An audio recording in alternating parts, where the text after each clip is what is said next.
Everything happened 2038 AD on Mars, which became the last line of defense of the people of Earth and the Moon. But after 3 years, everything had to end, because at that time, a general offensive against the aliens was planned. It was to take place on the defense line of Mars, where the stronghold of the Earth Federation was located. David carefully prepared for this day. He collected all the necessary equipment. The man was the commander of the Earth Federation's Bloodwolf squad. Suddenly, they received a pre-warning message from the system that said only one thing. A man named Magnus, who had the nickname Fatty, reported the situation. Turns out they were under attack by the enemy, and right now the remnants of their squad were fighting back as best they could.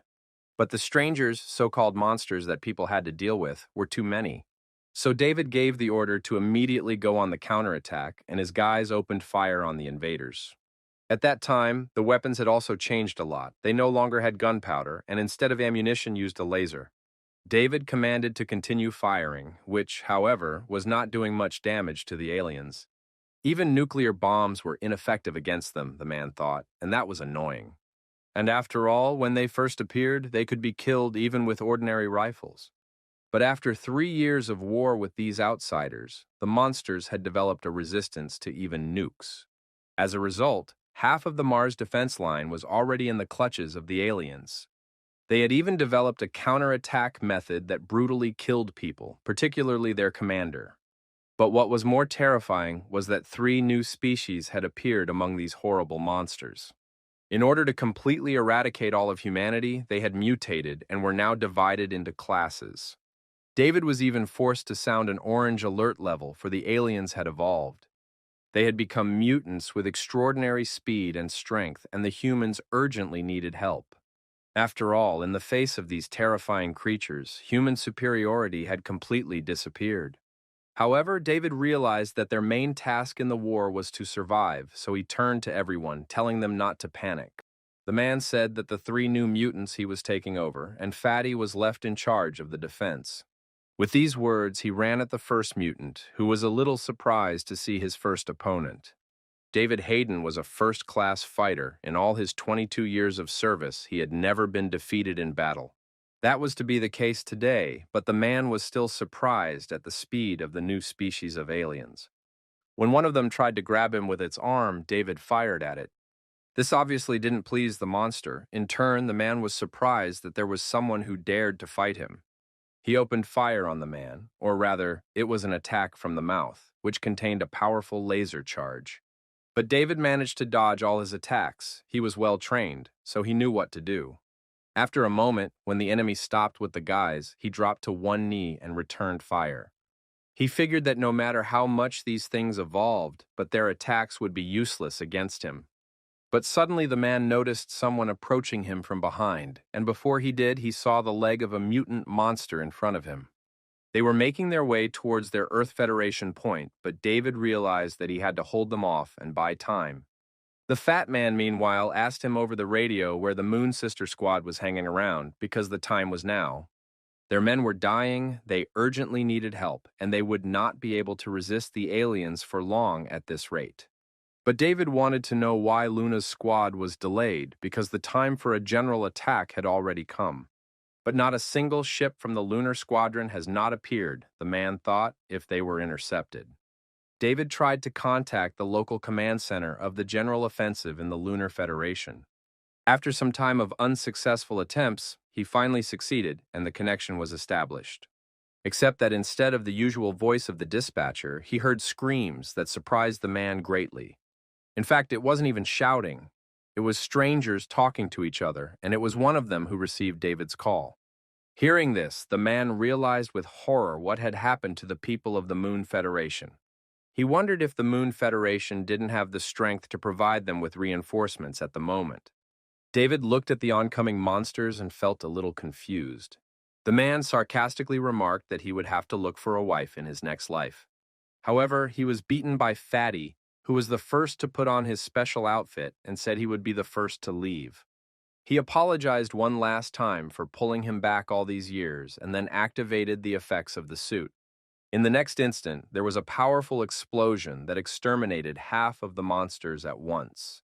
But those remained, so now it was David's turn to finish off the ones that were left. The man thought that this would be his last mission because what he was about to do was suicide. He took one last look at his locket, which held a picture of his family, his mom, dad, and little sister. On the other hand, it meant that he would finally be able to free himself and leave this place. Meanwhile, he was already completely surrounded by strangers, so he wouldn't be able to escape anyway. The only option left was that not every soldier in their squad wore the self-destruct equipment. After all, few could sacrifice themselves to save 100 other lives of their comrades. David activated his equipment, thinking of his family one last time. Now he was retreating towards them. The self-destruct effect created a huge explosion, which was the only powerful attack against the outsiders so far. David felt his body being torn apart. The sensation was horrible, but it lasted less than a minute. Soon, Mars shuddered from the incredibly powerful explosion. He, as squad leader, had the most powerful effect. However, then something happened that David had in no way expected after his death. His soul was released from his body and moved somewhere new, without the man himself feeling it. However, soon the coloring of his soul changed and curled up into a cocoon that went somewhere down. It was a little strange, but David was able to feel that moment, and then everything stopped. The man found himself on a bed in an incomprehensible place. He was awake but conscious and just did not want to get up. But soon he had to do so because of the unbearable stench that suddenly appeared near his nose. It turned out to be a dirty sock, but it didn't belong to him, and suddenly David realized everything. As if to confirm his thoughts, Fatty said cheerfully that he thought his sock would help. He added not to make his friend angry, for it had helped bring him to his senses, but David looked rather surprised. He got out of bed and grabbed his friend by the shoulders, saying that it was unbelievable, for they were still alive. But Fatty didn't know what he was talking about. It seemed to him that his friend was still reeling from his sock joke. Then David pinched him, checking to see if his partner was really alive, and the man wondered, asking what he was doing. And then suddenly David hugged him. He was just glad his friend was alive, but the toll took the gesture a little differently. David didn't fully know what had happened to him. Maybe it was time travel or rebirth. Magnus still thought that his friend had some unhealthy feelings for him and hurried to leave him. David looked around and realized, to his surprise, that he was in his own apartment. Moreover, he had traveled 8 years back in time, and now it was only 2030 on the calendar. However, the man didn't understand why he had such a bad headache, thinking it was because of the explosion. Then he suddenly remembered that 8 years ago he was just still in the academy where he was rejected by a girl. He liked her for a long time, so after getting rejected, the guy fell into depression and spent all last night with a bottle. David didn't understand why he had to come back exactly after this event, but he couldn't help it. Suddenly, he had another thought, because if he had traveled back 8 years, then his parents must still be alive. The guy started looking for his cell phone to contact them, but the apartment was a mess as usual. He soon found the phone under the pillow on his bed, and his heart fluttered at the impending call. He found his little sister's contact, whose name was Dina, but suddenly realized he couldn't get his act together. After all, this was so unfamiliar, even though David realized he owed it to himself to do it as soon as possible. He even pinched himself, telling himself that he should calm down, but it was surprisingly painful. David thought that he wasn't used to his new body yet. After all, it was a whole 8 years younger and stronger. The guy slapped his cheeks, like he always did when he needed to pull himself together, and dialed his sister. Literally immediately, Dina took the call, but David was at a loss for words again when he heard her voice. He put the phone to his ear, listening to his sister ask why he had dialed her, but David was still silent. He couldn't believe it was really his own sister's voice, because that meant his parents were alive too. Then Dina decided to bring him down to earth by talking about her sister Angela, who was not a match for him at all. She added that she was a member of the Federation Genius Club with her, so she had to tell it like it was. The girl said that her brother was certainly not a bad guy, but Sister Angela could not be his girlfriend. At that time, Fatty came into his room, who thought that his friend was already unlucky in love, and now his own sister was killing him. But to his surprise, David only replied that he was glad to hear his little sister's voice and promised to come home this weekend. Then Dina said that he finally understood everything and suddenly added that she wanted her brother to get rid of his fat friend as soon as possible. She said that just looking at his fat face made her want to beat him up, and Magnus hated to hear it. David noticed it too. and at one point he wanted to tell his sister about it, but changed his mind. Instead, he suddenly said that he would always love her, which confused his little sister a little. Dina at first didn't understand what he said, but then it shocked her and the girl was even scared. She thought that her brother had a nervous breakdown right in the middle of the day, and it disturbed her. Meanwhile, David added that he didn't like Angela at all, though it was a bit of a silly statement. Dina noticed it because her brother's tone was definitely different, so she thought again. She was only worried about him not saying it because he was going to do something stupid. She screamed all over the tube, addressing Magnus and telling him that if anything bad happened to her brother, then she would haunt Fatty for the rest of her life, though given her brother's temper, that definitely wouldn't happen. The girl thought that it would actually be good if Angela became her sister-in-law. Meanwhile, David mentally thanked Dean because now he would be able to call them, his parents. Without thinking long, the guy dialed the number and soon he was answered by his father, who was the first to receive the call from his son. He asked why he called so suddenly, asking if he had some problems. But David replied that he just missed them, and then his father invited him for dinner this weekend. And his mom added that he shouldn't get his head wrapped up in his studies alone because there were so many beautiful girls around. Then his mom suddenly asked him when he would finally bring his girlfriend home, which embarrassed him a little. But then her father interrupted her, saying that David did not listen to his mother because real men should strive to do great things. But the wife quickly interrupted her husband, reminding him that he himself was just a retired commander of the cook squad. They wished their son a good education and once again invited him to their house for dinner, and he wished them luck. The boy even breathed a little sigh of relief because it was really not an easy decision. Before, when talking to his parents, he always wanted to hang up as soon as possible, but now he wanted to keep listening to them. Suddenly, his attention was drawn to Magnus, who was sitting at his computer desk reading a comic book.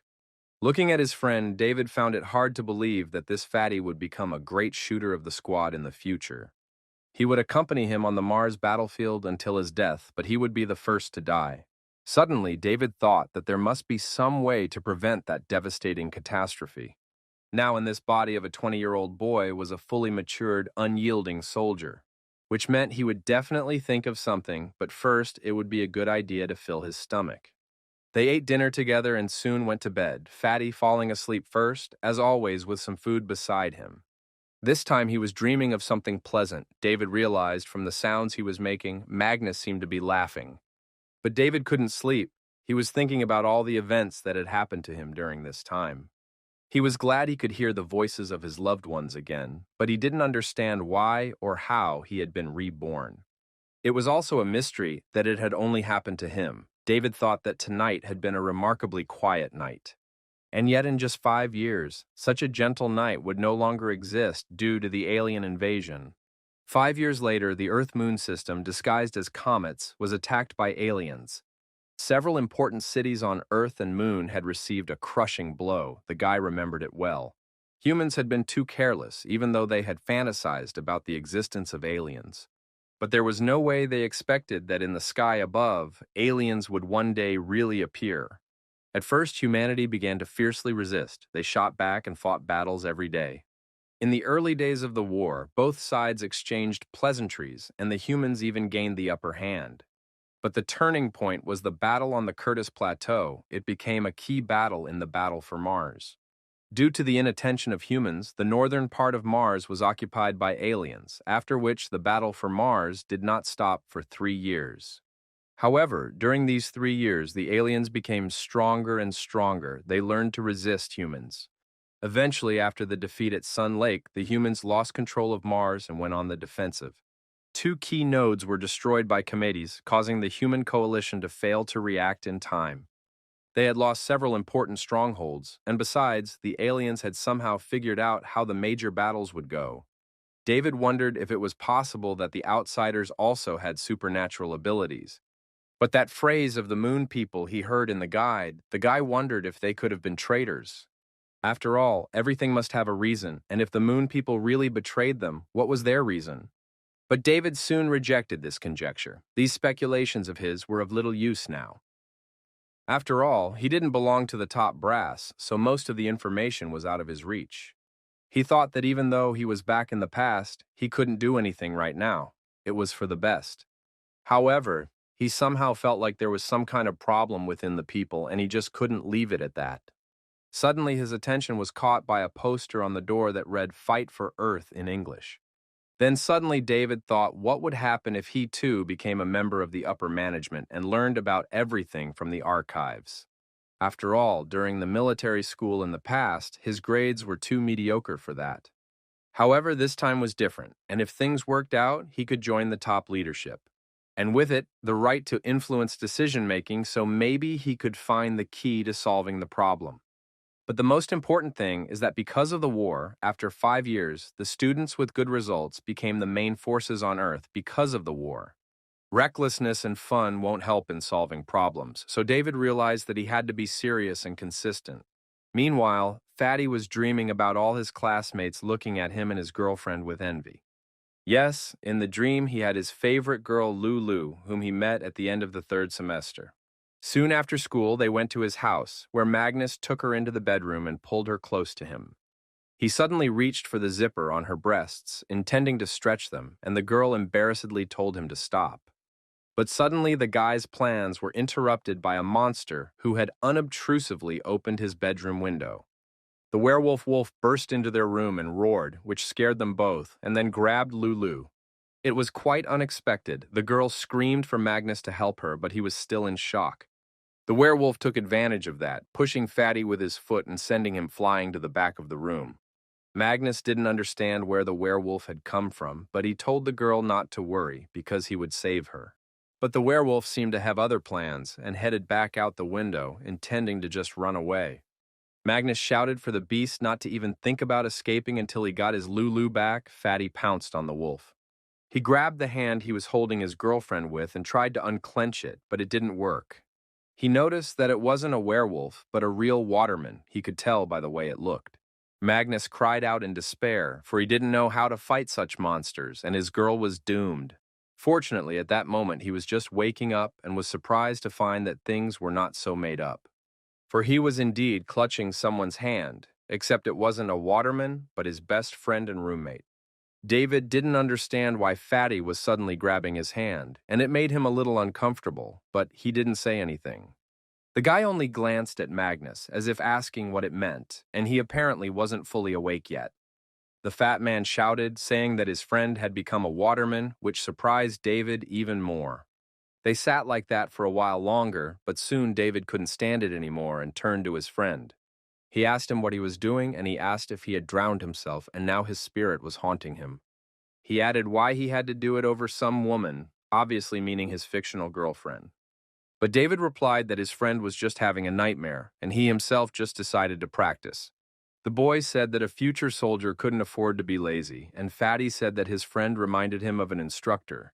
David thought that failure in love does seem like something serious when you're young, but then it becomes just a good memory. And even though it was his body, all aspects of it had changed a lot, and it would take some time to adapt. Besides, if you compared the use of genetic power, the conditions on Mars and here were like heaven and earth. Probably the feeling he was feeling now could only be understood by people who had survived the hell itself. And in fact, even his friend Magnus was also very talented, otherwise he wouldn't have been able to live to see the last battle. Reluctantly, he wondered what motivated his friend to fight on the battlefield, if for himself it was hatred. With those thoughts, he threw off his shirt and headed for the shower, and Magnus could see that his friend was agitated about something. The fat man thought that his friend must be trying to suppress his pain by working out, having been rejected by a girl. That's why his fictional Lulu is the best, since she'll never give him so much trouble. With that thought, the boy reached for the bag of sweets that invariably lay beside him on the bed. Magnus had his own way of dealing with problems, and if he ever had grief in his life, he always drowned it in food. David thought he might have known that before, for it was food that kept his friend going in all his battles. Meanwhile, he went into the shower to tidy himself up, as they used it a lot on Mars. He took another look at his body and thought that he could do a lot of things now that he was in good shape. A 5-group meth snows triathlon and a 10-kilometer cross-country run when he peaked would be a breeze for him. David thought that now LN had recovered 40 to 50%. In fact, his body should now be better and more stable. It's just that the genetic power needs further training and will, such a mysterious feeling appeared to him. To be more precise, it happened in the war against outsiders. In this era, genetically modified soldiers were not a taboo. Originally, in order to colonize Mars and the Moon, scientists began to conduct research on reconfiguring people's genes. Eventually, this research made such a huge breakthrough that it solved not only the problems of adapting to an alien environment, but also greatly expanded humanity's potential, which was a very good achievement.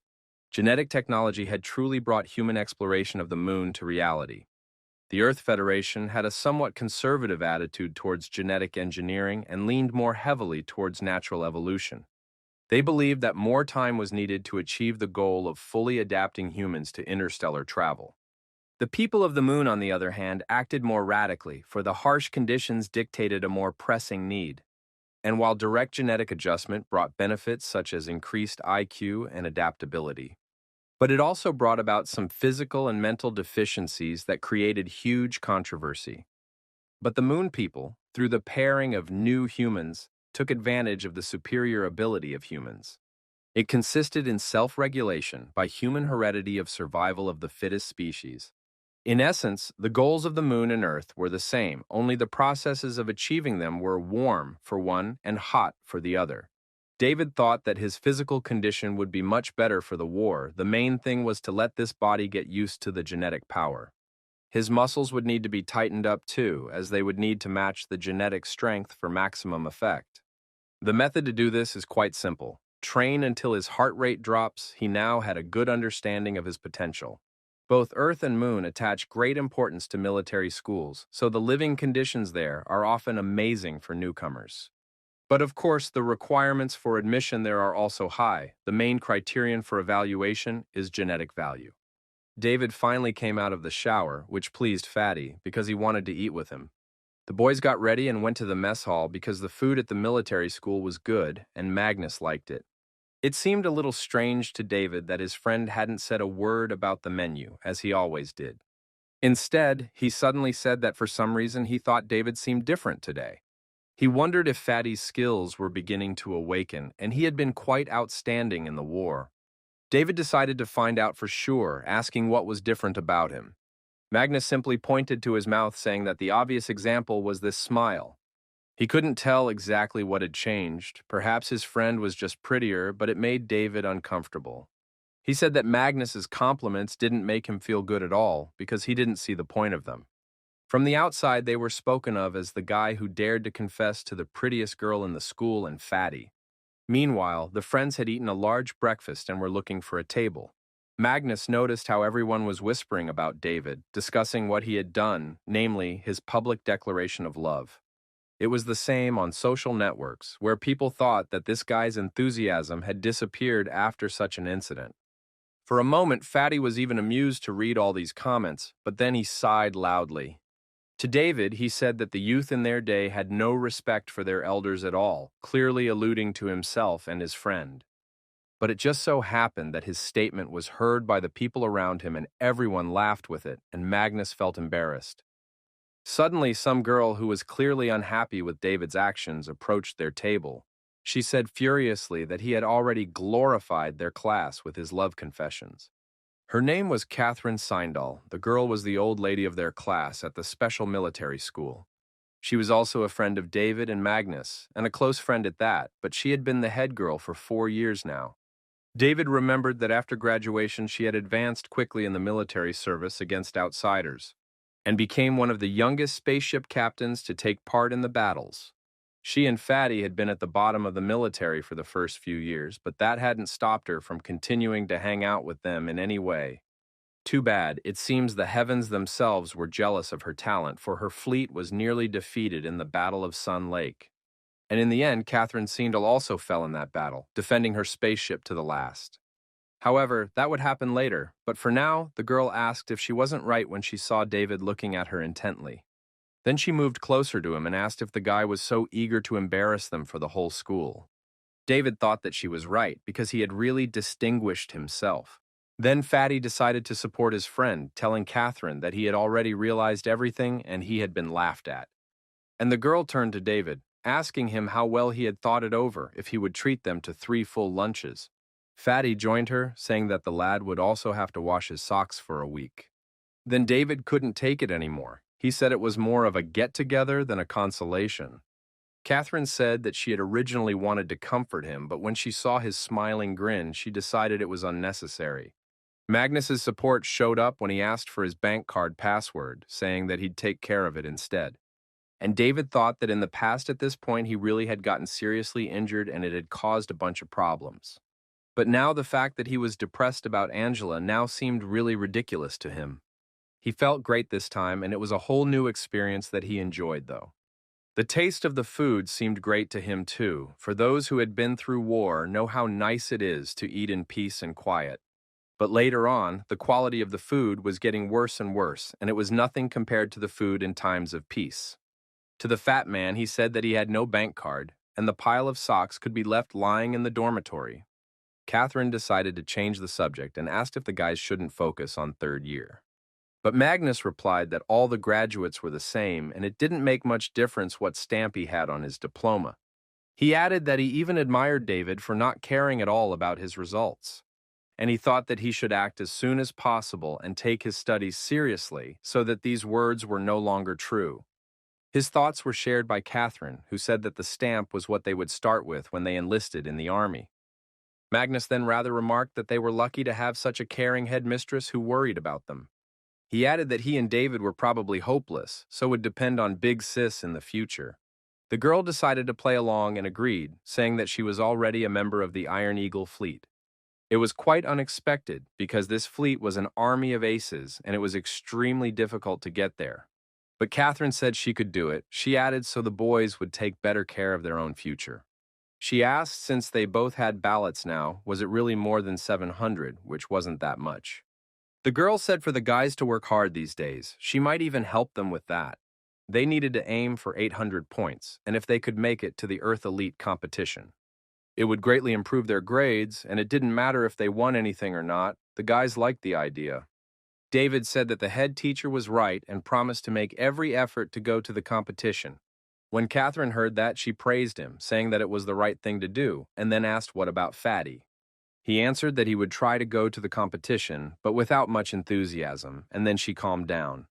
David, meanwhile, decided to take a drink from his mug, but suddenly realized that he hadn't asked the most important question yet.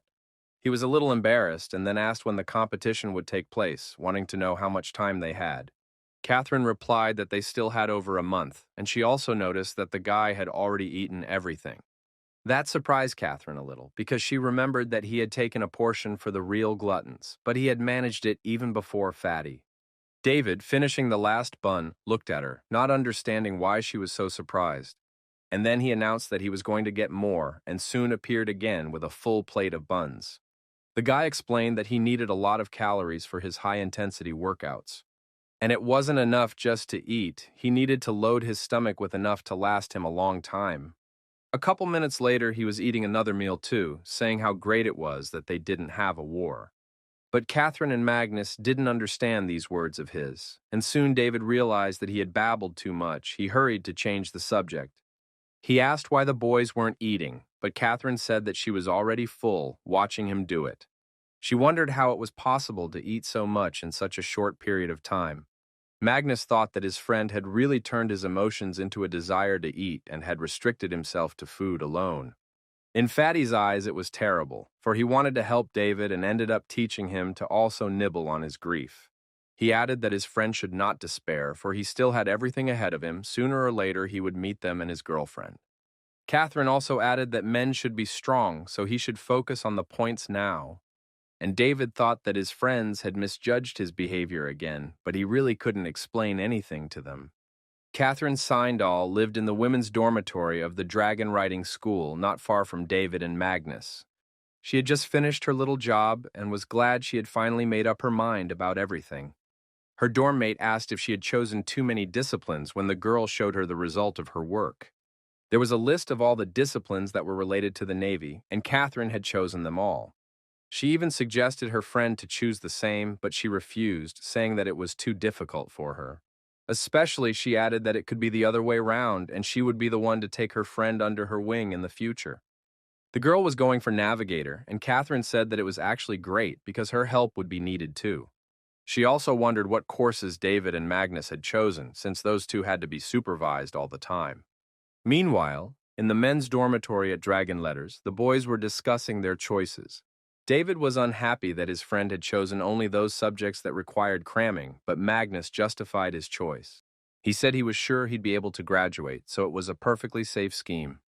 Then David pointed to the figure of the girl Fatty adored, the beautiful Lulu. David said that his zeal for learning should be the same as hers, so what he should choose was shooting. But Fatty thought that his friend was joking because two no-goods like them and competition just aren't compatible. Then David said he meant it because they still had almost a month to improve their results. And if he was going to try to score more points, his friend could too, but he didn't want to. Fatty wondered if David had discovered what he had been hiding so well all this time. Finally, David said that if Magnus didn't have 800 points by the end of the month, he would put all his figures up for sale. To this, Fatty asked if he'd been coveting Lulu for a long time, saying that just because he'd been rejected didn't mean he should act that way. David didn't understand what he was saying that to and ran out onto the roof, and Fatty thought he was having a bad frontal experience. It must have hit him hard, for he had despised glasses before, and now he had lost his humanity altogether. Then Magnus took the figurine of his Lulu, saying that he would not let anyone take it from him, for he treasured the girl very much. David, meanwhile, thought that he was just over a month away from the deadline, but that would be enough. Genetic power was in every person's body, and the right way to control it was the main key to unlocking it. Knowing this, he could now become the strongest man of this era, impressing everyone with his skills. Therefore, he must reach the peak state of his body before the strangers arrived. He just had to do it. 5 days later, they were already standing in the stadium of the dragon riding school, where the boy began his training. To begin with, he decided to pay attention to his endurance, so he went out for a jog every day. This time he was running for speed, and Fatty, who was watching him with Catherine, said he felt sorry for his friend. They thought he was still worried about Angela's rejection, but David had something else on his mind. He'd been practicing, eating, and sleeping for days now, and he'd never felt sorry for himself. Magnus summed it up by saying that love had ruined his friend, because he hadn't been like that before, not at all. But Catherine said that David had just gotten better and added that Fatty could use a change too. She took his chips and threw them in the trash, telling him to go train now. But Magnus didn't see much point in that, since he already had over 700 points for the competition. But the girl didn't notice that. She said that she wouldn't repeat her demand to Fatty twice. Then he realized that Catherine was not joking and ran out on the track to David, saying that he would run a little with him. And the latter told his friend to keep in mind that if he overtook him, he would sell a poster of his favorite goddess, Lulu. Catherine was pleased to see the boys trying hard. She thought that at this rate they would do well. In the evening of the same day, in the training hall of the dragon riding school, David continued his program. He thought that his friend Magnus was too weak now because he had fallen off after the 10th lap. The fat man then said he couldn't go on and he had to crawl home to see his cosmic beauty. But David knew that they were now in their 20s, and that was the age when it was easiest to master genetic power. He would definitely need to get 800 points for the competition because right now he only had a little over 350. Although the number of points didn't reflect real combat effectiveness, but society needed some sort of certification system. He had missed out on a lot of things in the past because of his willfulness, but it wouldn't happen again this time. The boy finished with his training in the hall and headed to the training building of the Dragon Riding School. The point proficiency training was about to begin, and the system turned to the students. It informed them that they should each head to their respective zones. David went to the one with less than 500 points. He used the celestial information to register with the system, and the system thanked him for his cooperation. The registration was successful, but all David saw was a message that he should work harder. After all, his score was well below average, but the guy thought that this situation would change today. Suddenly his attention was attracted by a familiar girl. Angela asked the older student to let her go. And David was greatly surprised to see the girl. He asked himself what she was doing here. The senior student, meanwhile, said that she shouldn't be so cold to him. His name was William. David involuntarily thought that the world really is a small place, except that in this situation, it was more like harassment. Suddenly Angela noticed him. The girl saw David looking directly at her and got a little embarrassed. And the guy remembered that William, who was harassing her, was in the top 5 in points, and his father was an MP. Anyway, the guy was the picture of a tall, rich, handsome man, so David decided he'd better not stick around. He turned around to leave, but this was noticed by Angela, who decided to use him for cover. Suddenly, the girl grabbed his arm, much to David's surprise, but what she said next was even stranger. For Angel turned to William, saying that the thing was that she already liked one guy, and it was David. So, Angela apologized. She doesn't want her boyfriend to get it wrong. The girl meant it. William just stood there looking at them for a while, slowly digesting everything the girl had just told him. But he still couldn't believe that this fool was her boyfriend, and after all, it was more like a prank. However, William himself had told Angela not to try to use David as a shield because everyone knew what he had gotten up to a couple days ago. However, to everyone's surprise, Angela said that the older man didn't know everything because she hadn't rejected David that time. She just didn't like the way he was acknowledging her because where has it ever been seen that instead of at least flowers, a guy would take his clothes off? David listened to this and could not believe that the girl really said such words, and they were wonderful. It gave him strength and confidence, so David decided he could afford some willfulness. He stuck Angela to him and turned to William, telling him that he wasn't being gentlemanly. David said a few more words, and Angela wondered if he had always been so eloquent. When he finished, the crowd of students behind him cheered him on, saying that William had really crossed the line here, and he thought that there were too many people here for him to do anything else, and that annoyed him. However, he couldn't just watch this couple cuddle like that, so he was forced to leave them. The guy gave David one last angry glance, saying that he remembered him, but the guy didn't even waggle an eyebrow. Angela, on the other hand, seemed to tense up a bit. The girl realized that William hadn't given up and would continue to pursue her. The guy finally said that he hoped she would make the right choice, and then he left. The girl herself also began to be called by her friends who invited Angela to have dinner together. Then she turned to David, who was still holding her close to him, saying that he could let her go. He took his hand back in a flash, saying he'd forgotten all about it, but Angela understood his feelings. But she didn't think that the guy would really take her rejection as rejection.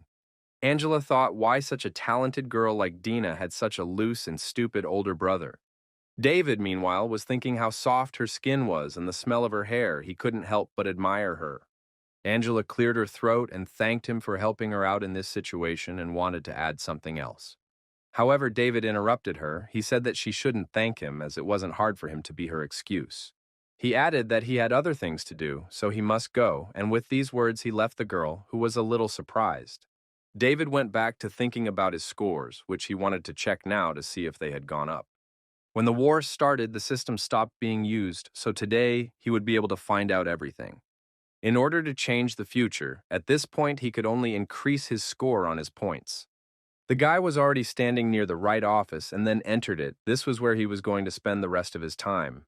To begin with, David decided to see what was available to him now and opened the menu of a special program. There were all sorts of battles there. In particular, there were even duels against others, and that interested him. But David realized that if he went to fight against his classmates now, it would be more like a beating. That's when the basic training option caught his attention. He clicked on it, delving into the details of the description. Essentially, it tested the soldier's abilities by simulating various brutal military conditions. In his previous life, this type of competition had seemed utterly repugnant to him, but now he had gotten a taste of war. Therefore, David chose this training option without too much hesitation and confirmed his choice. The system then welcomed David Hayden, a student of the Dragon Writings Military School. And since he had missed a month of competitions, 10 points would be deducted from him. This did not make him happy. He felt uncomfortable that he, the future squad leader, was being deducted points for skipping. The control room completed the initialization of the simulated battlefield, and the system announced that he could enter. Then David put on a special suit, without which it was impossible to be in this environment. And then he took his seat. The system asked if the student was ready to start training, and he answered positively. Then the system ogled the start of the immersion copy for training, the pain transfer coefficient set to 100%. Then the simulation of his suit started, which made him feel like a real soldier on the battlefield. Soon the suit completed the simulation, and in a moment he was to be on the Mars battlefield. This location was called Magnificent Fireworks, and already David could see the new environment around him. He landed safely and immediately noted that he hadn't forgotten how to do it properly, which was very gratifying. Soon the system finished loading, and he saw a multitude of enemy scout drones in front of him. Meanwhile, in the men's dormitory of the journalism department of the Dragon Writing School, life went on as usual. The students were rushing to finish their homework for their freshman year, but no one could find good material. A guy named Michael said that this month was somehow ordinary and there was no specifics. He couldn't interview girls anymore, and funny videos weren't very engaging lately. Plus, there was a score exam coming up, and everyone was studying hard, making them look too formulaic. It was because of this that he lacked good material, and he had already been looking at the scoreboard for an hour. Most likely, all the popular entries had already been cut and used as material. So he would have to find something among the not-so-popular entries, and Michael set to work. Suddenly, he came across an anonymous person who was taking the Magnificent Fireworks test right now. The guy could see this information thanks to the system, but this exercise was designed to use Mars as a battlefield. And only top-ranked masters dared to try to pass it, but even such experts would drop out almost immediately. Therefore, it was too naive if this guy chose this test in an attempt to earn points. After all, it would end with him brutally humiliated and out of there in just a moment. Suddenly, Michael noticed that this student's sense of pain had reached 100%. It was incredibly creepy. David, meanwhile, thought that the only thing missing from this place was the smell of blood, however, these rocks and the wind atmosphere. All in all, this whole place full of wasteland and brutality, this was definitely it, the Mars battlefield. He was familiar with it. Here it represented a passage through a gorge, and that meant that the testator would have to avoid all sorts of artillery pieces all the way down this passage. However, in addition to the frequent surprise shots from around the corner, there were other attacks to be wary of in this place. These included induction mines, which could be used to lose a limb. David was well versed in each of the types of attacks that were present on the battlefield, so he had an advantage. Before the test began, there was a 1-minute demonstration of the gun's firing trajectories. Michael watched David with interest, expecting him to fail the test in the next second. Meanwhile, David prepared to start. He had successfully memorized the map of the test and was sure that he would pass it. The guy accelerated and ran towards the gorge. He already saw the first mines he had memorized from the map. However, to Michael's surprise, he easily ran through them, dodging the explosions. Nothing hit him. Next came the laser attacks from the artillery, but that didn't give David much of a problem either. He deftly passed through every corner of the gorge, not allowing any of the attacks to hit him, much less injure him. Soon he stopped, because he remembered that at this point it was best to dodge attacks on the spot. The guy looked directly at the artillery units in front of him, for he knew where they were located. Those opened fire on the tester. If a single attack hit him, David would feel real pain. However, he realized it himself. He prepared to bounce in time to avoid being hit. So he did. However, David had to run further down the gorge, so he had to think how to pass these installations. They were called photon cannons, and one of their disadvantages was that they couldn't get a target in the air. As expected, the ones couldn't detect him, and he flew safely over them, continuing onward on his route. Of course, the guy realized that now the rigs would turn around and fire at him again, so he had to hurry up. And, as if to confirm his words, the photon cannons fired a new volley when he was already running through the gorge. But David was able to get far enough away so the explosions from the cannons didn't hurt him. Mike was especially surprised by this. The guy was shocked that this student was able to pass already 70% of the tests. After all, 100 meters of this passage can be described as 100 meters of death, and to pass such a distance by 70% is already a reason for pride. But what was most striking was that after all those moves to dodge the shots, David still had the strength to destroy the guns themselves and earn extra points. His skill level surprised Michael so much that he thought of the guy as some kind of superhuman. Meanwhile, David continued to dodge the attacks of the photon cannons, which became even more numerous as he advanced through the gorge. But the boy realized that he had dealt with all this before in the war, so he wasn't even nervous. But another flash of laser was aimed in his direction and almost reached his eye. Michael, seeing this, thought it was incredible, because this student had already passed most of the test. Michael wondered if it was just one man, as he felt as if there was an army fighting there. But there was really only one David who was already approaching the final stage of the trial. Suddenly, the ground beneath his feet shook, and the guy realized that he had to get out of here. That's what he did, but the situation suddenly took an unexpected turn, and now he was going to have to sweat. After all, what he saw next made even Michael scream that this was bad and perhaps he should stop the ordeal. David looked at the debris of earth that was suddenly in the air because someone or something had sent it there from underground. Michael asked the system what kind of twisted exercise this was, since no human could pass it. David was also surprised at such a sight, for he didn't remember encountering something like this on the Mars battlefield. The next instant he was attacked. This attack was many times more powerful and faster than the previous ones. But he was able to dodge it as well, as in all situations now he needed to come up with a plan. David focused his attention on his opponent. This time it was a real monster. With that thought, he ran forward while dodging the dangerous attacks that were all aimed in his direction. David was literally jumping from rock to rock in midair, and Michael, who was watching him, was amazed. He had never seen anyone so skillfully dodge all attacks, not on the ground, but in the air. But he didn't know that David would be the future commander of the Bloodwolf squad, so it wasn't a problem for him. Michael thought that the guy himself was also like a monster because how could a normal person have such a jumping ability? But David's opponent didn't think to let him go so easily. He again fired a volley of laser attacks at the guy. One of the lasers hit his ear, and he didn't have time to dodge it, but it was a very fast attack. Nevertheless, there was only a short distance to his destination. The guy was almost on the other side of the cliff, but only the sudden wound prevented him from finishing the maneuver in time, and he missed a little. Michael also noticed that the shot weakened the strength of the jump, which meant that the guy wouldn't make it, and that was bad. David realized it himself, but luckily he managed to grab the edge of the cliff he had jumped to. His arm was a little cut from the attack, and his ear was also damaged, but David hadn't lost yet. He continued to climb up, grabbing the right rocks to keep from snapping back to the monster.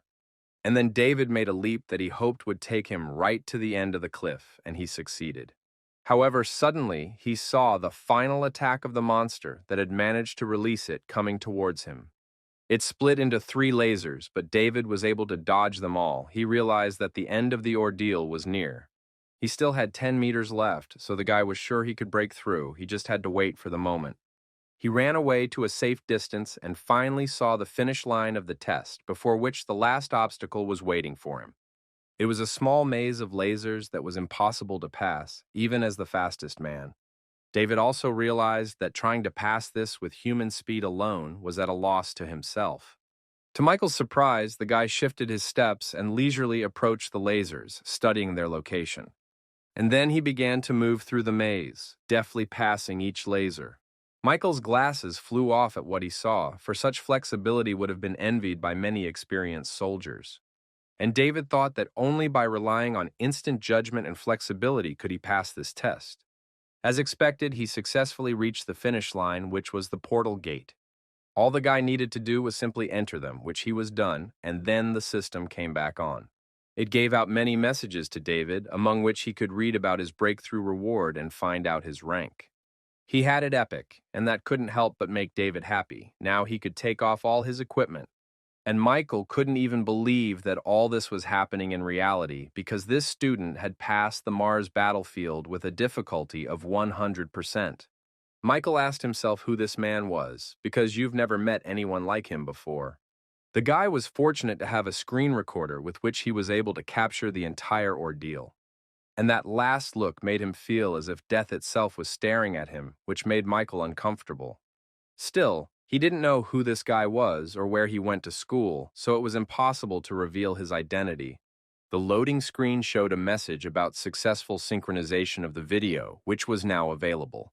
Michael even panicked that he hadn't immediately noticed it, but the broadcast was already over.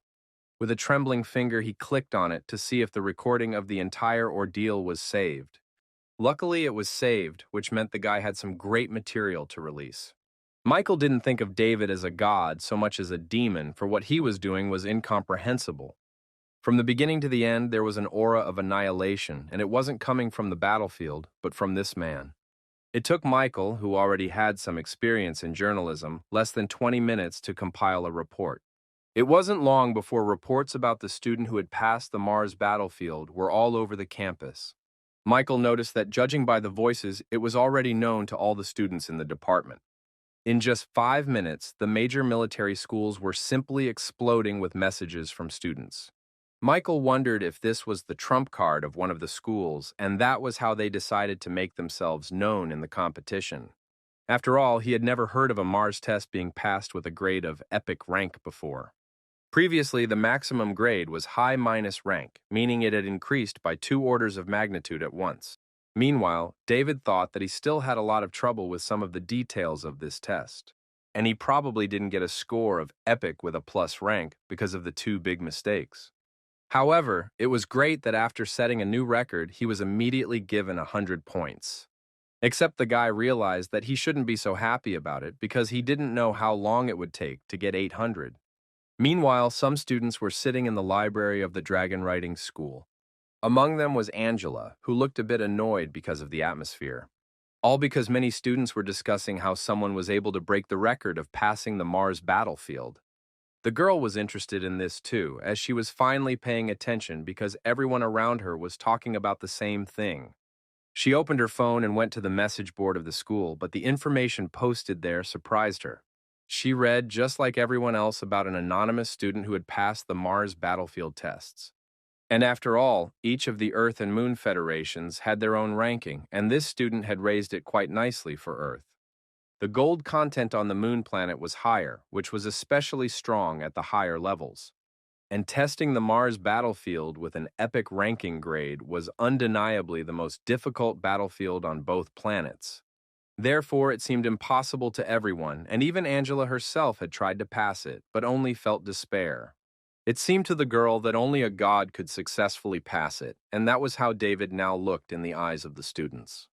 Meanwhile, the other students were discussing why they hadn't leaked the video of the passage yet. Angela was also interested in it because she wanted to know what kind of person could do such a thing, especially since some thought that he was a common cheat and all this fuss might turn out to be just a farce. So some students gathered in Michael's room to think about how to get the video of the walkthrough. They said that it could only be uploaded by someone who had recorded the whole process or by the passer himself. Then Michael asked why they decided to do it in his room since he didn't agree to it. But one of the guys explained that Michael was one of the first to scream, so he must know something. The guys added that he's always the first to discover a sensationalized material. But Michael was silent, and then someone said that maybe the video is just a fake and nothing like that happened.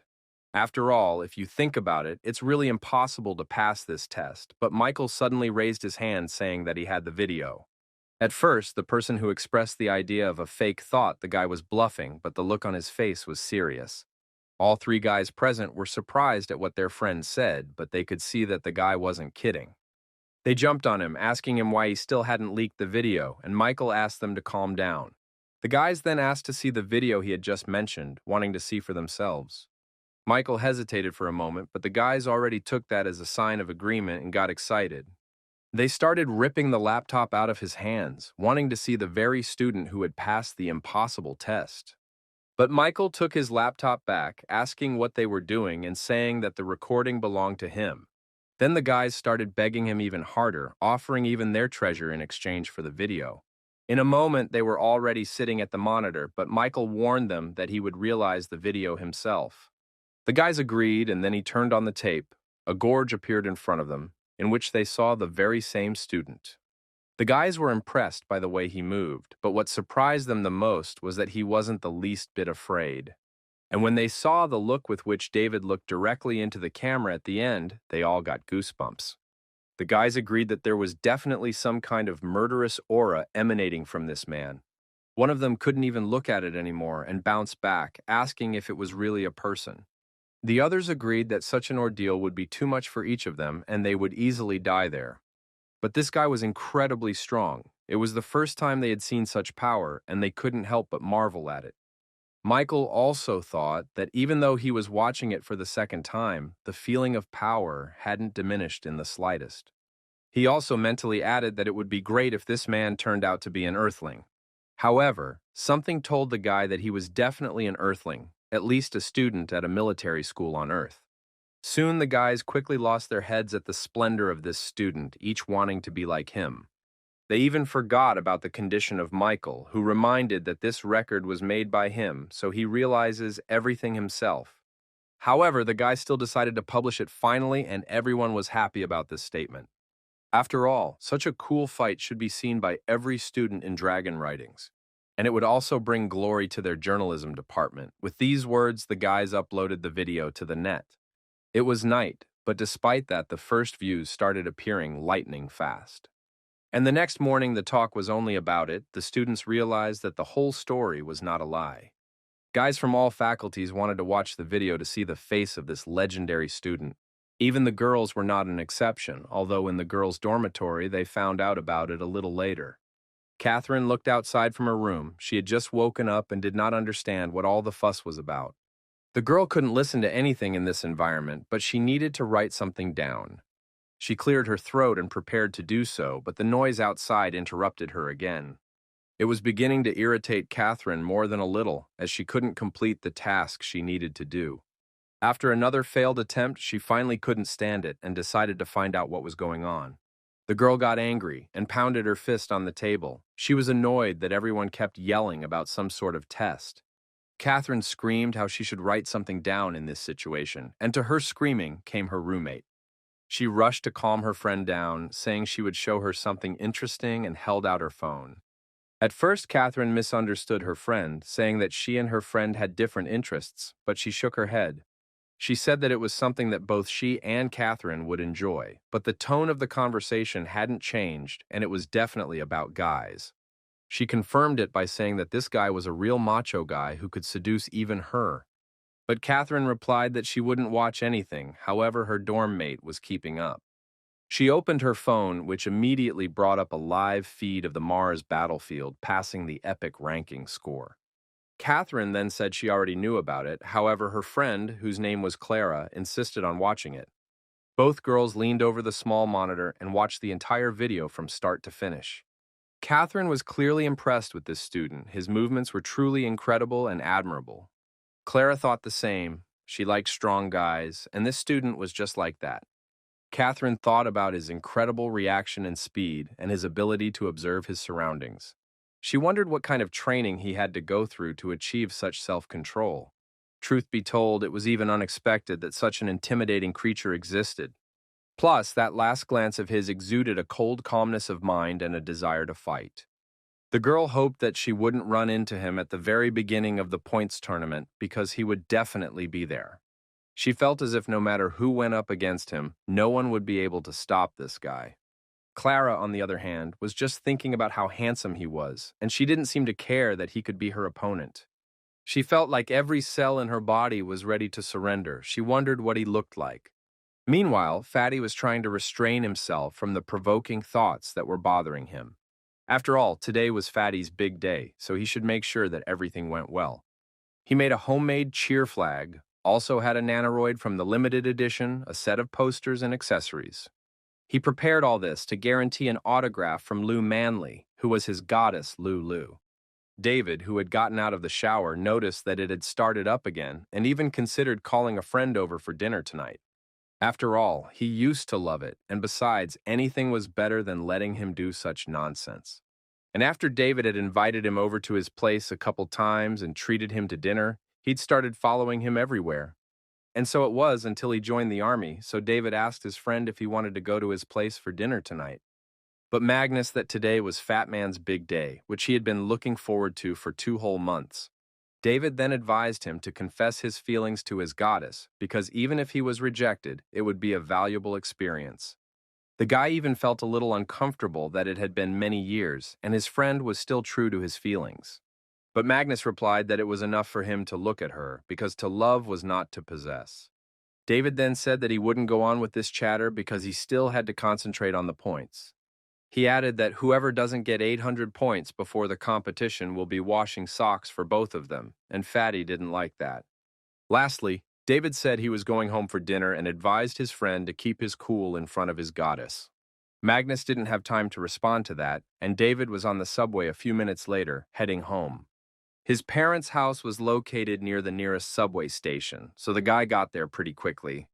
As soon as he got to the door of the house, he smelled the delicious smell of fish stew, which no one knew how to cook like his father. When David stepped inside, the smell was even stronger, and now he had no doubts. As if confirming his thoughts, his father appeared from around the corner and noticed that his son had returned just in time. He added that he had a good eye, saying that this girl and his mom, when they were young, even resembled each other in some ways. David, however, didn't understand what his father was talking about, so he wanted to ask him about it when suddenly his mom interrupted him. And the guy noticed that she even put on makeup, and now he was even more interested in what it all meant. Seeing his spouse, his dad ran to finish cooking, saying that otherwise his wife would be angry. And then David finally noticed that they had guests, but he didn't expect it. Dina looked out from behind his mother and with a smile on her face told his brother to look at their guest.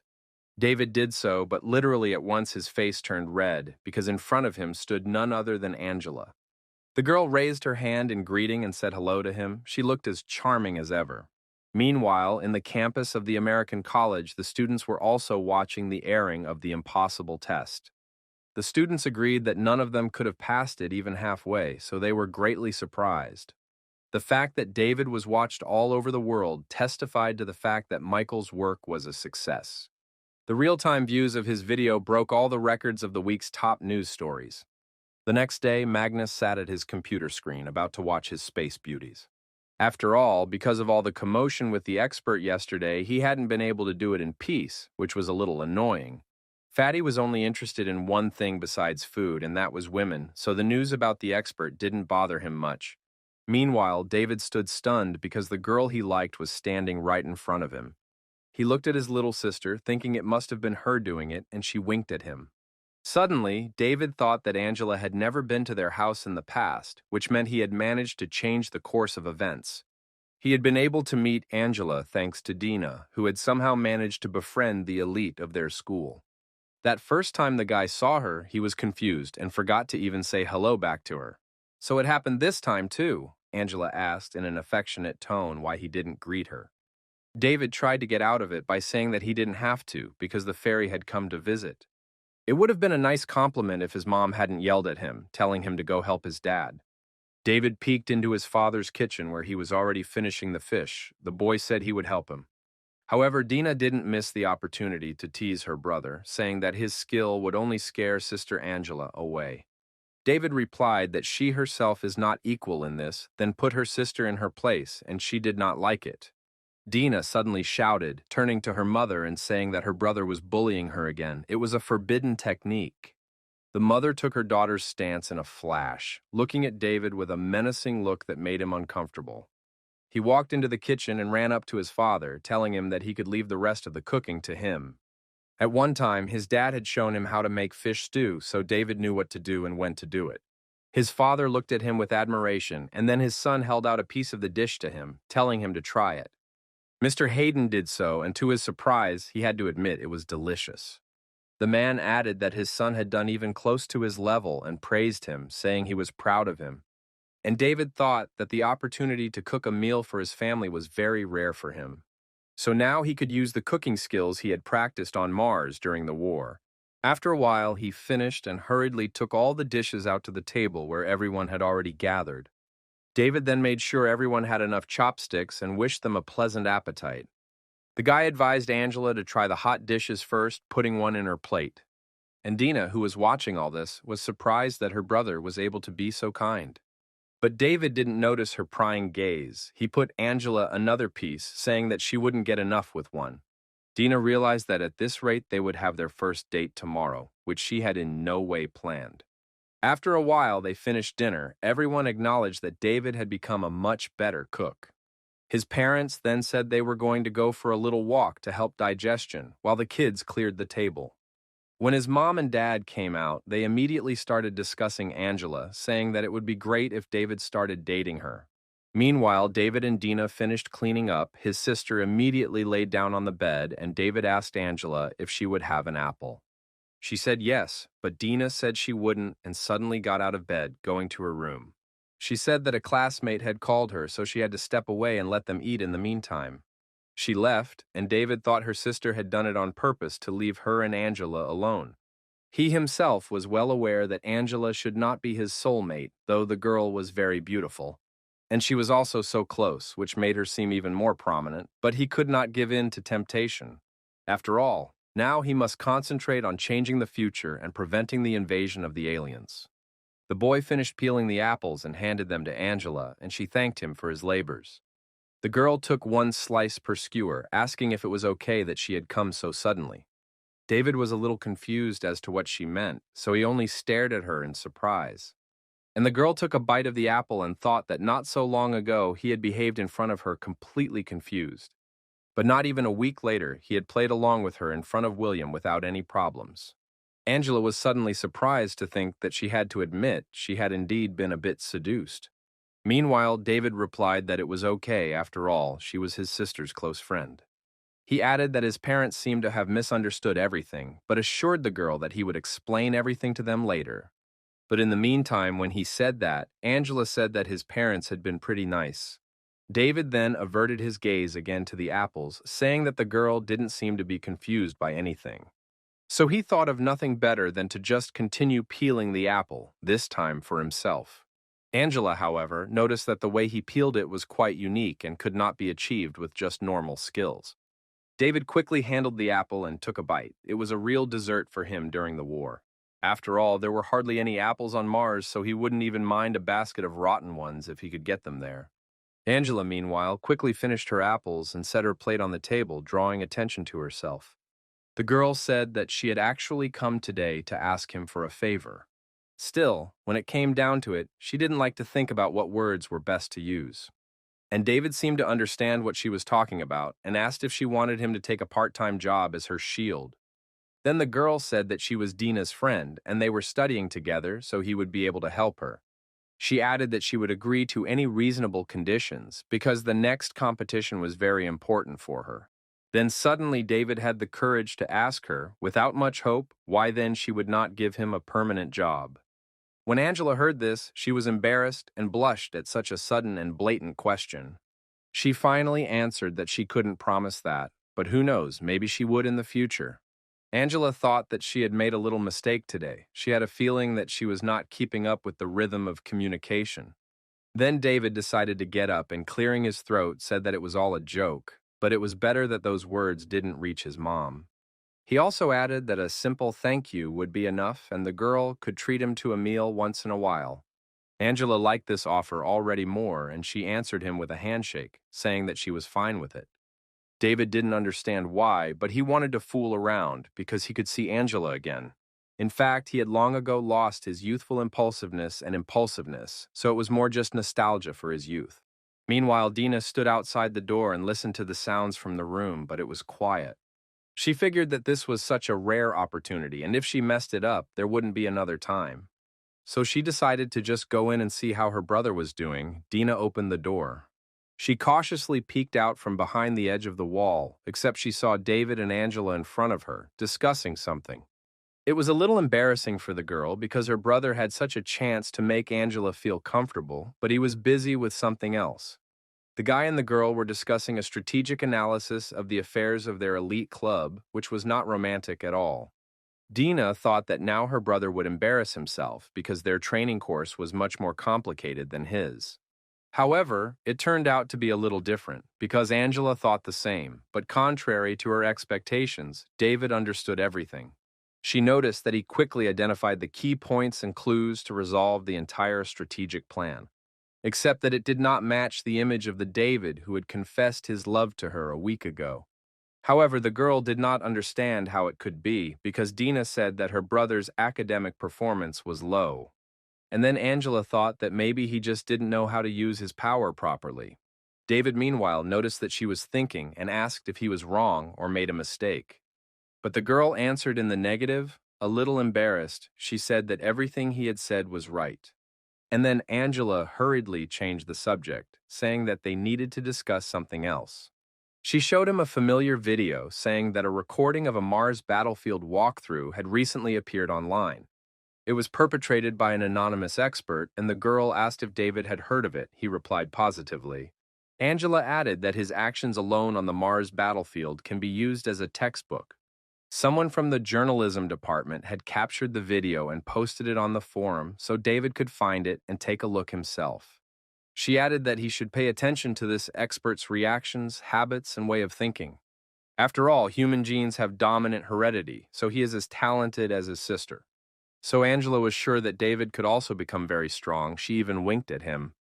And he was a little embarrassed by such praise because she had never said it so openly before. Then she asked him if he was hurt, and David said that he would take it as a compliment. Angela nodded and then said that it was getting late and she should go home, and the boy thought for a moment. The next moment, he suddenly said he would walk her out, and the girl smiled at him, thanking him for his concern. They left their house, but Angela lived in a dormitory that was close to the subway, so they didn't have to walk long. David waved at her, telling her to come back again when she had free time. After making sure she got on the subway, the guy headed back home, thinking about the whole situation. And when he opened the doors, he saw Dean, who, judging by the look on her face, was very unhappy about something. She asked if all he'd done was walk her to the subway and come back when he'd had such a great opportunity. She said that her brother didn't understand anything at all because it was so hard to go to the dormitory with her. David answered that time on the weekend was precious, and he wanted to play a game of chess with his father. Dina was very surprised by his answer. She didn't understand how David could be so calm when Angela basically let him be her boyfriend. However, David didn't think so. He said that he would merely act as a shield from time to time. He added that he wouldn't become more than a friend to her, so his sister had nothing to worry about. And then he turned the subject to Dina herself, saying that she had lost weight again, and at this rate her ribs would soon be visible. The girl pounced on him, telling her brother not to change the subject and to stop smiling so mischievously. She said she'd arranged all this to help him, but David suddenly put his hand on her head, telling her she shouldn't worry about him. And then he suddenly added that, truth be told, Angela wasn't his type, and Dina realized that he wasn't kidding. She asked why he hadn't told her who he liked then, wanting to know who his brother was interested in after all. But David abruptly replied that a man should pursue a career and said he was determined to reach the 800 mark. Dina, however, decided that her brother had a fever and said she could introduce him to a good psychiatrist. At this point, his parents came home and Dina didn't miss the opportunity to set him up with his mom again. They sat for a while longer, and then David said that he should go to class already, too. His father looked surprised, for he could usually defeat his son blindly in chess. This time, however, was the first time he had lost to him, and he must have noticed that the boy's maneuvers had improved. His mother also noticed the change in her son, because usually he became dull when she started talking, but now he listened to all her grumblings with a smile. Dima also shared the general opinion, because usually 2 or 3 words were enough for her to intimidate her brother. His parents thought that this sudden change of his was definitely because of love, but it was quite drastic. They even thought what would happen if their Dina also got a lover and stared at her in awe. But the girl only stuck out her tongue, saying that she didn't want that because she wasn't interested in personal relationships yet. The next day, they had an observational lecture at the college, which she and Magnus usually slept in. This time, however, only Fatty continued the tradition, while David listened attentively to the teacher. The screen showed the USS Iron Eagle, which had been Catherine's dream to fly.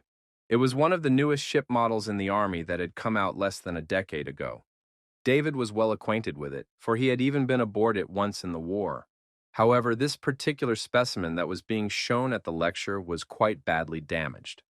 Professor Cabrillo noted that this model was one of the 3 destroyers that had been sent to explore Pluto 6 months ago. However, the entire fleet and their connection to the base had mysteriously disappeared then, and the case was still unsolved. That's what they're going to talk about today because this ship was accidentally spotted by the military outside the solar system. Reports of these sightings have been very numerous. The battleship that disappeared 6 months ago has turned into a ghost ship. Suddenly, David realized that the signs of this decay reminded him very much of something. They couldn't have come from the wormholes, let alone a temporary tunnel, so most likely. The cause was the bodily fluids produced by the aliens, after all, any machinery or equipment in war. That got hit by this fluid also corroded, and it seemed to be the same with this destroyer. It was still 5 years before the aliens attacked, but they had already discovered the existence of humans.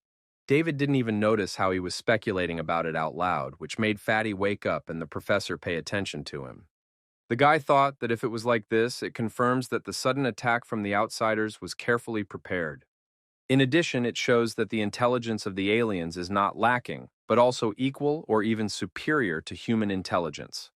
His train of thought, however, was interrupted by Professor Cabrillo, who called out to David. He said that, judging by the look on his face, the boy had something to say, and he was the only one who had failed last semester. The professor commanded him to stand up and share his thoughts with the rest of the students. However, to his surprise, David decided to actually do as the man said. Magnus turned to him, saying that his friend should have at least pretended to listen to him, since he was already like an eyesore. The other students laughed quietly at David, for they all remembered him as the guy who had confessed his love to Angela. However, to everyone's surprise, David did rise from his seat as if he really had something to say. Suddenly, he turned to the professor, saying that he thought all three theories with the destroyer were nonsense. Hearing this, Cabrillo was surprised, for he didn't expect the guy to stand up and say anything at all. The students laughed now without hiding it, saying that this David questioned the words of the professor. He himself thought that the guy just couldn't wait to stop him from giving a lecture. That's why he was saying such things. Then he replied that in that case, they would all listen to what he had to say about it. Cabrillo added that it would be great to hear some rational thoughts, not childish theories about aliens. Catherine, who was standing at the bottom of the lectern, wondered if this guy couldn't stay out of trouble. But David only smiled. He was going to earn the professor's respect by surprising him with his knowledge. He started by saying, though the primitive wormhole is destructive, but in the second picture, you can clearly see signs of biological corrosion in the form of rust stains, which has nothing to do with the wormhole. As for temporary tunnels, that's a bit of a fantasy, and in that case, the degree of destruction would be much higher. And as they saw in picture number 6, the hull of the destroyer even still had some performance. As for the mirage theory, it is already more probable, but it is also wrong, David said so confidently that even everyone fell silent. The professor thought that based on various situations, the mirage theory was indeed the most plausible. However, this guy had averted it as well, so he wondered how he himself was going to explain it all. Usually no one paid attention to such details, but David mentioned it too. And he went on to say that if you look at the geographical location in the 5th picture, you can see that this area is on the edge of the solar system, and a battleship, as you know, can't operate far from it. So where could the mirages come from, since there are no areas near the solar system with such functionality? Other students were skeptical of his words, asking how he knew the theory of multidimensional projections. David just waved his hands because he really didn't know any of this stuff, but was just going by experience. Suddenly, one of the other students noticed that his words, however, made sense. And Professor Cabrillo said that they would come back to this question later because they did not have much time left. They moved on to the next topic, which ended 15 minutes later when the bell rang. The students poured out of the lecture hall. David was about to leave as well when suddenly the professor called out to him. He asked where the boy had heard what he had said in the lecture, and David asked him if he thought there was a creature on that ship. Cabrillo noticed that David had stood out once, but now seemed to be going back to fantasizing about aliens. Besides, the kid had answered so thoughtfully that it was possible, and then the professor decided to taunt him. He tapped David on the head, telling him not to forget his head with these thoughts, but rather to get on with his course. But David thought it was pretty hard for people living in peacetime to imagine an alien invasion. And there was no telling where exactly the aliens had come from. Perhaps they had created wormholes leading directly into the solar system. David wondered if it was possible that something had helped the aliens determine their coordinates. With these thoughts, he was about to head back to the main building when he was suddenly stopped by Catherine, telling him not to bother the professor. At that moment, Magnus joined them, reminding them that it was getting close to lunchtime. The friends went to the dining hall where David had picked up a lot of food for his new habit of practicing. Magnus wondered if his friend was still gorging himself on food and there was money to be spent on everything. The fat man, who was always short of money, felt uncomfortable at the thought of David spending so much. He said that at this rate he would be broke before the semester was over, but David didn't know what he was talking about. Catherine also wondered how he could fit so much in since he ate 3 times the ration of a normal person. David awkwardly replied that his workouts had recently tripled. He wanted to say something else so his friends wouldn't think he was doing it out of bitterness of rejection, but he didn't have time. they noticed the commotion at the entrance to the dining room. It was because of Angela, who had also come in for lunch. All three at their table were staring at the girl, and each had a different look in their eyes, but David's was no longer a look of love. Catherine thought that this was the same girl who was in the top 10 in the Earth Federation with over 2,000 points. Although she was only in her third year, but her authority in the school had already become very great. Angela, meanwhile, saw David and smiled, heading towards their table. The rest of the students watched this with interest, waiting for something to happen now. Catherine also thought that the girl was coming here to cause trouble for David, and she didn't like it. Angela, on the other hand, walked over to their table and politely asked Fatty if she could sit here. This was rather unexpected. The students were starting to get more and more curious about what kind of drama was going on there. David decided that now he should play along with the girl and asked his friend if he would give his seat to the younger one. He quickly assessed the situation and moved to Catherine's side, and Angela took his seat next to David. She asked Catherine what they'd been talking about, and Magnus thought it sounded like fun. Angela thought she would need the cooperation of small figures to make David her shield. And that girl, Catherine, was clearly the key, and she looked at David with disbelief. Magnus then decided to seize the initiative by saying that something amazing had just recently happened. He embellished the incident at the lecture a bit, describing David at his best as he defended his position. Catherine, however, decided that he was already crossing the line and told Fatty to stop making things up. But Angela said that she thought the older man's words made perfect sense, which surprised Catherine. She added that a great many Earth and Moon ships had crashed over the years. It was unexpected, however, that David was studying such specialized drills.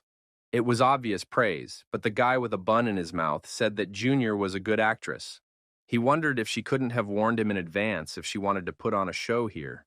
And couldn't she have chosen a less crowded place rather than this huge dining room, and even at lunchtime?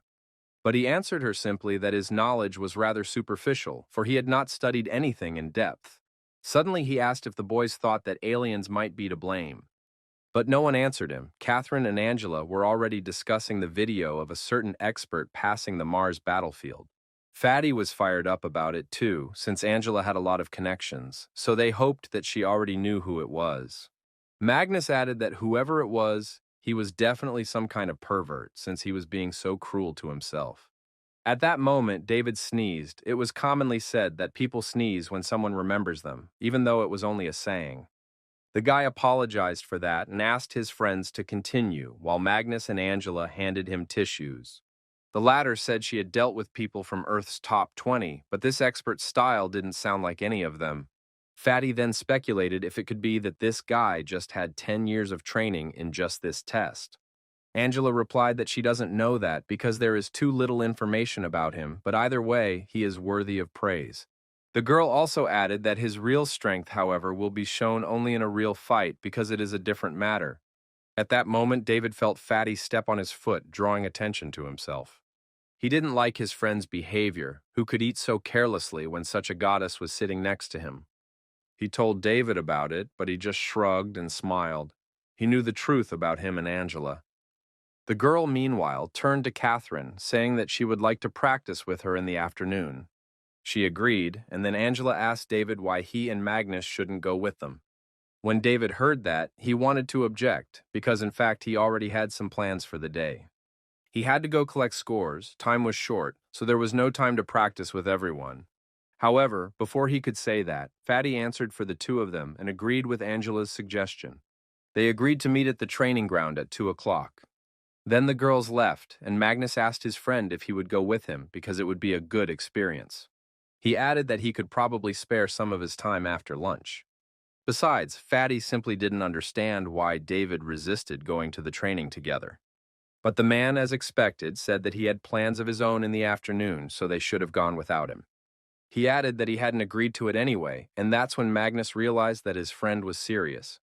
He made one last attempt to talk him down, asking if his friend couldn't put his business on hold. But David was adamant, saying that he couldn't help because he had his own training.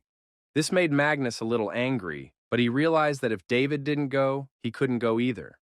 So he counterattacked, saying that if his friend didn't go, he would wear his underwear. However, David immediately broke his threat, saying that if he did so, he would throw him out of his Lulu. Magnus realized that nothing was working, so he had one last trump card left. He decided to go for blackmail.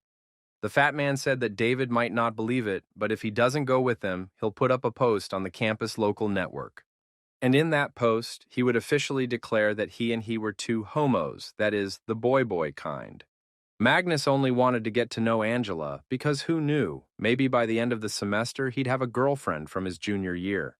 David, on the other hand, didn't want his friend to carry out his threat, so he couldn't stand it and said he agreed. Magnus was glad he agreed, saying he knew he wouldn't leave him, but David still didn't like it. He told Fatty to never blackmail him with such nonsense again. He couldn't get angry at his friend, though. Seeing him smile, he thought he was glad to have such a comrade. And if this change would allow him to lead a better life in the school, that would be great too. So after an hour, they arrived at the meeting place, which was the fire training ground. Catherine and Angela were already there, the former asking why they were late, telling them to get here sooner. She added that the guys didn't seem to know how rude it was to keep two beautiful ladies waiting. To this, Fatty replied that the headman would never get a boyfriend if he kept nagging like that all the time. Angela, meanwhile, turned to them, asking the elders if they wanted to take a couple shots. Magnus immediately protested, saying he couldn't, but David decided to help his friend this time. He pushed him forward, telling him not to be shy and to show his Lulu what he could do. The girls were surprised to ask each other who Lulu was, but none of them could know that. David then replied that it was some sort of mantra or self-hypnosis to make his friend a better shot. Magnus walked over to the weapon and took aim and then fired at the targets, which were not very close. But despite this, he managed to score a full 92 points, which was very good, and the girls praised him. David remarked that he was still nervous, and if you take away the excitement, which has no place at the front, Fatty would have scored 100. Catherine then said it was her and Angela's turn to show off their skills and winked at the guys. She and Angela then took their positions and prepared to fire, choosing the best angle.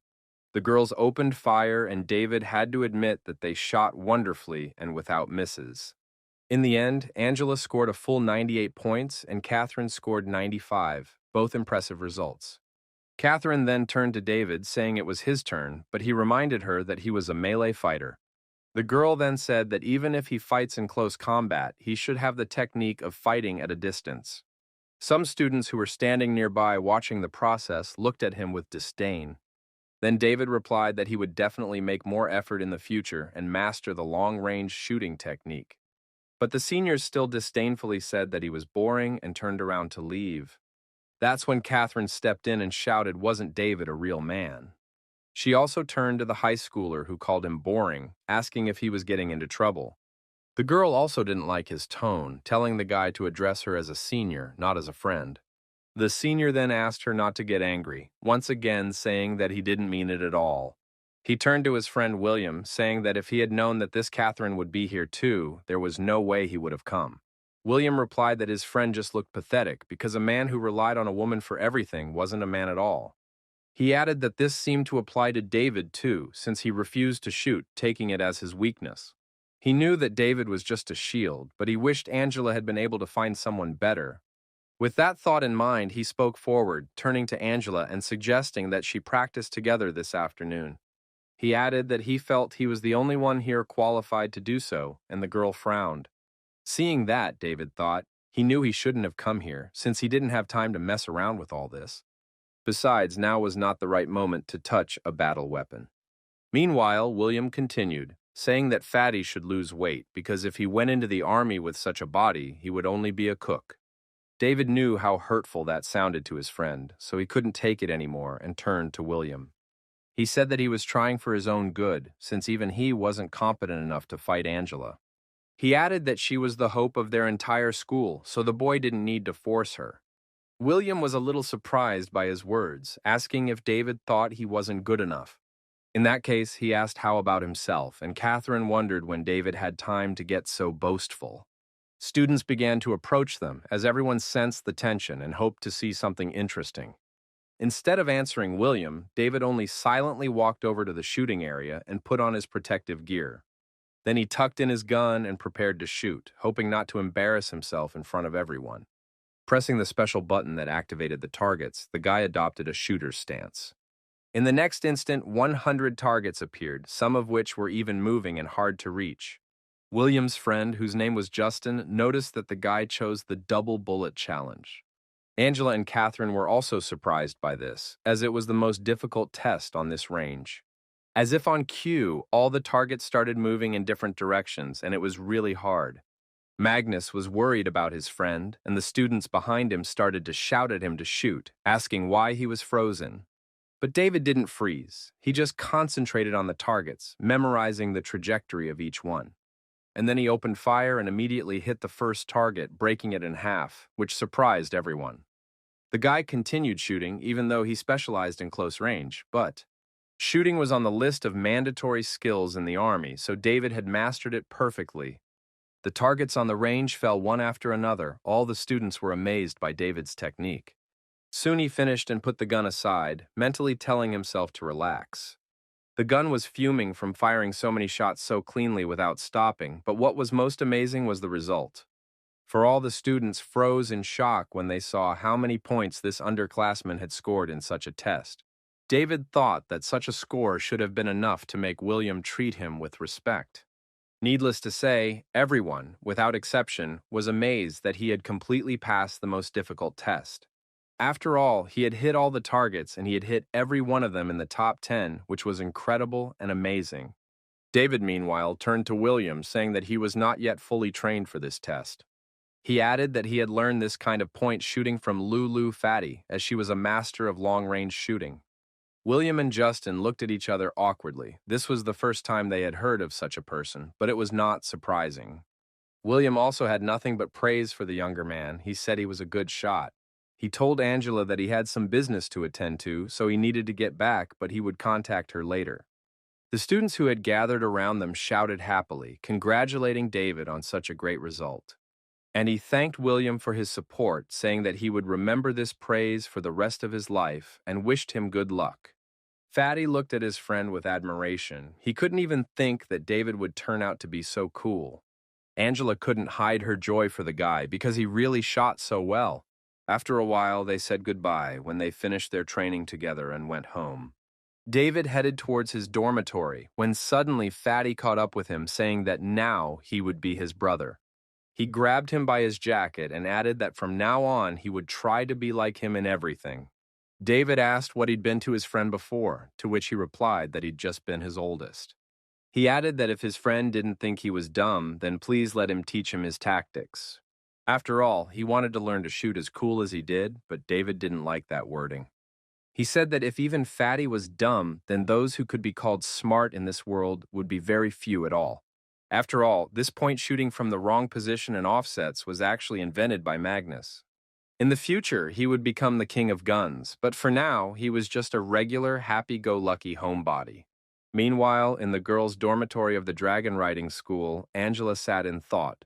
She thought that David had seemed unserious at first, but he had been so reserved lately. His sister used to complain to her about David's lack of smarts, but today's shooting showed otherwise. His pistol shooting style today was extraordinary, but she didn't understand how he could change so quickly. However, if William hadn't started ridiculing Magnus, David wouldn't have done anything about it. In other words, in her case, he wanted to really help her, not take the opportunity to pick on her. However, remembering his confession, the girl smiled and wondered if it was the same person. She wasn't the only one who noticed it. Meanwhile, in the girls' dormitory in the other room, Catherine was lying down. The girl wondered if David was already so strong. After all, he had seemed so carefree before.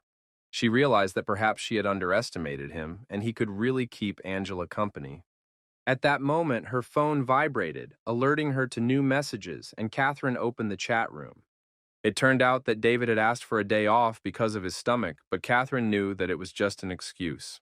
Still, the guy insisted, so she had no choice but to agree. The girl was even pleased with his last words when David wrote that she could always be relied on. In fact, she and Fatty had something in mind, and David signaled to him that he had successfully excused himself for the day. In the Battle of Sun Lake, the battleship Catherine had been in charge of supporting the ground troops, however. Due to the fact that that battle was already all but lost, headquarters ordered the fleet to retreat. In the end, he and Fatty managed to retreat with the troops, but Catherine died because of him. If he hadn't been so lazy, untalented, and willful in his past life, this wouldn't have happened. As soon as he thought that, he literally immediately felt a rather intense pain in his chest area. David grabbed the place, not realizing what was happening. However, the pain eventually stopped. The guy was left standing with his hand on his chest. He didn't realize what it had just been. Unzipping his sweatshirt, he suddenly saw a scar on the spot where he had felt the pain a moment ago.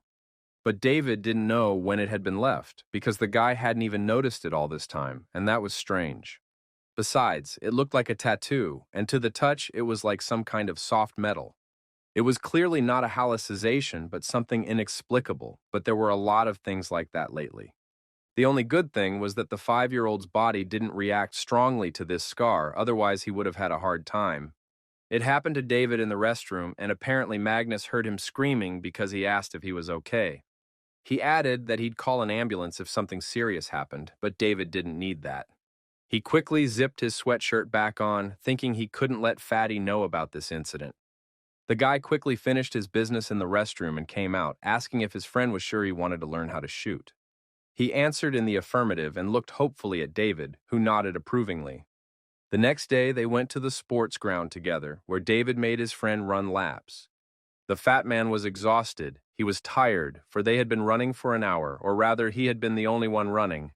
Magnus was beginning to regret it, saying that he'd better keep watching the space beauties. When David heard that, he hissed, saying he was giving his friend 10 more laps for disrespect. The guy thought to himself that it was all about stimulating his genetic power, so it wasn't in vain. David thought it would be safer for Magnus in the future if he got stronger now. Now that he was back in the past, he needed to find a way to prevent disaster. He thought about it for the remaining 3 hours, and then Fatty collapsed right on the track, saying he couldn't take it anymore.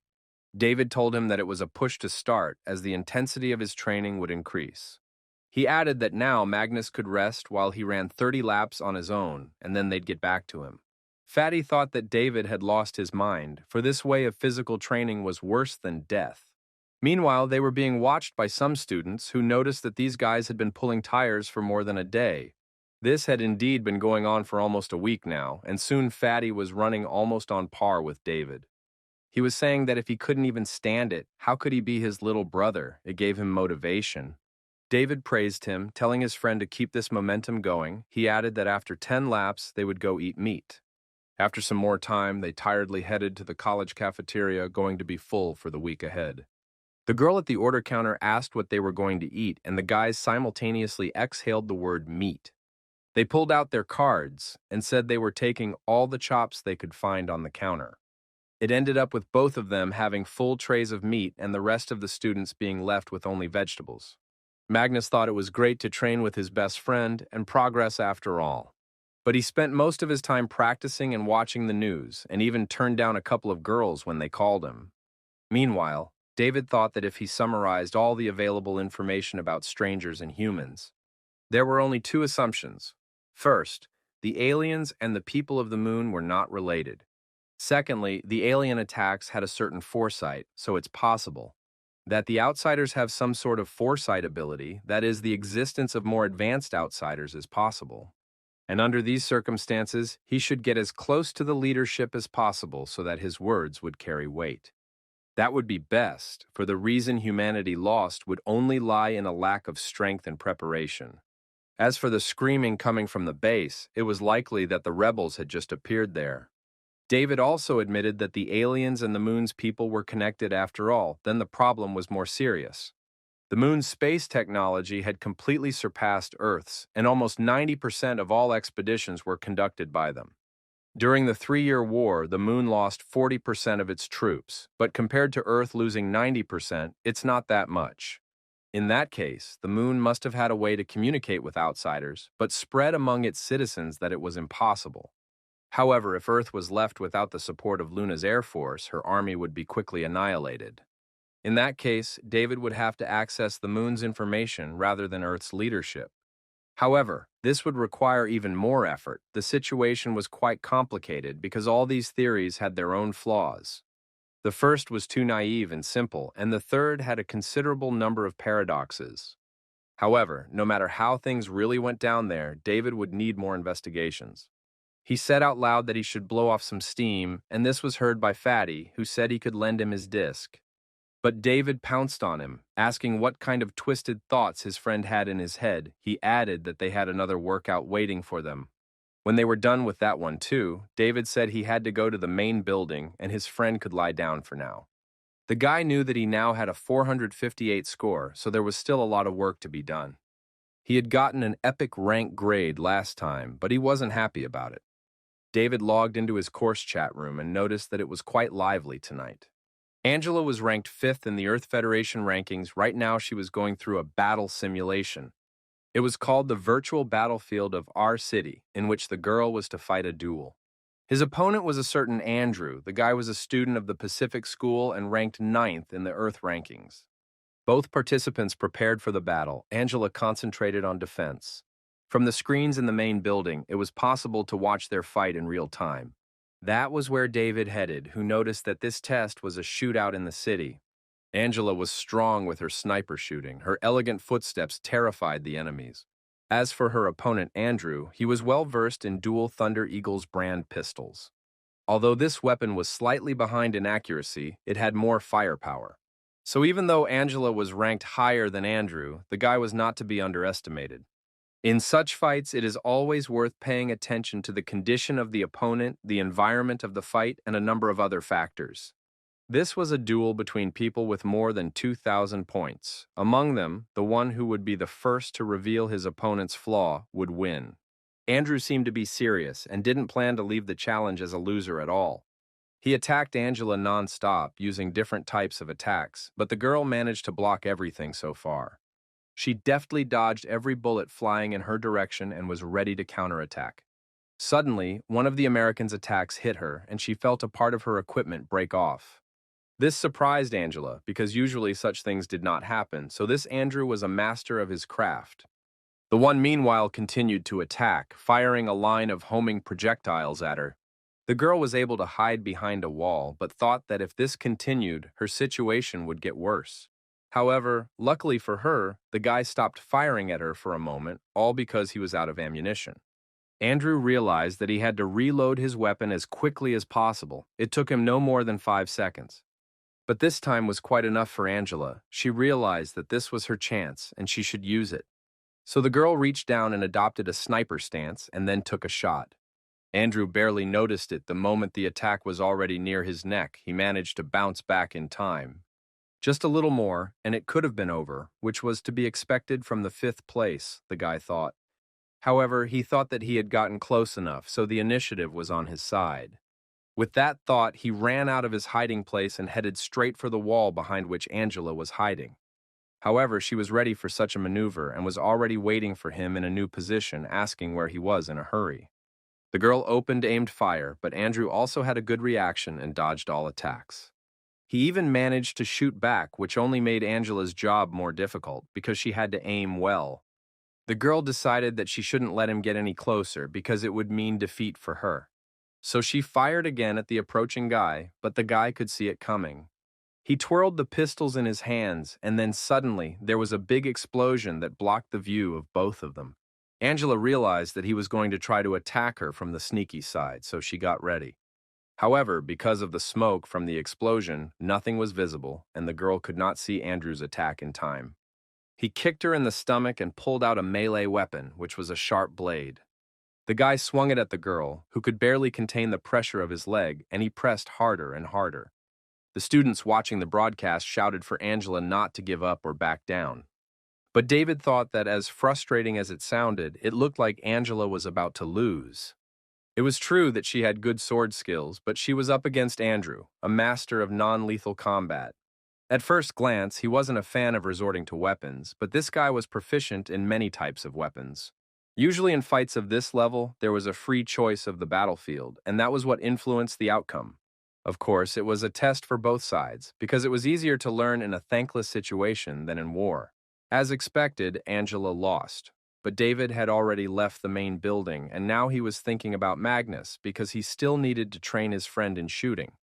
With that thought, the guy activated the test system, choosing this time the level called Vertigo. He lay down in the special cylinder that dressed him in the right equipment and thought he would make a recording for Fatty. This time he mentally guaranteed him that he would be one step ahead, which he would be very happy about. Meanwhile, in the dormitory of the journalism faculty, Group 12 went to rest on Michael's command. The guy commanded his classmates. Together they were on duty, all the cameras in the testing areas. After all, according to Michael's analysis, this mysterious man had to reappear, because otherwise he would have revealed his identity long ago. It was for this reason that Michael organized shift surveillance, excluding only the moon and popular zones. He also left only the high-ranking trials, which they would immediately start monitoring when someone chose them. This operation had the code name Demon Hunt, because considering that atmosphere, it wasn't an exaggeration. Except that there were plenty of people challenging these trials and failing them. Each of them was unpleasant to watch, and they had been doing it for days without any results. On the other hand, Michael wondered if this person could have challenged the low-level tests on purpose. After all, for a monster like him, any difficulty should be equally boring, and the thought made sense. Michael decided to test his theory and opened the list of non-scoring trials and saw vertigo among them. Usually only freshmen were interested in it, but this student had taken it anonymously for some reason. Michael decided that he should check it out anyway and opened the observation of the passage. When he saw the guy who was taking it, he was incredibly happy because it was the same expert. And although there were many anonymous students with a similar physique, he was sure that this was the right person. Michael was also surprised that the guy used paired gyroxes for his shooting. As it was known, it was not the best weapon, but he thought that the expert decided to intentionally make it harder for himself. Besides, he had compacted the barrels quite a lot, which also surprised Michael, because it was the first time he had ever seen such a thing. David, on the other hand, thought that the setting of the regular version of the Gyrox was too loose, so he compressed it tighter. That way, he could deal damage continuously. Conventionally speaking, his recoil would also increase. It was a good opportunity to test the results of his recent training. And Michael thought with horror that a normal person would not be able to withstand such a recoil because it would be too strong. The expert's method of adjustment was quite unusual, but what was most impressive was that somehow he had prepared for it. Michael did not even want to imagine what kind of training it was worth going through to achieve the same result. The boy quickly contacted teacher Saipan, saying that he wanted to start a live broadcast at the school. He asked if the guy could help him with that, and the guy asked back if he had anything impressive to say. Michael said that the teacher himself knew what kind of flair he had, adding that the material would be more than impressive. Saipan agreed, but warned that if the broadcast was boring, he would give him a grade of rank 3 on his report card. In the next instant, the screens of the entire school displayed the live broadcast of David's battle. However, the students started to become indignant. They didn't understand why Michael had launched a vertigo on the air. Some even left the main building, saying that they thought this one was going to be a battle of some stars. But they were only shown some guy who pretended to adjust the guns. They called him a regular showman.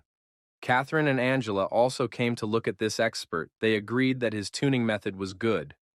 Teacher Saipan awkwardly wondered if his student had decided to make fun of him by setting up the usual vertigo. Meanwhile, David concentrated on the test. After all, he was doing it for his friend. Therefore, the guy could not make a mistake, and with this thought, he began to pass the test. In vertigo, the targets were moving, and each one flew straight at the guy. It would seem that nothing complicated, just shoot at them, that's all, but David had other plans. He opened fire and immediately felt a strong recoil, but kept the weapon in his hands. Explosions rang out, indicating successful hits on the targets, and it was impressive. But the students said it was just the basics, and they would be better off going to watch a movie in the dorms. Angela, on the other hand, thought their view was too superficial because you could find skill in this guy's movements. There was definitely a lot to learn from him, but he hit every target perfectly, so the girl didn't understand why he suddenly decided to choose this particular basic test for training if he passed it with such ease. However, David did not even suspect that he was being watched. He was practicing the techniques of the future Magnus. After all, the latter would become an unrivaled marksman and his best partner, so there was nothing wrong with that. To hurry things along a bit, and Michael realized that this was really just an ordinary basic test. And after all, he had been so eager to get a high plus ranking grade this semester, but now it looked like he was only going to get a 3-. David continued to hit the targets, using more and more weapon techniques. After all, he had his own fighting style, which was a bit different from Magnus's. So he kept practicing it, increasing the difficulty by going longer distances. When he hit another target, it was accompanied by an explosion, which he stayed away from. Angela suddenly turned to Catherine, standing next to her, asking if the girl understood the same thing she did. And the latter replied positively, saying that this vertigo was not like theirs at all. Soon, it was to be noticed by others, but David thought of nothing but the challenge. He continued on his way. The condition for successfully passing the vertigo was the extermination of all targets. However, in addition to this, David also had robot snipers present at the location who were also shooting at the guy. David had to dodge them too, which made this challenge many times harder than the basic one. Plus, he was using two guns at once, and holding both barrels with that kind of recoil was extremely difficult. But David was well trained. He held the gun tightly and controlled the trajectory of his shots perfectly. With two precise attacks, he killed two robots, hitting them in the head, earning him extra points. Angela could see from his movements that he was already a first-class marksman and could easily score 1,500 points. This was confirmed by his defensive move for dodging and firing two pistols at the same time. However, on the other hand, this was just a vertigo test, nothing more than a regular appetizer.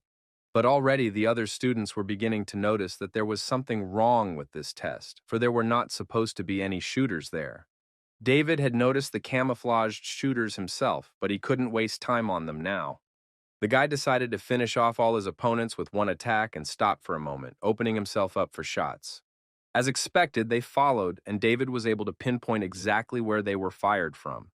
This allowed him to quickly spot his opponent, despite the fact that he was camouflaged. The guy counterattacked with both of his pistols, aiming at the locations from where the shots were fired at him. He focused on his surroundings, for any mistake could have ended quite tragically. But fortunately, the robot shooters didn't have lightning speed, so they didn't have time to escape.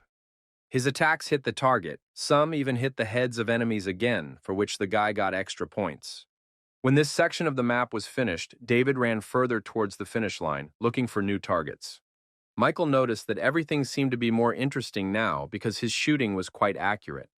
But it still wasn't enough to keep him on the air for long. His teacher thought the same. Angela, meanwhile, was shocked that this guy was able to maintain such an intimidating hit rate. This was despite the fact that he had to adjust to the ever-changing speed of his footsteps. David, on the other hand, noticed that the enemy now had an alpha laser rifle in his arsenal. It was held by 4 shooters at once, mixed in with the hostage, which was not good at all.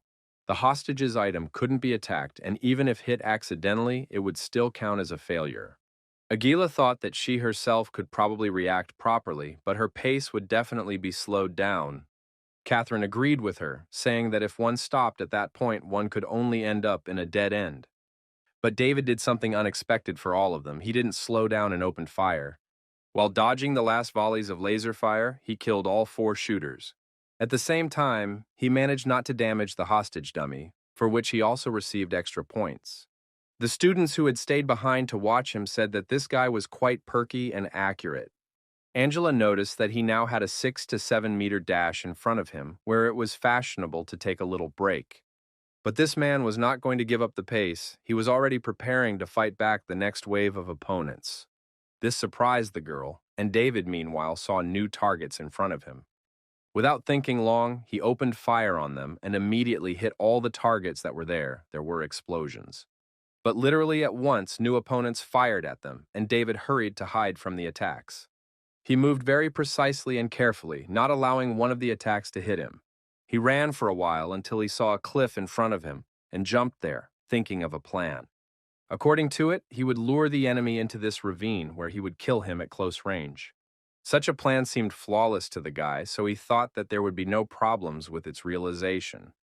And so far it really looked like that. He ran further down the gorge, but David was not happy for long.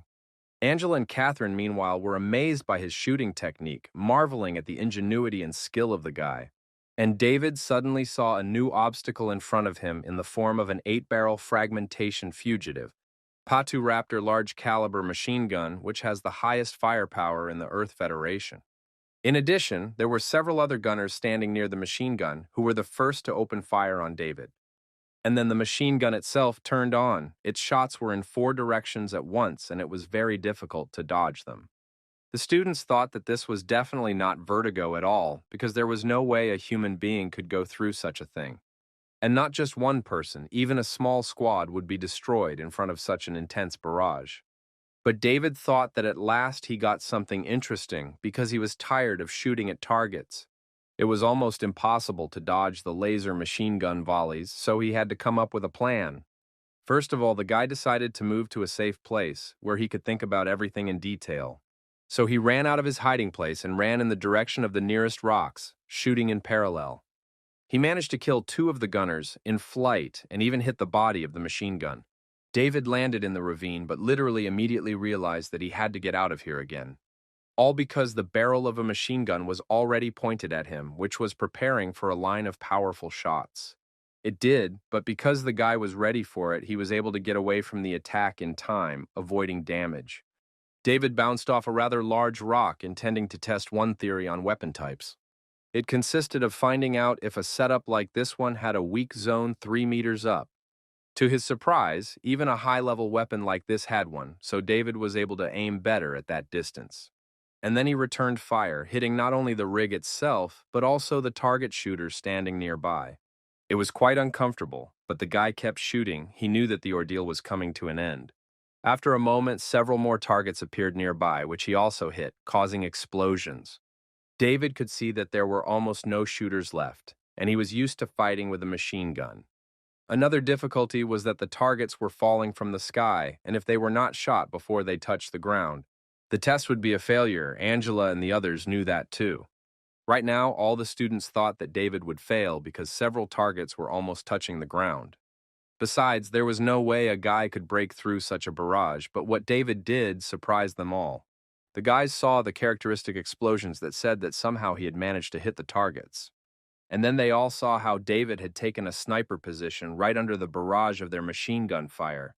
It was the setup's temporary blind spot, and he'd made it just in time, but now it was worth ending it all. He got ready and made a sharp dash, aiming towards the machine gun as it continued to fire. And then the guy only took one shot, however it was a shot with a set trajectory. The laser bullet went past the machine gun's cue and went sideways right where the rig's power supply was. The last gunner was sitting there, controlling the machine gun with a special panel. He didn't react in time, and David's attack cut off his head, causing him to lose control of the machine gun. Everyone present in the main building marveled at this turnaround, as did David's skill. Catherine and Angela concluded that this expert was very dangerous if he used such techniques. After all, the ability to give bullets a directional trajectory was something truly amazing. David, meanwhile, jumped on the hull of the already inoperable machine gun, but the last wave was waiting for him. He suddenly saw many targets in front of him, which appeared one after another with great speed. Michael noticed that the same aura was now emanating from this mysterious guy as last time. He was rooting for him because the other viewers must have felt it, so the broadcast would be a success. Meanwhile, in the North American school, a certain Harry Parker was also watching the trial. He was very interested to see what David would do now, because his spirit should have been broken by now. Not even a human, not even a robot would have been able to stop them all right after the fight with the gunman. But David seemed to think differently. He just concentrated as he usually did and clenched his gyroxes tightly. And then opened fire on the sacks. From the outside, it might even seem a bit useless. However, the guy had chosen the machine gun as his stronghold for a reason, because from here he could take aim in all directions. And indeed, so far, he had managed to hit all the targets without letting a single one touch the ground. All the students were cheering him on, counting every target he knocked down. Now he only had 8 left. Catherine and Angela counted along with everyone else. They said there were only 3 left, but here David shot the last one as well. A large number of explosions formed in the sky above him, which made him even surprised himself. But still he did it. The last downed target fell to earth, and the test was done. For a moment there was silence in the main building of the school. Everyone was just in shock. And then everyone began to shout and rejoice that the guy had succeeded, admiring his abilities. David himself, seeing that the explosions did not stop, decided to make one last one, to definitely end everything. Now he could go back to the finish line, where he would go back to the school and look at his result. But whatever it was, David was glad that he could pass this test. After all, it was for his friend. He headed for the gate that would take him back to the room where he had started the test. Meanwhile, the students froze in shock as they looked at the score this guy had managed to get. It was truly astounding, and what was also impressive was that David took only 1 minute and 58 seconds. It was also said that he successfully passed the hidden epic level of vertigo with 120% difficulty. His grade was also unusual, as he received an epic rank with 2 pluses, which was not usually the case. All the students were defeated by such skill, with many admitting that they wouldn't want to fight against this guy. And Angela thought that there were no coincidences here, because the whole trial process was even scarier than they had seen. Catherine thought the same thing. In the beginning, she could still keep up, but what happened at the end was clearly not in her sphere. Harry Parker, on the contrary, laughed at the end of the broadcast that there was such a monster in the world now. And David thought that he could have finished faster, but there was no need. However, the pace and content of the trials were fixed, so these small changes had no effect on the experts. If one could get a maximum of 10 points for passing just now, his score was somewhere around 7 or 8. The thing was that he wasn't really excited about this test. It was too boring to shoot 100 targets. After all, in his past life on the alien side, there were these things called poison flies. Upon contact with a human body, they would instantly drill a hole in it, so when they gathered in groups, they could only be dealt with a flamethrower. However, in the 3rd year of the war, they underwent a change and became immune to fire. The ability to evolve in outsiders is really something beyond the realm of possibility. But David decided that it would be best to stop thinking about it for now and look back on the past because he was going to change things. In his case, the best outcome is to find and cut off the roots of the outsiders, because if the war starts again, no matter how people fight, the outcome will be the same as last time, and even if 2 major battles are won, mankind would inevitably suffer huge losses. David didn't want to let that happen. He was awarded 300 points as a bonus. He was very happy. After all, he had tried a little and got extra points. It was motivation to keep going. However, the next moment, his stomach rumbled and he realized that he had to eat immediately. He rushed to the mess hall because dinner can't be delayed, and now was the time to treat himself to a meal. Meanwhile, in the cavalry school held a meeting which raised an important issue. The headmaster was going through the list of selected students who would represent their school. This time, he was satisfied with the team he had made up and was already starting to think about the next competition. Suddenly, someone from the staff burst into the office, disrupting an important meeting on the upcoming competitions. The other professors indignantly remarked that it was very rude, but the rector was rather surprised. After all, the boy had said he had to see it with his own eyes, so the man stood up. He told the others that he would be gone for a while, and their meeting could be considered over for the day. As he disappeared out the door with the guy, he showed him the tape of the broadcast with David, which surprised the rector even more. Meanwhile, in the strategic laboratory in Central Europe, Dr. Calasadin had a visitor. The old man immediately warned the man that he hoped he had something important to tell him, otherwise he wouldn't listen to him. The man said he had come about his recent research topic on arc firing. A certain someone had confirmed it, though at the moment his identity had yet to be revealed, but they had already pulled in all the connections. It was about a mysterious guy who had used this type of shooting in a vertigo test. David himself, meanwhile, was sitting in his room with Magnus, who was as impressed with his skill as everyone else.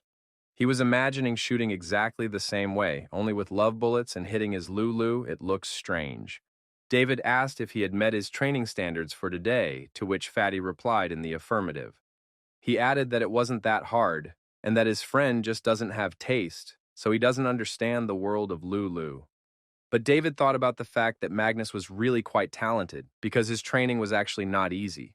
So it only showed that this guy was an unusual slacker, and there was still potential in him that was worth unlocking. So David decided that he couldn't be merciful in such a case. He woke his friend up very early the next morning. They started by dragging tires around the stadium again. This time there were a lot more of them, and the guys increased the pace. The same went for the barbell workouts. David spared no expense in putting extra weight on his friend. It was not easy for Magnus, but he tried to do everything, and strangely enough, he really succeeded. After another 100 laps around the stadium, they went to breakfast, or rather, only David ran. Fatty didn't even have the energy to walk. That day his morning didn't start with coffee, and he didn't like such changes. In the dining hall, the boys ate for four. The other students were surprised at their appetite, for it was a little strange. David noticed that his friend had already fully adapted to the past amount of training. So it was time to increase them, and Magnus asked if they two fools were really going to compete. David agreed, adding that although it might have gotten harder lately, life had become more enjoyable.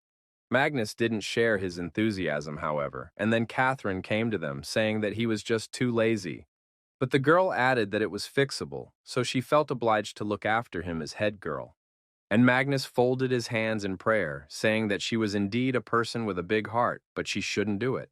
Then his gaze fell to Catherine's plate, and Magnus was a little surprised, asking if she was on a diet. Catherine replied that she had recently increased her training and had even reached 1,700 points.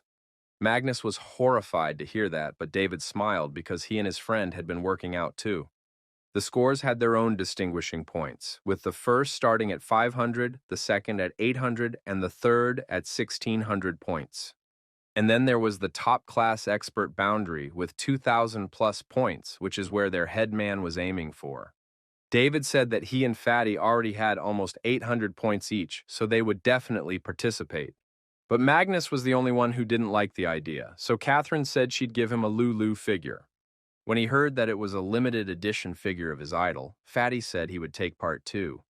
However, he quickly came to his senses and said that the head girl was probably just bluffing because how could she have such an item?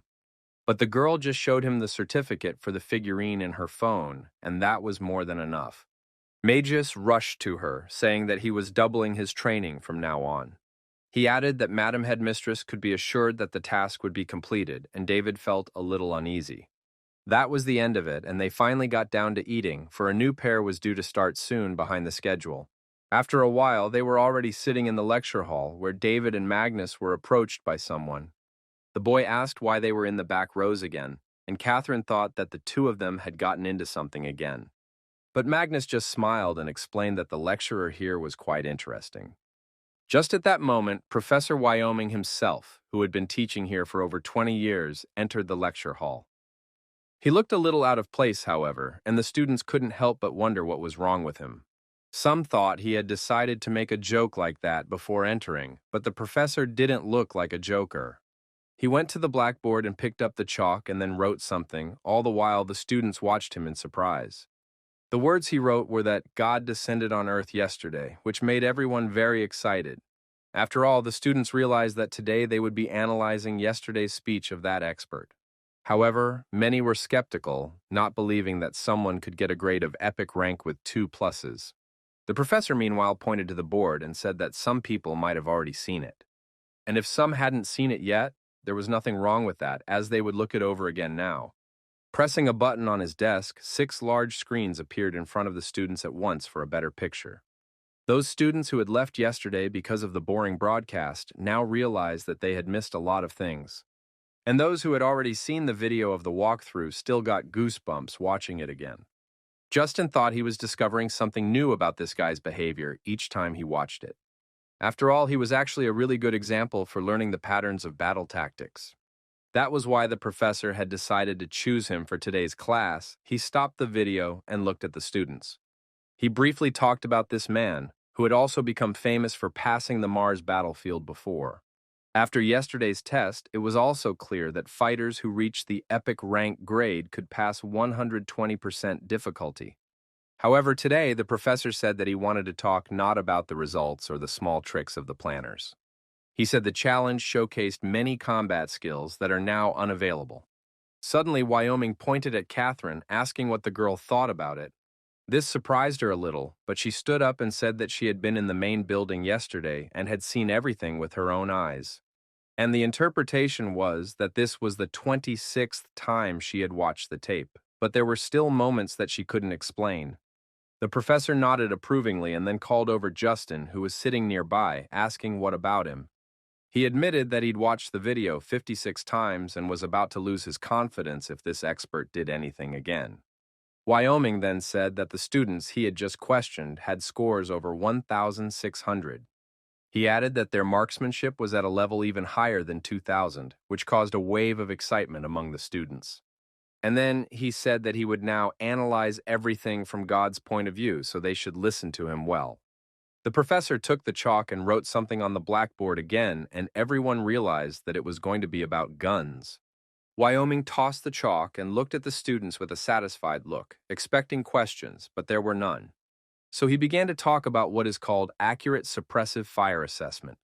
It took place before the object's trajectory was fully extended.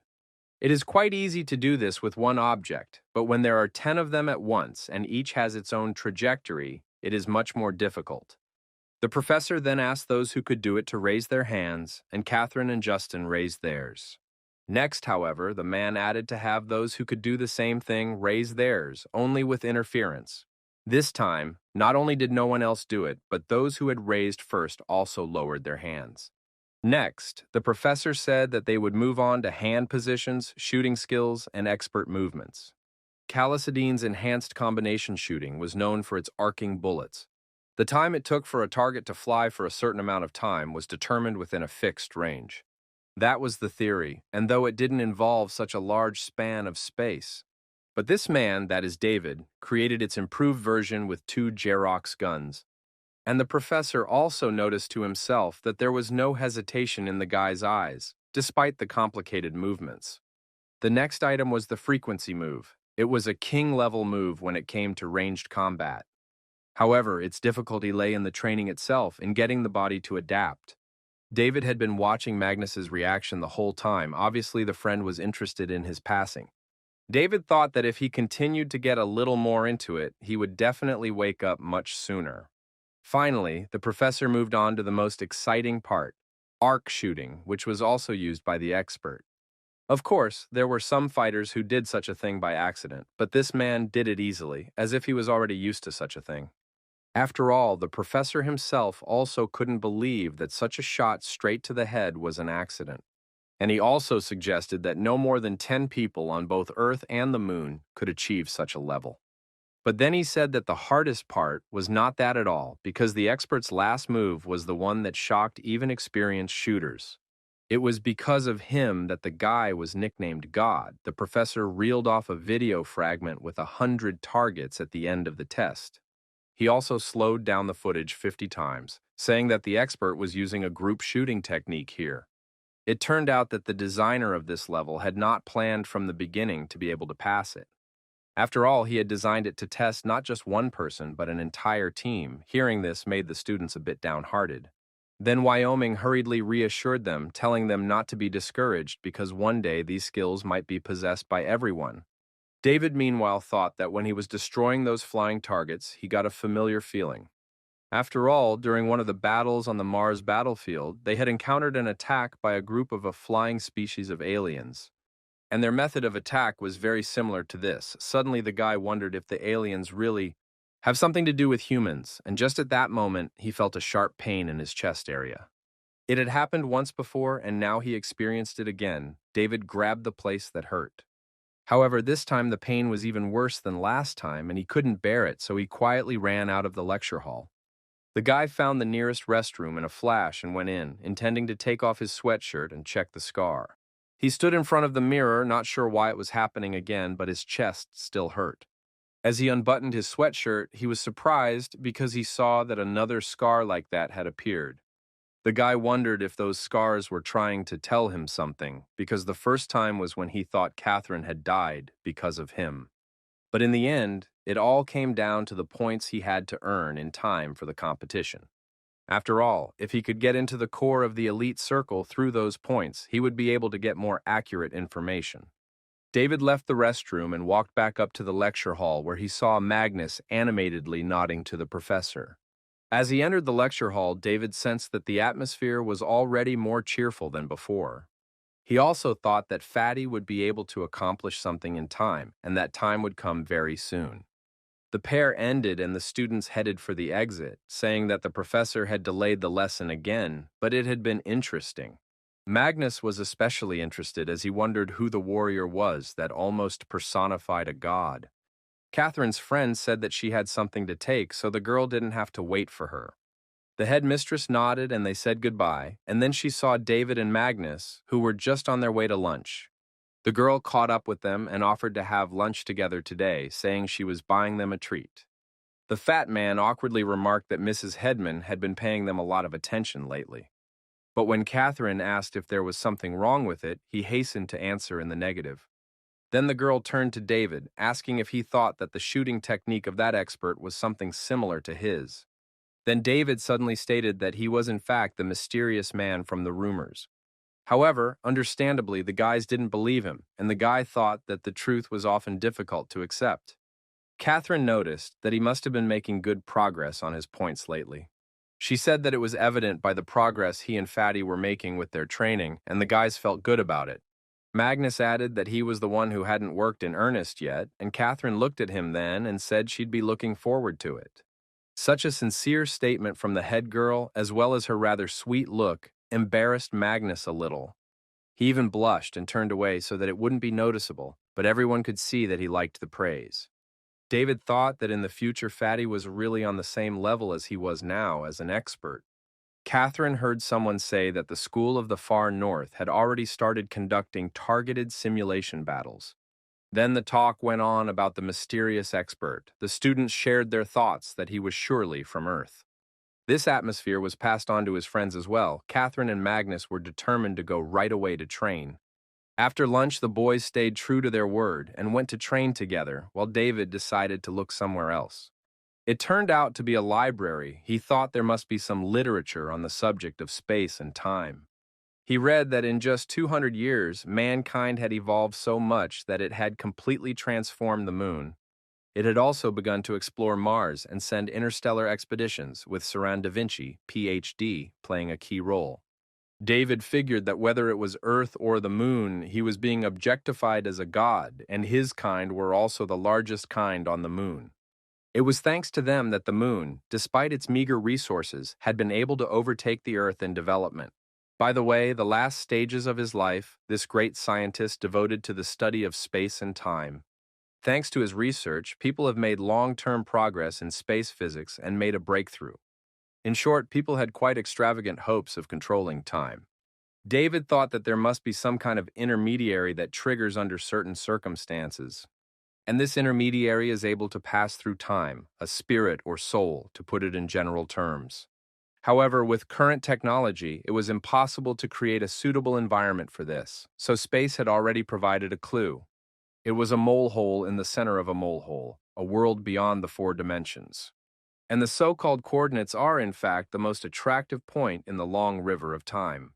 In this case, it would be easier for the spirit to enter the body, and there would be no rejection reaction, and that would be the end of it. But although all this seemed reasonable, there were still unresolved questions, such as whether David had ever been in contact with a black hole. He wondered if the power of a nuclear explosion from the self-destruct effect could have formed such a possibility. Da Vinci's theory was that different temporal and spatial ramifications are interconnected.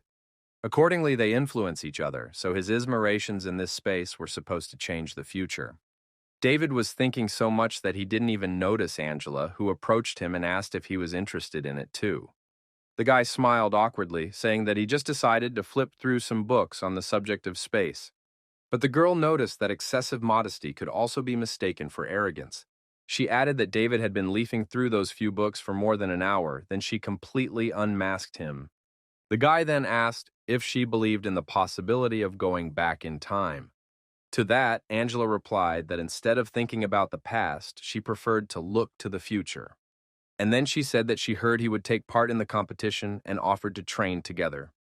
The girl added that it could be organized on the weekend, and David did not understand why suddenly this invitation. After all, he was only supposed to act as a shield, but Angela hastened to immediately add that it was his sister's request. At that, the girl looked embarrassed, and David replied that he didn't mind learning from each other. He'd really been itching to get his hands dirty lately, and Angela was considered number 1 at the school. Plus, with her, he could appreciate the real fighting power of people with scores of 2,000 plus, and that was where they said goodbye. Throughout the night, he never found anything else. He'll likely encounter more astounding conspiracies in the future. But for some reason, it seemed to him more and more that the appearance of the strangers had to do with humans. With this thought, he finally left the library because it was not good to dwell on one thing. It was already 5 o'clock in the morning when the guy was leaving the library building. At that moment, someone else approached it. He entered his information of interest, wanting to wield the right books, but this David could no longer see. And so the end of the week approached. Fatty was glad that the head teacher had really bought him a Lulu figurine. It was because they had actually managed to get 800 points, but David was still going to practice with Angela. He invited Magnus, but he said he didn't want to be a third party and interfere with their relationship. In addition, this Saturday there will be a group event of Lulu's fan club, and he wanted to show his new figure.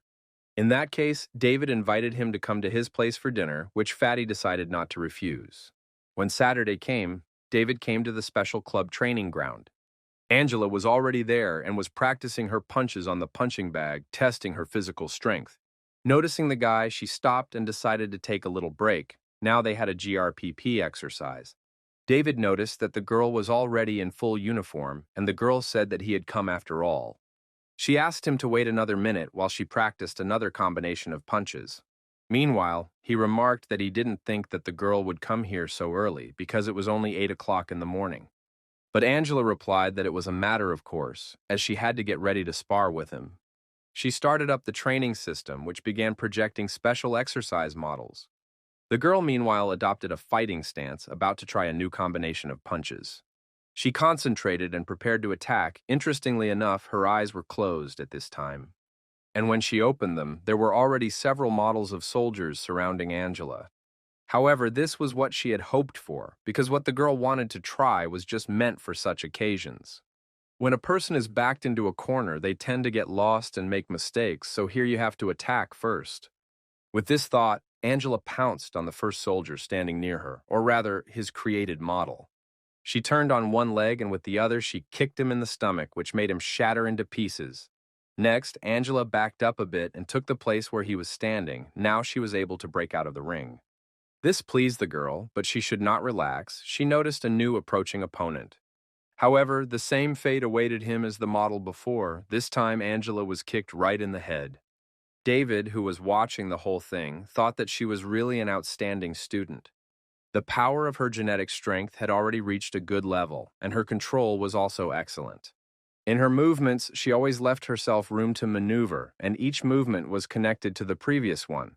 This way, she kept herself safe while increasing her killing power at the same time. This was exactly what was called micro-control of top-level experts. Angela, meanwhile, had almost dealt with all the soldier models. She only had 3 fighters left. But now she swung her leg in a leap and brought it down on the last one, making it shatter. After that, the girl finally landed and took a breath. The physical attacks were exhausting after all. But there was a hidden agenda here. She had actually come here before David for a reason. Angela tossed her hair back, as girls usually did, and at this moment she was especially beautiful. That was what she was counting on to get the guy's attention, and he clapped her unexpectedly. Angela looked at him and smiled, and David said it was great. Thinking of training as a real fight was something familiar to number 1 of their school. Hearing this, the girl lowered her eyes in embarrassment and said that David could see right through her, admitting that she did.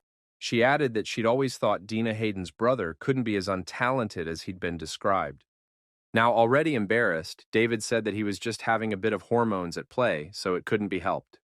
However, the girl added that she thinks sometimes he's just pretending to be bad at something. However, if he does that for too long, he will forget his true nature. Having said that, she even smiled. Why Angela stated that she would have targeted joint training sessions with him before the competition. She was sure that if the guy tried his best with his shooting, he would have a good chance of making it to the second round. David took it as a compliment and said that he really appreciated it. He added that in that case, offering her an official match for 3 rounds to 2 wins, which surprised Angela a bit. She asked if he was sure, saying that she always fights seriously, so then he should take full responsibility. But David assured her that he could take any blow, and the only exception was the failure in his first confession. He added that since the girl would be serious, he could ask for a small wager and asked if Angela was okay with it. She was even interested and looked at him playfully, asking what the guy wanted. And he said that if he won, she would come to their house for dinner tomorrow, where this time it would also be Fatty. Angela asked if that was the whole thing, and David nodded, asking if she was going to be his girlfriend. Instead of answering, Angela prostrated herself and said that she wouldn't mind trying his father's cooking again. She then winked at David and added that she would therefore do a little indulgence by changing the rules a little. She said that if he won even one round, he could consider that he had won the bet. If he lost all three, he would continue to be her shield. After listening carefully, David gave her a thumbs up, saying he understood her and was ready to get down to business. That was it, and after a while, the guys were standing in the real arena from the school. Both were in special combat equipment. Angela was so focused that she didn't notice a small nuance. After all, in this form, David very much resembled that mysterious expert, only without a helmet. The girl pointed to the stand with weapons, saying that the guy could take any of them because she didn't care. And he thought that the training weapons were not sharpened, but even so they posed a lot of danger. So after looking at them, he reasoned that it was still better not to take anything, because even if it was blunt, one could easily get into trouble with it, especially since that often happens in the heat of battle as a rule. So he told Angela that he would fight with his bare hands, which surprised the girl. At first she smiled, thinking that David was as always on his wavelength, but then she suddenly didn't like it. In an instant, the girl became serious and looked at him with a different look that made the guy uncomfortable. She prepared herself by taking a stand and saying that in that case they would see where he got his confidence and arrogance from. Both fighters were ready and took their positions. They were only waiting for the system's signal, which followed a couple seconds later.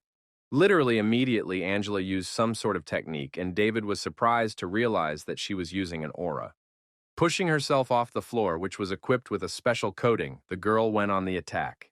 Following her habit, she pounced on the guy in a leap, putting her foot out for a kick, for she had her reasons. After all, the striking power of the leg was much greater than that of the arm. It depended on the area of the body part. However, when her foot was almost in front of David's eyes, he easily dodged and grabbed it. It was so unexpected that Angela was even a little confused, marveling at his reflexes. After all, the speed of her attack was quite fast, but he still stopped her and even brought his hand to her throat. Angela had no more than 2 seconds to react, otherwise victory was immediately on his side. She swung with her other hand, and when David wanted to block, she made a dash and bounced away from him. Angela thought that even though this punch was only 70% force, the counterattack was completely sudden. But then, the girl thought that David was known for being blunt-headed, so maybe she should attack more aggressively. Meanwhile, the man showed one finger, saying that they already had a score that was 1-0 in his favor. Instead of answering, Angela took the counter again, preparing for another attack, intending this time to even the score. This time she used exchange moves and ran in a circle, and David didn't understand why she was doing it. Angela, meanwhile, approached him from behind as her boyfriend was ready to attack. She swung for a punch, about to hit him with more force than she had used before. This time the attack was again a kick to the head, but to her surprise, David easily dodged it and counterattacked again. He grabbed the girl's supporting leg and pulled her toward him, causing her to lose her balance and fall to the floor. Angela had only one emotion, and that was shock, which she couldn't hide looking at David. Meanwhile, he bounced back at her, saying that their score was already 2-0 and still in his favor. He told Angela that she should get to know herself during training, and in battle, she should pay attention to studying her opponent. He added that she shouldn't think of him as a modeled projection, that she is unable to respond instantly. Angela had never felt like that before. She didn't even know why she was losing to him. Also, for some reason, at one point she had the feeling that her opponent had disappeared. Plus, when he grabs her leg, the momentum should cause him to roll back a bit, and at that point you can usually break free. But when David grabbed her, it felt like her body had been taken away. The girl had never been in a situation like this before. She tried to calm down. It was the first time for her, but she had to get her condition in order. Looking at the guy, she thought that it was still very difficult to accept it, but as they say, you lose, you pay. Besides, the girl couldn't help but admit that he was clearly better than her at the moment, though it was unclear how it happened. Therefore, she did not continue the fight any further and said that the elder David was hiding well, she had lost. However, the latter suddenly interrupted her, saying that it was not the end, which puzzled Angela a little. David then showed 3 fingers on his hand, saying that since they had agreed on 3 rounds, they should finish. After all, whatever the outcome, it would still be a rewarding experience for both of them. He smiled at the girl. Angela thought for a while and said that in that case she wouldn't refuse, but this time she would use a weapon. With those words, she pulled out two rather sharp blades that were clearly not from the system's arsenal. They were her own swords, which came with the girl's equipment, and she wielded them perfectly. Angela took a fighting stance and prepared to attack. This time her gaze was full of determination. David noticed, too, that the atmosphere changed instantly, and Angela cleaned up her state of mind in one go. To be able to consciously bring oneself to such a state in such a heated environment was rare indeed. But another from number one was not expected. The girl asked for guidance from the older man. David prepared himself as well, taking up a melee stance that he was also confident in, even against armed opponents. He nodded to Angela's request, and the girl was at his side in no time with her attack. She was a masterful swordswoman, and David had to admit it, though he hadn't been hit by any of her blows yet. But Angela was confident in her skills. She twirled her blades in preparation for her cleaving cut. It was a unique technique that not everyone could dodge, so she wanted to try it out on David. As expected, the guy was able to jump up at the last moment and avoid injury. He himself thought she had completely blocked the directions of travel, but she couldn't hit yet. It was completely useless, and Angela wondered if she lacked speed, seeing how the guy dodged. On the other hand, the moment he landed was her chance to throw him off, so she pounced on David.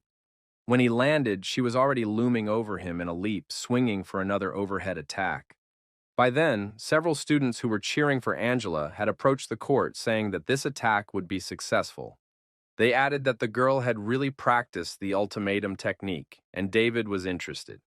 He saw Angela suddenly change the trajectory of her attack right in the air and use two blades at once. This was her technique called 100 acrylic spiral slash, which she used skillfully. David quickly realized that in such a situation he should only calmly dodge her attacks with his swords. He did so, and then did it again, because the girl didn't retreat, she even crowded him. Every swing of her weapon was pretty close to his body, but David managed to dodge everything. He was even starting to get a little amused that Angela couldn't hit him in any way, so he decided to counterattack. Waiting for her to attack him with her left hand again, he quickly grabbed her with his dead grip. This left the girl unable to use both hands, and it took her by surprise. And then something happened that she had never imagined. David knocked the weapon out of her hand with one precise blow. It was so unexpected that Angela was a little confused at first, but she recovered quickly. She still had one more blade, which was enough. If used wisely, she attacked the guy again. But he, just like the first time, by some unknown techniques intercepted her arm and pulled the sword. After that, he pressed the girl against the wall and put the blade to her throat, which said that she was clearly defeated. Angela was shocked and even a little scared. She did not understand why David suddenly became so serious. He told her that her attack would not lead to anything but death on the battlefield, which surprised Angela even more.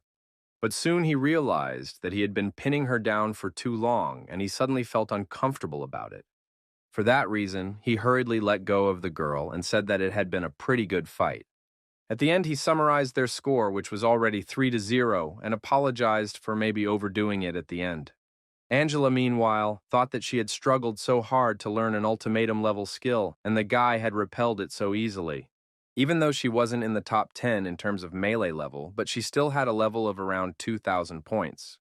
Therefore, she didn't understand how this could happen, so she quietly asked David about it. And he thought that he was foolish again, because he shouldn't have fought a girl like that. He had the advantage. She didn't know that he was the commander of an elite group of blood wolves, so the guy replied that he was just lucky. He added whether she herself did not succumb to him on purpose, which made the girl a little embarrassed. But she told David not to try to change the subject, because today she was in good shape.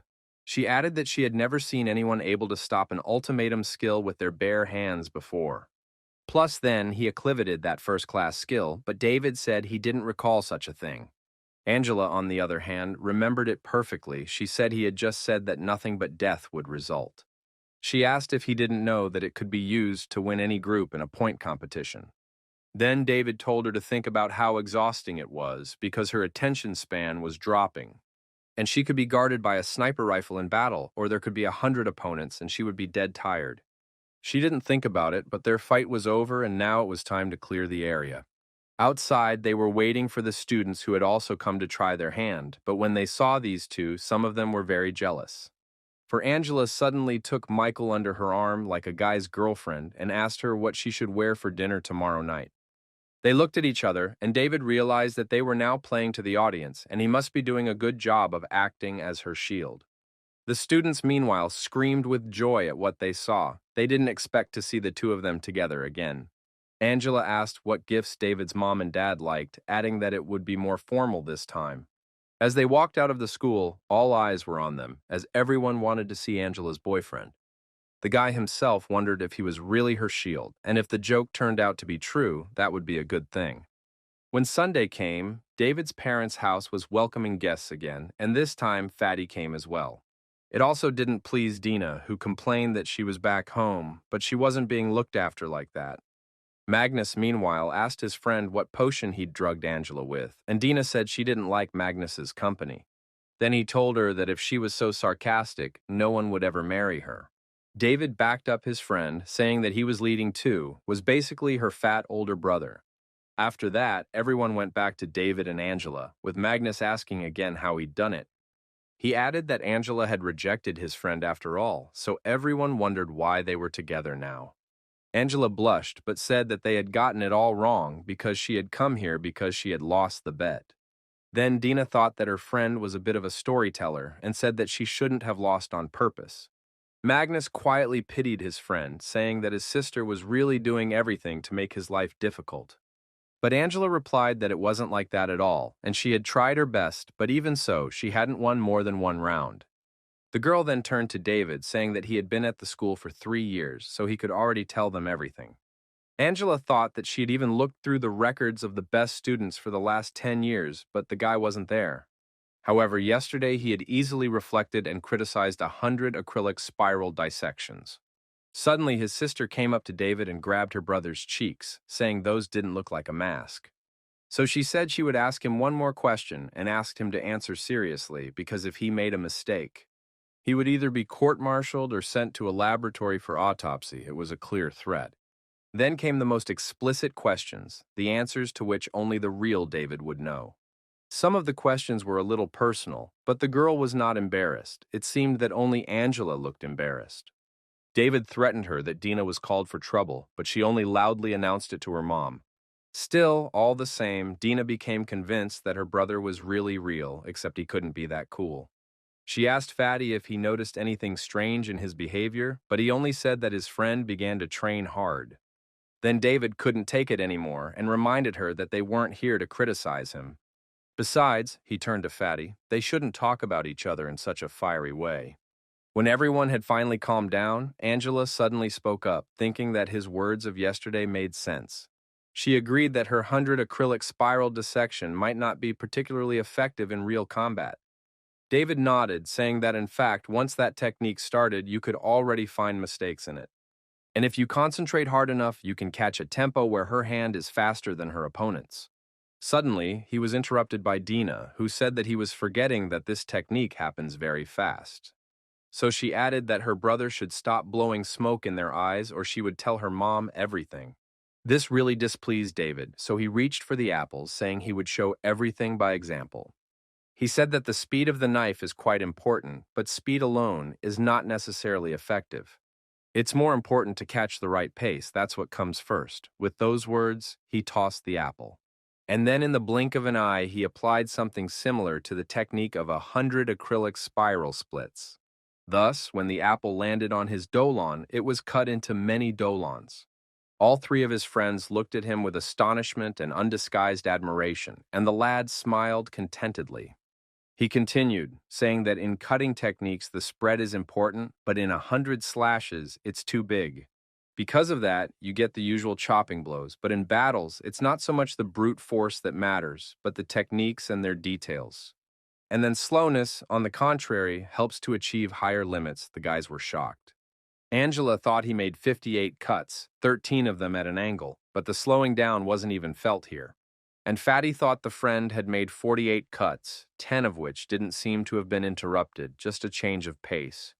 Dina looked at David skeptically and said that now she doubted he was her brother again. Then the guy suddenly said that she shouldn't doubt because he was really her brother, just back from the future. But the sister did not appreciate such humor, as she thought, so she kicked him on the leg, telling him to stop talking nonsense. Just then, their parents called them over for dinner, saying that the students could continue their debate afterward. They sat down at the table, and David's mom and dad started urging Angela to try different dishes. The girl's eyes were really going wild with so many choices, from the usual curry, and ending with stewed chicken with chestnuts. In a word, the assortment was really impressive. Angela was a little embarrassed to accept her portion, which had already had a lot of stuff in it. Meanwhile, the mother suddenly asked directly what such a nice girl found in their son. And David even became a little uncomfortable, he thought. Was he really that bad in the eyes of his parents? So he didn't let the girl answer, telling everyone to start eating and not to embarrass each other. They spent the rest of the dinner chatting about neutral topics, and when it was over, David got up to see Angela off. They went outside again and found themselves alone, but the guy was still hesitant about where best to walk her. Unexpectedly, Angela said that he really did love his family very much, but he asked if that wasn't characteristic of everyone. To this, Angela replied that she meant something else, for perhaps he hadn't been paying attention to his gaze. But he looked at his parents and Dina with such tenderness and warmth that she thought he would die for them. It was not the look of a bright young boy, but rather of a mature man who had experienced a lot of things. The girl thought that before he had been young and mischievous. It even seemed to her that the guy might have such a way of expressing himself, with different patterns of behavior. At her remark, David only laughed awkwardly, saying that he should look out for that in the future then.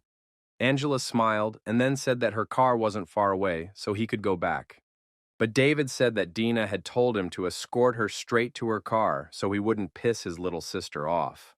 After some more time, they arrived at the car and Angela thanked them all again for their welcome. She asked if they could see each other again next week, and David awkwardly said yes. The girl left, and he thought that now, as he returned his thoughts to that day, he realized that she had done the right thing.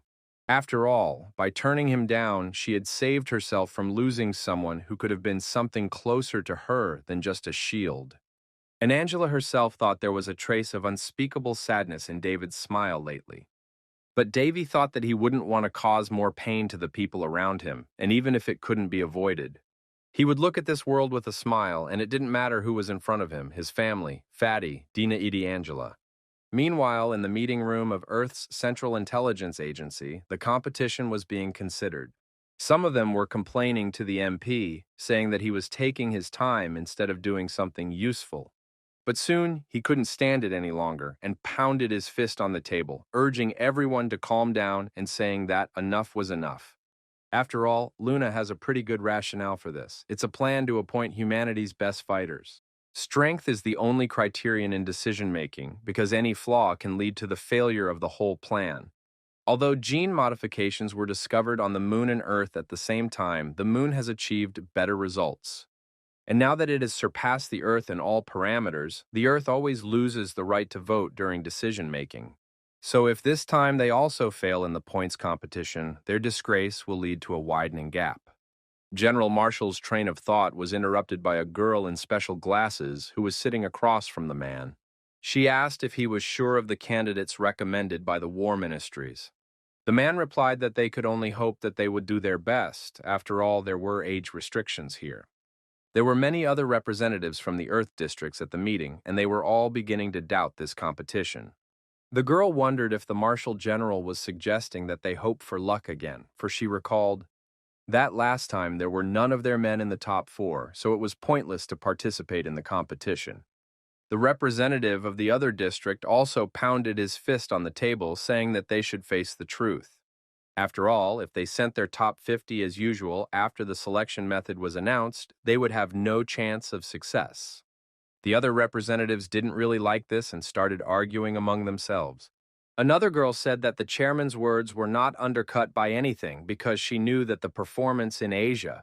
The other girl said that the chairman's words were not undermined because she knew that the academic performance in Asia, to which he was assigned, was not quite satisfactory, and he in turn pointed out to his colleague the problems with its structure. All in all, everyone was saying that it was too risky to use the new method and they couldn't afford it. At the end of the meeting, the old general thought that Luna had been behaving strangely in recent years, but their intelligence services had revealed nothing. At that moment, his aide came up to him and asked why the general had not shown that tape. After all, with its help, his words would have seemed more convincing and he would not be in such a difficult position. The man replied that now he needs protection, not disclosure, and the pressure on them would not have been less. He added that he would leave the matter to his assistant, and the latter thought that this young man gave the earth some hope, albeit small. The man smiled, however, for at least this time a new method of selection had been chosen.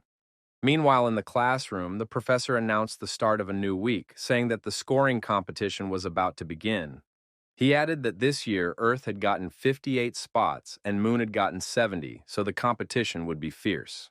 A total of 120 of the best fighters from the two federations will gather in Luna's capital of Casablanca to fight for their honor.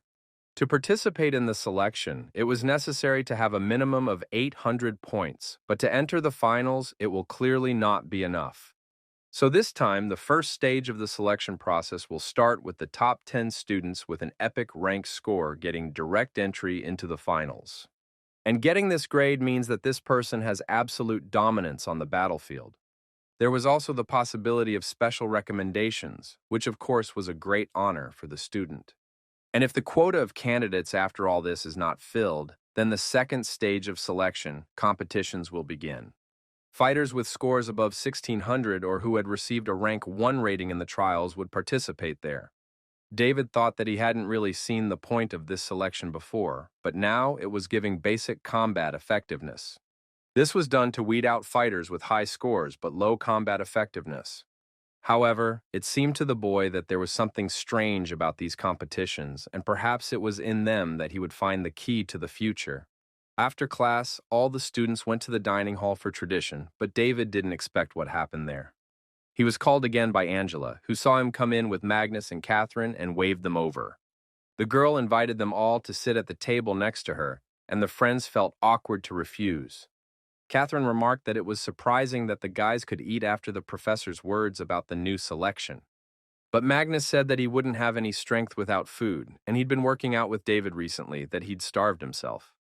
David said that he could just answer that he had been practicing hard, and that made the girls smile.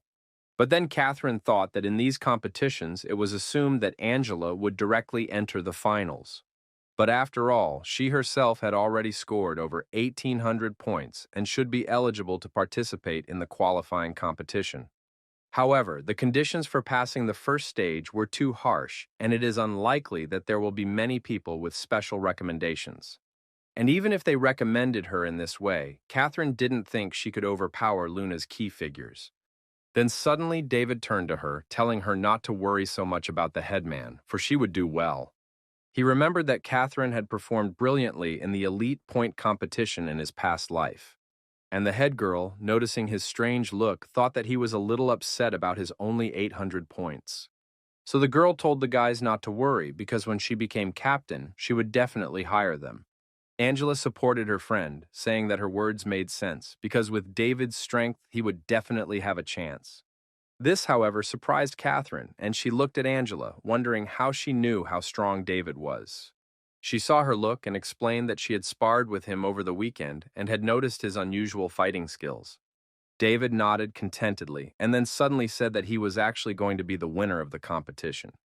However, the guys said that he couldn't seem to live a day without bragging about his fictional successes. Suddenly, one of the students put one foot on the table, telling Catherine to just hammer on this kid. This student's friends, whose name was Peter and who wanted to get Catherine's attention, backed him up. But the girl turned to them, telling them to stop making a mess, and she told Peter that she was giving the same chance as everyone else. She added that if he could make it to the finals, she would be his girlfriend, adding that she vouches for her words. And the guy thought with annoyance that he stopped at 1560 points and couldn't go any further up. So he just said that he knew he didn't deserve her, but after all, this David was so much worse than him. He added that the one wasn't as handsome as him and he had nothing but fatty eating everything. Peter Ming's friends again supported him, saying that David's boyfriend didn't deserve that kind of attention. Also, his words hurt Magnus, who was made to look like a burden for doing nothing but eating all the time. And of course, David didn't stand for it. He stood up thinking that he's faced this guy before. But whether Catherine liked this guy or not was of no concern to him. All he realized was that it was worth waiting away from him. And all because during the battle on Mars, this guy had fought pretty bravely as captain of one of the squads. During an important battle, he could have retreated, but because all of his team members were dead, he didn't want to do that. So, after activating the self-destruct effect, he exploded with the aliens. It was said that he was very fond of Catherine. Meanwhile, Peter turned to him, asking why he was just looking at him and not speaking. The boy thought that David's look didn't even express anger or cowardice, but rather sympathy, which pissed him off even more. Then Angela came to their rescue, saying that the guys seemed to have gotten it all wrong, since David already had a girlfriend. She added that he was just good friends with Catherine, and also, if a girl didn't want a relationship, she shouldn't be pestered about it. Peter then asked her to be honest if this David used any of his tricks on her. He didn't have time to finish his sentence because at that moment William entered the dining room and said that they should behave more modestly. Seeing the older man's appearance, Peter tisked his lips and turned away from David. Meanwhile, William turned to Angela, saying that there was no need for her to play this game because associating with this guy would lower her status. But Peter didn't like that he was treating the younger Angela like that, so he told him to watch his status better. William irritatedly compared him to a rabid dog, however, he further responded with Angela as well. The girl said that she didn't think she should have to clarify her relationship between her and David to him. David joined her in saying that he, William, was a military man after all, so he shouldn't be hanging around women. He remembered from his past life that this William Lee had escaped during a major battle, leaving his comrades behind. He didn't know what methods had been used back then, but this guy had never been court-martialed. Fortunately, he also didn't succeed with Angela, because otherwise David would have definitely lost his temper. Meanwhile, Peter liked the fact that this David allowed himself to say such things to William Lee. Then he attacked David with claims, saying that he at least got the right to participate in the qualifiers. However, this is where Catherine entered the fray, saying that the older man should not cross the line. And David replied that he really won't participate in the qualifiers, and this pleased William. However, the lad then added that he had grander plans, as he would be competing in the finals. William had not expected to hear such a thing. He was a little confused, not even knowing what to say. Catherine also thought that David should choose his words better, because it was not a joke, but for some reason he looked confident. The next moment, William came to his senses and said that someone like David could not even dream of the final. After all, he wouldn't even get into the top 50 from the Earth rankings, but the guy thought otherwise and suddenly took out his phone. He put it on the table and opened something, and then something amazing appeared in front of all present. It was a photo of the right to participate in the finals of the competition, but such a thing was not possible for anyone. William especially didn't understand this because he had put in so much effort, but in the end, he had only been allowed to participate in the preliminaries. Therefore, he did not understand how such a scum like this guy could go straight to the final because he was clearly inferior to him. Meanwhile, David said that he had satisfied their curiosity, so now they could all leave. They stood still for a while, not believing what they had just seen. Then suddenly, David felt someone stepping hard on his foot, causing him pain. As it turned out, it was the headman, and he told Catherine that she could leave someone without a leg like that. But the girl did not care. She asked if he had been hiding all this time that he had immediately selected for the finals. But David hastened to justify himself, saying that he had just received the notification where he had learned about it. Angela wondered how he had gained admission to the finals and concluded that it was through an epic ranking assessment. Then an unsure hand was raised by Fatty, who said that he too had gotten the right to participate in the qualifiers. Although he wasn't sure if he could make it to the finals, he had essentially already accomplished his task. Hearing that even Magnus had made it to the sectionals, the students were buzzing around like bees, checking each of their notices. And then suddenly it was announced over the loudspeaker for David, Magnus, Angela, and Catherine to report to the rector's office. There was also the good news that some students had made it directly into the finals. David Hayden was among them, and some were watching it all from the sidelines and thought contentedly that everything was going according to plan. A short time later, David, Angela, and Catherine arrived in the rector's office, along with William and Michael. The rector remarked that he had expected only 2 promising talents, but there was a whole team of them. The most important thing was that two students from their school had directly qualified for the finals. It was something they could only dream of, so the rector said that David and Angela were the pride of their school. He added that he had heard it said before that David had poor grades, but the current situation spoke for itself. The man also told the boys to try to achieve the best results, not only for themselves but for all earthlings. David thought that during his studies in his past life he had thought the rector was an incompetent bureaucrat. However, with the outbreak of war, he had instantly transformed into a military man, bravely performing his duties on the battlefield of Mars. It was sad that in the Battle of Sun Lake, Rector Jang was unable to resist and died with his army. Meanwhile, the rector didn't understand why, looking at David, he felt like he was already used to the battlefields. Apparently, he was getting delirious because he was too busy in his office, since the guy was still a student. Then he turned to those who had made it to the qualifiers, saying that they should not relax. After all, this time all the big colleges would come out of their holes to take as many of their students as possible. William thought that the rector was just a useless old man, incapable of cunning plans. When the reception was over, they left their office and headed home, and the students were already discussing them as experts.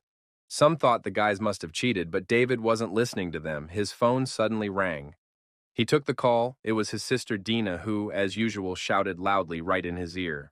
She said she was finally starting to feel like he was family to her, which made David a little angry. He asked if that was how one talked to their brother and what made her think he might not be related at all. But Dina replied that she'd learned that he'd started to change after he'd gotten close to Angela. She added that she wanted him to keep it up and she would always have his back. David thought warmly of his sister. He then turned to Fatty, telling him not to chicken out either and get through the preliminaries. But Magnus replied that it was impossible, for getting into them was already his limit. David then said that the friend was able to get a 1+ ranking for his shooting, so he had a chance. The guy added that from now on he would live his life practicing, getting up early and ignoring the aches and pains. That was the end of it, saying that now he had to look in the library and left his surprised friend behind. And Magnus thought that he was able to achieve a rank 1 grade thanks to that mysterious man's entry. It seemed to him that it was the blessing of his Lulu. David had come to the North Library building by him in time. He knew that the first wave of strikes during the alien invasion had been directed at the largest cities of the Moon and Earth. At that time, there was such aversion that the aliens chose Humi-populated areas as points of attack, which was quite logical. But now David realized that there must have been reasons for that, which he would be able to find out only in the control center. After spending another evening in the library, he finally headed home, with someone still following him. After a while, the guy walked out of the library building and headed towards the school's exit through a small forest. However, as he walked there, it seemed to him as if someone was following him and sneaking up on him. In fact, it was. Some guy in a jacket with their school's crest was sneaking right behind David. And then he suddenly heard a voice behind him asking if he was looking for him, and it was David's. And his pursuer was Michael, who tried to get out of it by saying that he just had to pee. But David noticed that lately it seemed to him that someone was following him, and now he realized everything. So next, he told the Dragon Writings guy to tell him why he was being followed. David even threatened to beat him up, and Michael suggested that they could do without a fight if they were from the same school. David, however, instead of answering, kicked a tree near Michael's head, saying that he had a bad temper. Then Michael, scared out of his wits, asked uncertainly if David was the antinomian. The guy didn't understand what the guy meant and asked if it was some kind of joke, so Michael had to explain. He told him that he had figured it out by the fact that an unknown student had suddenly made it to the finals. Such a thing was only possible with the epic rank grade he must have gotten in the past tests. However, David didn't appreciate his observation, for he didn't need anyone else to know his secret at all. Besides, he said that the boy was mistaken because even though he really got that grade, it was only for close combat. David then asked if that was the reason he'd been following him all this time. And Michael thought that this guy was really incredibly strong because he had long ago realized that he was being watched. So Michael said that being a journalist, he had to scrutinize everything, and that's how he came to the conclusion that the anonymous expert is probably a student from his school, and then the method of elimination worked. After all, Angela was not the right gender, and William and Justin were not so modest as to hide. Then the only option left was that it was a hidden expert of the college who suddenly decided to shine in the scores. David thought that if the guy was referring to his sensational confession to Angela, then he had just hit the target crookedly. Still, David decided to hear him out to the end and asked him to continue, saying that his story was interesting. Michael then continued, saying that he really did have a very strong sense of forethought. He even thought it was his talent. This was also enhanced by his high IQ. He revealed that he had singled out several people, David being one of them. And seeing the way he shot at the range, Michael thought that this style was almost the same as the one he had seen at the test. David suddenly thought, did that mean that anyone could come out at him so easily, or this guy really is a genius? He turned to him, asking for his name, and it was obvious that Michael liked his interest in him. He introduced himself, saying that he was also the man who was to become famous all over the earth. Now all he had to do was wait for this expert to be recognized, for what else could be more pleasing to a journalist? The initial hunch, which he confirmed step by step, finally led to the discovery of the mysterious man. The guy thought that at this rate he would be able to earn fame quite soon, and David looked shocked. All because he recognized this guy's name, because in the future he became famous for his statements about the origin of strangers. However, soon after that, he disappeared without a trace, and rumors began to spread that he was just crazy. At that moment, his chest jabbed again with a strong sensation of pain, which knocked David a little out of the colic. He bent down and told Michael that he really was incredibly smart, except now he should be rid of him. Hearing this, Michael rushed to assure him that he could keep it all a secret and wouldn't tell anyone. But David replied that he, being from the journalism department, should know that only dead people can keep secrets. David also thought that the pain in his chest could be related to things that could affect the future. The guy didn't know why or how, but it seems Catherine's team and this Michael's team had something to do with detecting strangers. David asked Michael if he had any unfinished business, and he was completely scared to death. He asked that if David was exposed one day, have him tell everyone that he was the one who first found out about it. The guy added that even if he died here, he didn't want his efforts to be in vain. David laughed out loud at that. And then he suddenly held out his hand to him, saying that he thought the truth was well hidden, but he was so easily exposed. He introduced himself, asking if Michael thought he was stupid enough to kill such a talented guy. Upon hearing that he would live, Michael asked why he was saying that then, and David replied that he was just a little pissed off by his showing off. Though he added that if it had been some cute girl instead, things might have been different. Michael then decided that he could afford something and asked David to let him follow him. He said he wasn't bragging, but his hunch was as matchless and accurate as a woman's intuition. He was a little confused when he said that the comparison was a bit of a stretch, but that wasn't the point. He'd always had a premonition of strange things since childhood, and his data-gathering abilities were top-notch as well. Besides, this way they would be connected, and whatever David said in the future would be kept top secret. Finally, Michael asked him not to doubt his words, seeing David make a pitchfork of thought. He added that he could gather intelligence to spot enemies, and he could also wash, cook, and dry socks. In short, he was quite useful, and David had been thinking of ways to persuade him to help him, and this was it.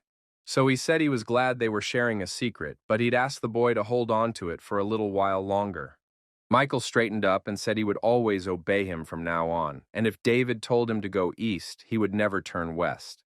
David nodded at him and then with a smile ordered the boy to go back, for they still had a lot of important things to do behind them. As Michael ran to the dormitory, David thought that perhaps God himself was sending him strangers. But whether it was good or bad, only time would tell, and after a little more time he was already in his room. There he got an unpleasant surprise in the form of Fatty, who put his pants back on and went to bed. Meanwhile, in the girls' dormitory, no one was sleeping. The girls were talking about different topics. One of which was Angela's boyfriend. They asked if she and Angela were serious. But the girl answered that she really didn't know about his talent until today, but there was nothing between them. Her classmates lit up when they heard that her friend didn't need such a senior, saying that then they would take him themselves. Angela embarrassedly replied that they could do whatever they wanted, since it would be nothing to her. As morning came in the other room of the girls' dormitory where Catherine lived, the girls were having the same discussion about David and Magnus. They were saying that the two of them used to be regular goofballs, but now one of them had made it to sectionals and the other to the finals. Catherine also thought that she never thought David and Magnus were completely hopeless. They just didn't put in enough effort. And the fact that they were both talented couldn't be denied because she had felt it in her freshman year. So she too, as the head of their group, should make more effort to keep up. At this time, David was standing in the restroom looking at his scar. He noticed that the texture of the skin was completely different in one place. It was unlike anything he knew, but when he touched there, he felt something strange. After Michael joined, he became even more certain that the genetically modified soldiers had special genes. It was said that Earth had much better research in this area, but it had no practical effect. And since Michael might have been involved in the events with the aliens, his help could very well be one of the turning points. Then David thought that in the past, the top 8 had consisted of only Luna's people, and that was a bit of a shame. And the abilities of the top 3 moon experts were simply impossible to describe. It was said that they were super geniuses. 3 innovators, that capable of leading humanity, these 3 had performed well on the battlefield. However, in his past life, even in the late stages of the Mars War, David was unable to stand up to these 3. Except now, he finally had the opportunity to test how good these 3 really were. David thought about it for a while and then suddenly felt a strange coldness. A second later, he realized that he was on Mars, and he was still in his military gear. He wondered if it had all been a dream, and he was still on Mars, wounded. In favor of that was the fact that his body was real, and this was the exact spot where he had exploded. There was even a crater left from the explosion, but that didn't explain why the guy was still alive, even though he was wounded. Blood was streaming from his face, his armor was half shattered, and he didn't understand what was going on. David even thought it might be a divination of God, who first gave him hope and then took it all away. But as he thought this, he suddenly noticed one significant difference that he hadn't before. It was his 3 scars that he still had from his time on Earth as a rebirth. The guy looked around, seeing many strangers who still hadn't disappeared anywhere and were still walking around Mars. However, this kind of aliens were a little different from the ones he had fought. They were cleaning up the battlefield for some reason. Suddenly, one of them noticed David, and you could see how surprised he was, for he didn't expect to see a living person here. He then attacked the guy with some special echolocation skill that he used against him. When the wave reached David, he felt a terrible pain. His whole body was as if under the influence of a magnetic storm. He felt himself slowly being torn apart, but then he suddenly woke up and realized that it was only a dream. The first thing he saw was Fatty, who looked awkwardly at his friend and said that his clothes weren't dry yet. David replied that it was fine and he would put something else on so Magnus could take it easy. Then Fatty noticed that the guy had a bit of a strange look on his face and said that he could not worry either. But David didn't listen to him. He thought it all seemed too realistic, so he realized one thing. In the clash with the outsiders, he must give his best, otherwise the past tragedy would just repeat itself. So David turned to Magnus, saying that he needed him in the finals, so he should definitely go there. Of course, this stumped Fatty a bit, but literally immediately he smiled and said he would do it. The next day, however, he regretted having agreed so readily because he didn't think he'd have to get hit over the head. They started the next morning with a practice sparring session in which Magnus couldn't even hurt his friend at all yet. He even thought that he was being purposely so hard on him because he hadn't returned his clothes. However, David had said that his friend could already take it back since it would now be his clothes as a reward. But Magnus was no longer able to train further. He fell down and said that the friend could beat, he would not resist. Then David offered another option, saying that if he could withstand 5 minutes of the onslaught of his attacks, he could consider them finished. Except that didn't work either. Fatty said his friend might as well not even try to say anything to him. Finally, David stated that he had recently heard Magnus muttering in his sleep about liking Catherine. As soon as David added that he would tell the headman about it, Magnus immediately jumped up and said that he was ready to continue. He added that his friend must have misheard him, for he had only just prostrated himself. And David noticed that whenever he talked to Magnus on Mars, he often asked about Catherine's affairs. The fat man wasn't well aware of the news from the front lines, but when he'd learned that Catherine was dead, he'd lost his motivation to live. Magnus, meanwhile, gently asked if he was really saying these things in his sleep. Then David, to his surprise, answered in the negative, adding that it didn't matter, since he'd confessed anyway. When Magnus heard that, he shouted that he would beat his friend personally and rushed after him, and he thought it had worked. So they practiced for a week on David's special versatile training, which Magnus had to agree to. All of the qualifiers had already arrived at the special building where qualifying was about to begin. Magnus, Catherine, William, and Justin took their seats, while David and Angela agreed to wait in the hallway. The qualifying matches weren't televised anyway. Angela figured she hadn't seen David this week. And the guy thought that that weird dream hadn't come up again this week, and it was getting more and more convenient to use that body. Angela even admired the fact that he knew how to prioritize, because he must have been preparing hard all this time. At first glance, he didn't seem to have changed in any way, but in fact there were changes, not in appearance, but in character. The girl had heard that success makes a man shine, but David's shine was too intense. She turned to the lad, asking how he thought they wanted more, speaking of Magnus and Catherine. David replied that unless something unforeseen happened, both Fatty and Catherine could definitely make it to the finals. In the past, Catherine has made it without a problem, but this time there was a new variable, Fatty. Half an hour into the competition, Justin's capsule opened and the guy was able to get out of it, which meant he was defeated. He thought he definitely wasn't losing to his opponent in pure strength, but the guy turned out to be much better than him in advanced strength. An hour later, he saw his friend William Lee, who was also eliminated, only in the second round. William wondered why he had a South American opponent, for he was as fierce as a barbarian. Then he saw that Justin's capsule was also empty, but Catherine and Magnus had apparently not been knocked out yet. He walked out of the capsule room and saw Angela and David sitting in the hallway, which only spoiled his mood. William thought that with this defeat he had, in a way, failed the last stage of his senior year at the school. There in time the third round of preliminaries began. Angela and David stood up watching their friends' pods. Fatty didn't even notice how he was in the third round. He thought that compared to David, the first two opponents were nothing. The fighting style extracted from the anime looked relatively cheesy, but his moves were quite effective. Although the guy had originally planned to lose on purpose, but David had threatened him with the headman, so now he just had to win. The system reported the completion of loading the virtual battlefield for the qualifying round. Round 3 was declared started and Fatty saw his new opponent, who was quite famous. His name was Chris Thompson, a renowned expert from the Alpha Military School in North America. He was a close combat expert and ranked in the top 59 in the world rankings, so the fight was not going to be easy. Chris had already prepared his weapon. He was smart, so he immediately analyzed his new opponent. At first, he was even surprised that a man with just over 800 points was able to get to the third round of the qualifiers. By luck alone, he definitely couldn't do it, so even though the fat made the guy look pathetic, but apparently, he had some special individual ability, and he was worth being careful with. Magnus, as if to confirm his thoughts, opened fire with his pistols, and the American began to dodge. The fat man made such a sharp maneuver because he realized that he couldn't let him get close to him. And Chris thought that this kind of hand-speed not shooting accuracy was quite rare.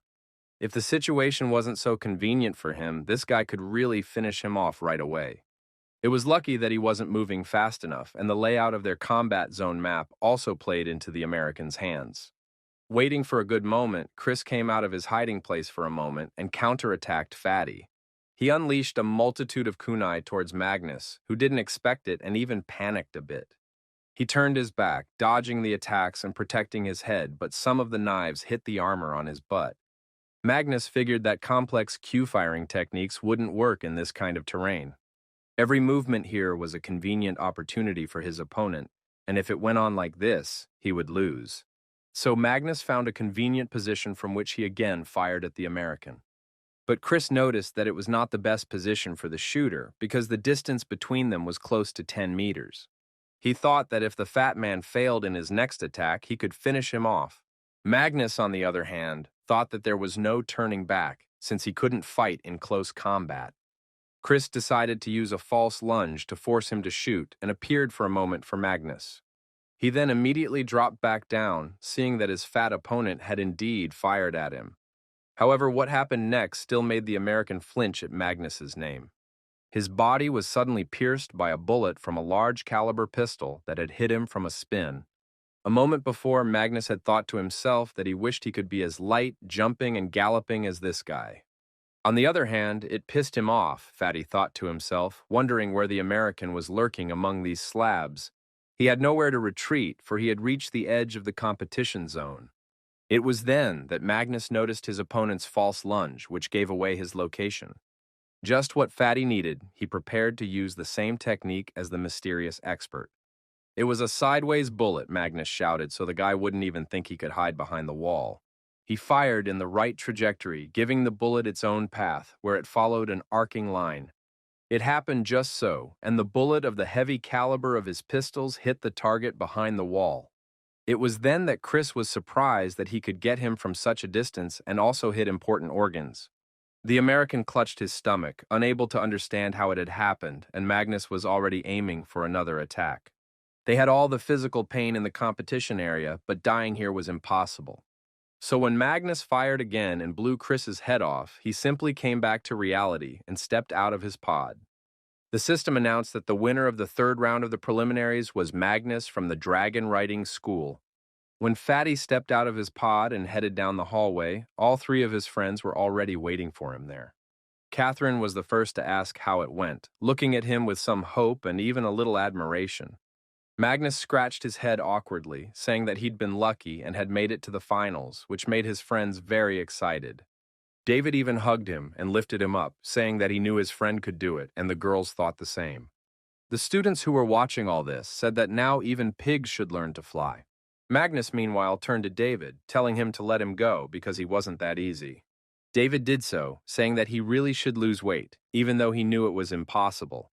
Angela suggested that they all take some time off and celebrate, and Fatty embarrassedly said he hadn't done anything of the sort. Then Catherine spoke up, saying that actually the celebration would be in her honor, at which point Magnus happily agreed. Meanwhile, their rector thought they had 4 finalists at once for the first time in the history of the school. Still, this new reform of selection by score was proving to be quite effective for them. The guys were celebrating their successful passage to the finals in David and Magnus's dorm room, but there was one other person with him. David introduced Michael to his friends, saying that he would be going to the moon with them. Michael was thrilled to meet the finalists and politely wished everyone good luck in the rounds.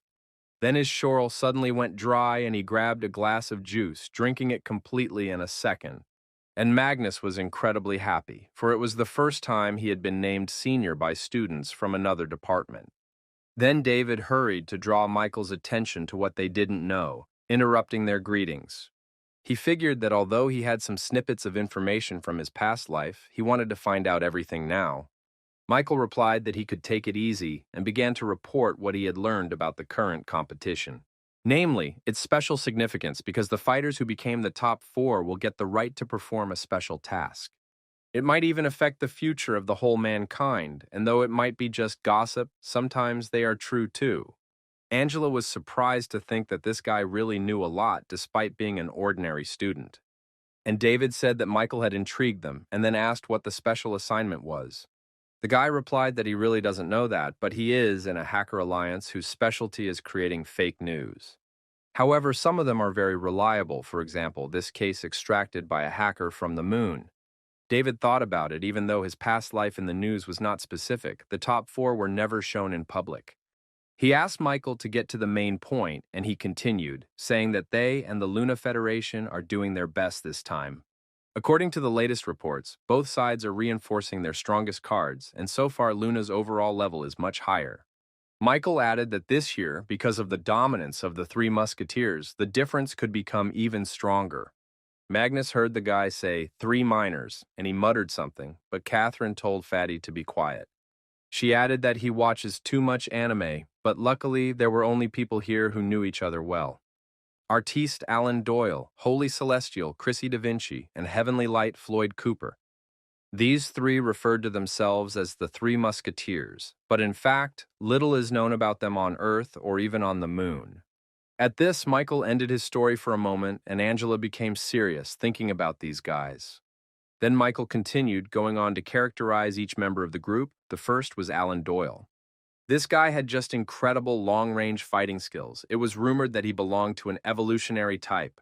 However, one couldn't help but talk about Floyd Cooper, who was considered the first moon expert and had never lost. Fatty then asked who would win out of those 2, but Angela replied that at that level, it was a matter of probability. She added that she had already seen what he was capable of a year ago, and she found it hard to believe David was just as surprised. Meanwhile, Michael continued, saying that another universally recognized beauty and Luna expert was Chrissy Da Vinci. She was the heiress of the greatest family and was known as the person with the most outstanding genes and blood. Suddenly, Magnus said that he didn't really believe it. He added that their Angela and the head girl were prettier than her. However, Catherine said that the moon people were naturally gifted, so Chrissy must really be beautiful. David then said that there was no arguing about tastes, and besides, in the eyes of everyone who loved him, his beloved seemed to be the most beautiful. After threats in his direction from Fatty, David smiled imperceptibly and asked Michael to continue. And the man said that these three are basically the strongest and are on a whole different level. The fighting style on the moon is not like the one on Earth, because there they fight not for points, but for battles. So when it comes to the actual battles, they are even more horrible, so the situation on Earth is not simple. As much as they don't want it to be, it's going to be very difficult to accomplish anything serious, and Catherine asks if they're doomed. Michael replied that although it was unpleasant to hear those words, it was the reality, and the top 10 of Earth also understood it. To make things look better on the outside, the military even sends soldiers of the right age to participate. But to be honest, having a lot of combat experience didn't necessarily mean high power in one-on-one duels. David thought that Luna probably didn't pay attention to that because she was sure that she would win anyway. So he only asked Michael which of their men was more competitive for the competition. After all, he thought that although Earth's overall level left much to be desired, but they also had capable experts. In fact, during the battles on Mars, many powerful soldiers had come out of the Earth army, which was strange. After all, their troops were lagging behind the lunar troops for years, but many more heroes have emerged than from the lunar troops. The moon's genetic warriors are much easier to get results, and their training system is better too. Meanwhile, in response to his question, Michael replied that Sister Angela should know this better than he did. After all, she is very different from the others with her social standing and is in the top 10 for a reason. There is no reason why she always stays in the top 10 and does not give up her place to anyone else. Angela finally replied that she thought there were a few people on their side who had a chance to make the top 8. She began listing all of these people, naming the names of Iron Man, Austin, Robotech, Sibylla. As well as Blade Master Phoenix, Shadow Jordan, and Golden Lion Peter, they were the ones who were their hope. Michael added that there were actually more hidden experts on Earth who could also work a miracle. But Angela noted that the selection had been optimized this time, and those who specialized in one thing wouldn't get through. Luna's tactical system was much better. The girl had already seen experts get crushed by tactics alone. Luna's fighters were indeed too good at tactical execution, and it was foolish to deny that. David then addressed everyone, telling them that they shouldn't be sad, as this wasn't something they should worry about. He added that in their case, they should just enjoy this competition. Catherine supported her friend, saying that he had finally said something sensible and saying that she wouldn't even be afraid to die. Meanwhile, Angela told Magnus to say something because she thought he had more inner qualities. And Magnus, hearing the compliment, raised his glass of juice and made a pretty toast, to which they all drank. So they spent the rest of the day without talking any more about the coming final of the competition on the moon. The next day, the officer made sure that the ship to land the finalists on the moon was ready. He hurriedly reported this to the general. He was responsible for the competition. He nodded silently, giving the order to proceed as planned, and his car left the runway. David felt a little awkward as he saw his entire family seeing him off. It reminded him of the war. His family had asked him to also bring them souvenirs in the form of tobacco and cosmetics, which puzzled the guy a bit. He thought that since it was his first time participating in a scoring competition, his parents would be worried. Only in the end, they will be even calmer than he was. Besides, Dina shouted that he showed everyone. Dina shouted for him to show everyone what he was capable of and remembered that the main thing was participation. Her sister looked a little chafed. And David made one of his sincere smiles and gave her a thumbs up, as if to say that everything would be cool. Moving the finalists to the Earth-Moon space station took another day. But soon, David and Magnus were walking down the corridor, trying to find the right station number for them on the moon. They spotted Angela and Catherine, who were already here, and waved them over to greet them. Angela had arrived with her guards, who the girl, however, had given orders to go back. Her parents were getting too tense. She had never heard of Chrissy being accompanied by bodyguards. At that moment, David came up to her and said hello. The guy suggested she go to the restroom for now. It turned out to be a spacious room inside the space transportation vehicle itself. It was the one that was supposed to take them to the moon, but when the guys went into the lounge, Angela saw someone. It was a guy she'd met before. She'd forgotten his name, but she remembered him. Dark-haired, green-eyed, and well-groomed, he too noticed the girl and looked right at her. Catherine was surprised to say that the man was Asia's #1 blade master, Jordan Octavian. Magnus, on the other hand, was happy, rather because the video in front of him wasn't a celebrity, but a lot of free food. What not to say, but the buffet here was indeed huge, and David confirmed that his friend could eat as much as he wanted. Except that Fatty's joy was interrupted by someone's rough voice, and everyone saw another elite fighter. A guy with high-up hair said he didn't know how Magnus got here, but he should remember his position. He added that he didn't want Fatty to embarrass the Earthlings, and he was just about to bring some more buns with him. David, meanwhile, thought that the man must be a teacher at a military school in China. However, he answered him that whether or not it was a disgrace would only be decided on the battlefield, and besides, all people don't care about such things. Then Jordan put his hand on the guy's shoulder, saying that although it was unpleasant to hear, David was telling the truth. Then he reached out to David and introduced himself and said that he hoped he could help. They shook hands, but David thought this guy was acting like a kid, which was a little ridiculous. For that reason, it wasn't surprising that Earth hadn't had high grades for the past few years. He turned away and joined Magnus running around the hall picking up food, while Jordan turned to Angela. They talked for a while and ended up wishing each other good luck. Lastly, Angela asked the guy for advice. Magnus and David didn't hear any of this. They ate everything on the tables as if the Earth had run out of food. Catherine even wondered if they had come to compete or just to eat. Meanwhile, the ship's system announced that they were departing Casablanca for the moon in 10 minutes. This was followed by a request for all passengers to get ready, and the spacecraft began its journey. This caused a slight shaking in the cabin, which Magnus suffered the most from, having eaten to excess. Even so, he thought about the food and asked if they would have another opportunity on the return trip. 3 hours later, when they finally arrived, Magnus had fallen asleep and David had to wake him himself. But he barely mumbled that he couldn't take it anymore and that he would have to replace him at the competition. Then Catherine took care of the situation and reminded him that they were in Casablanca, where Lulu must be waiting for him. The architecture and planning of the buildings on the moon was impressive in its beauty and practicality. The finalists moved to the city dock where they were to be met and the rules explained. As it happened, a girl of extraordinary lunar appearance greeted them inside, telling them to follow her. Seeing such a beauty, Magnus said that Casablanca had very high standards indeed. Jordan remarked that Fatty might be strong, but he had no self-control at all. His friend agreed, but in fact he didn't mind getting a room with one of the girls here. The moon itself was a place created by man. It had long ago ceased to be just a satellite of the Earth. Humans had reorganized it into an entire planet, and the environment here was even better than on Earth. David felt it well, however, he suddenly had a different, already familiar feeling. It was the same one he had felt in his previous life when he had first traveled to the moon. And this time he felt it again, so it certainly couldn't be a coincidence. The trip promised to be fruitful. He stepped out to take in the fresh moon air, but he was already being called back to the ship, which had a little more flying to do. The boy walked back aboard and took his seat. For some reason, he had a feeling that today was going to be a great day. In the dining room, the finalists continued to indulge in various goodies, and some just stared into the illuminators.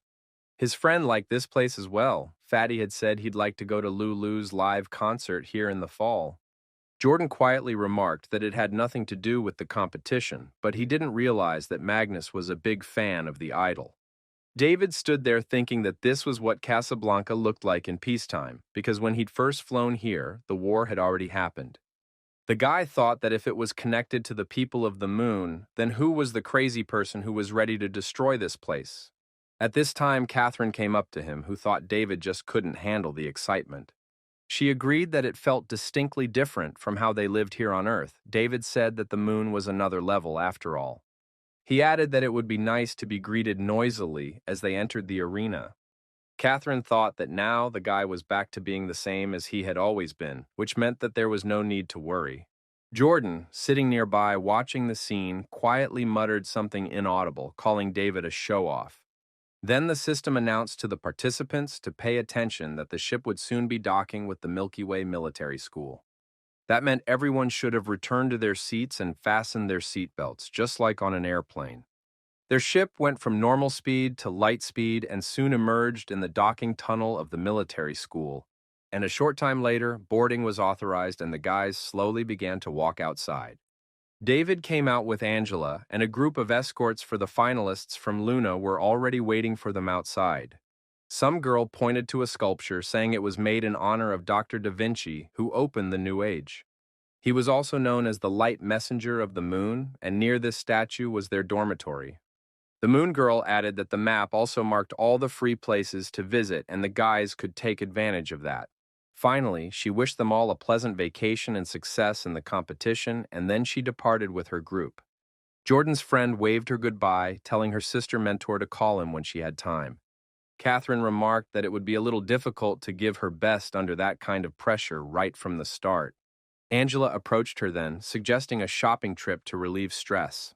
Catherine was satisfied with this proposal, and the girls left their luggage to Fatty, telling him to keep an eye on it.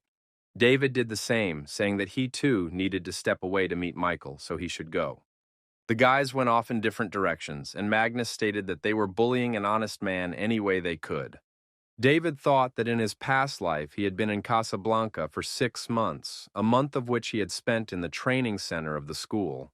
Luna was indeed very open about it, which was the reason he found it hard to believe she was involved with strangers. From what he could see, the Milky Way School was still the same, providing its graduates with a good future. Of course, there was always a special case, but back here again, he couldn't help but notice that 80% of all these students would become a major force in all walks of life, that only 10% could become regular people for some reason.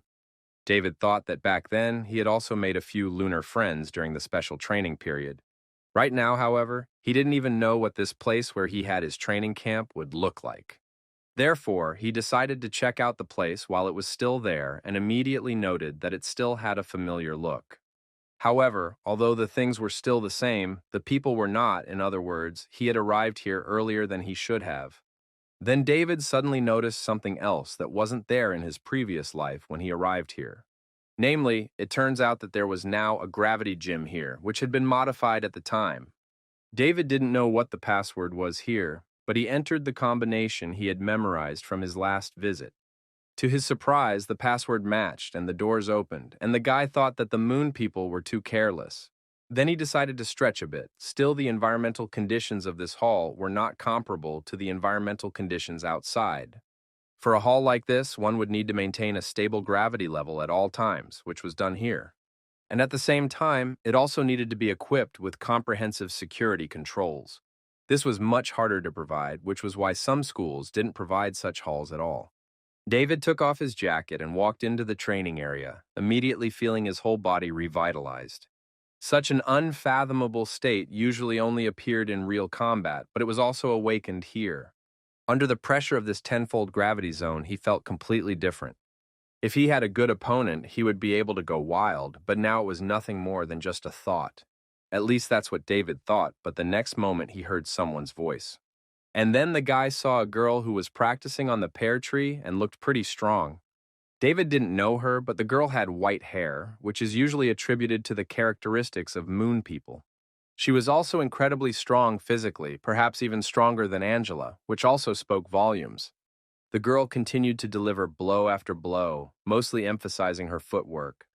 And then she suddenly kicked backward, and David thought that even he would not have been able to block such a blow.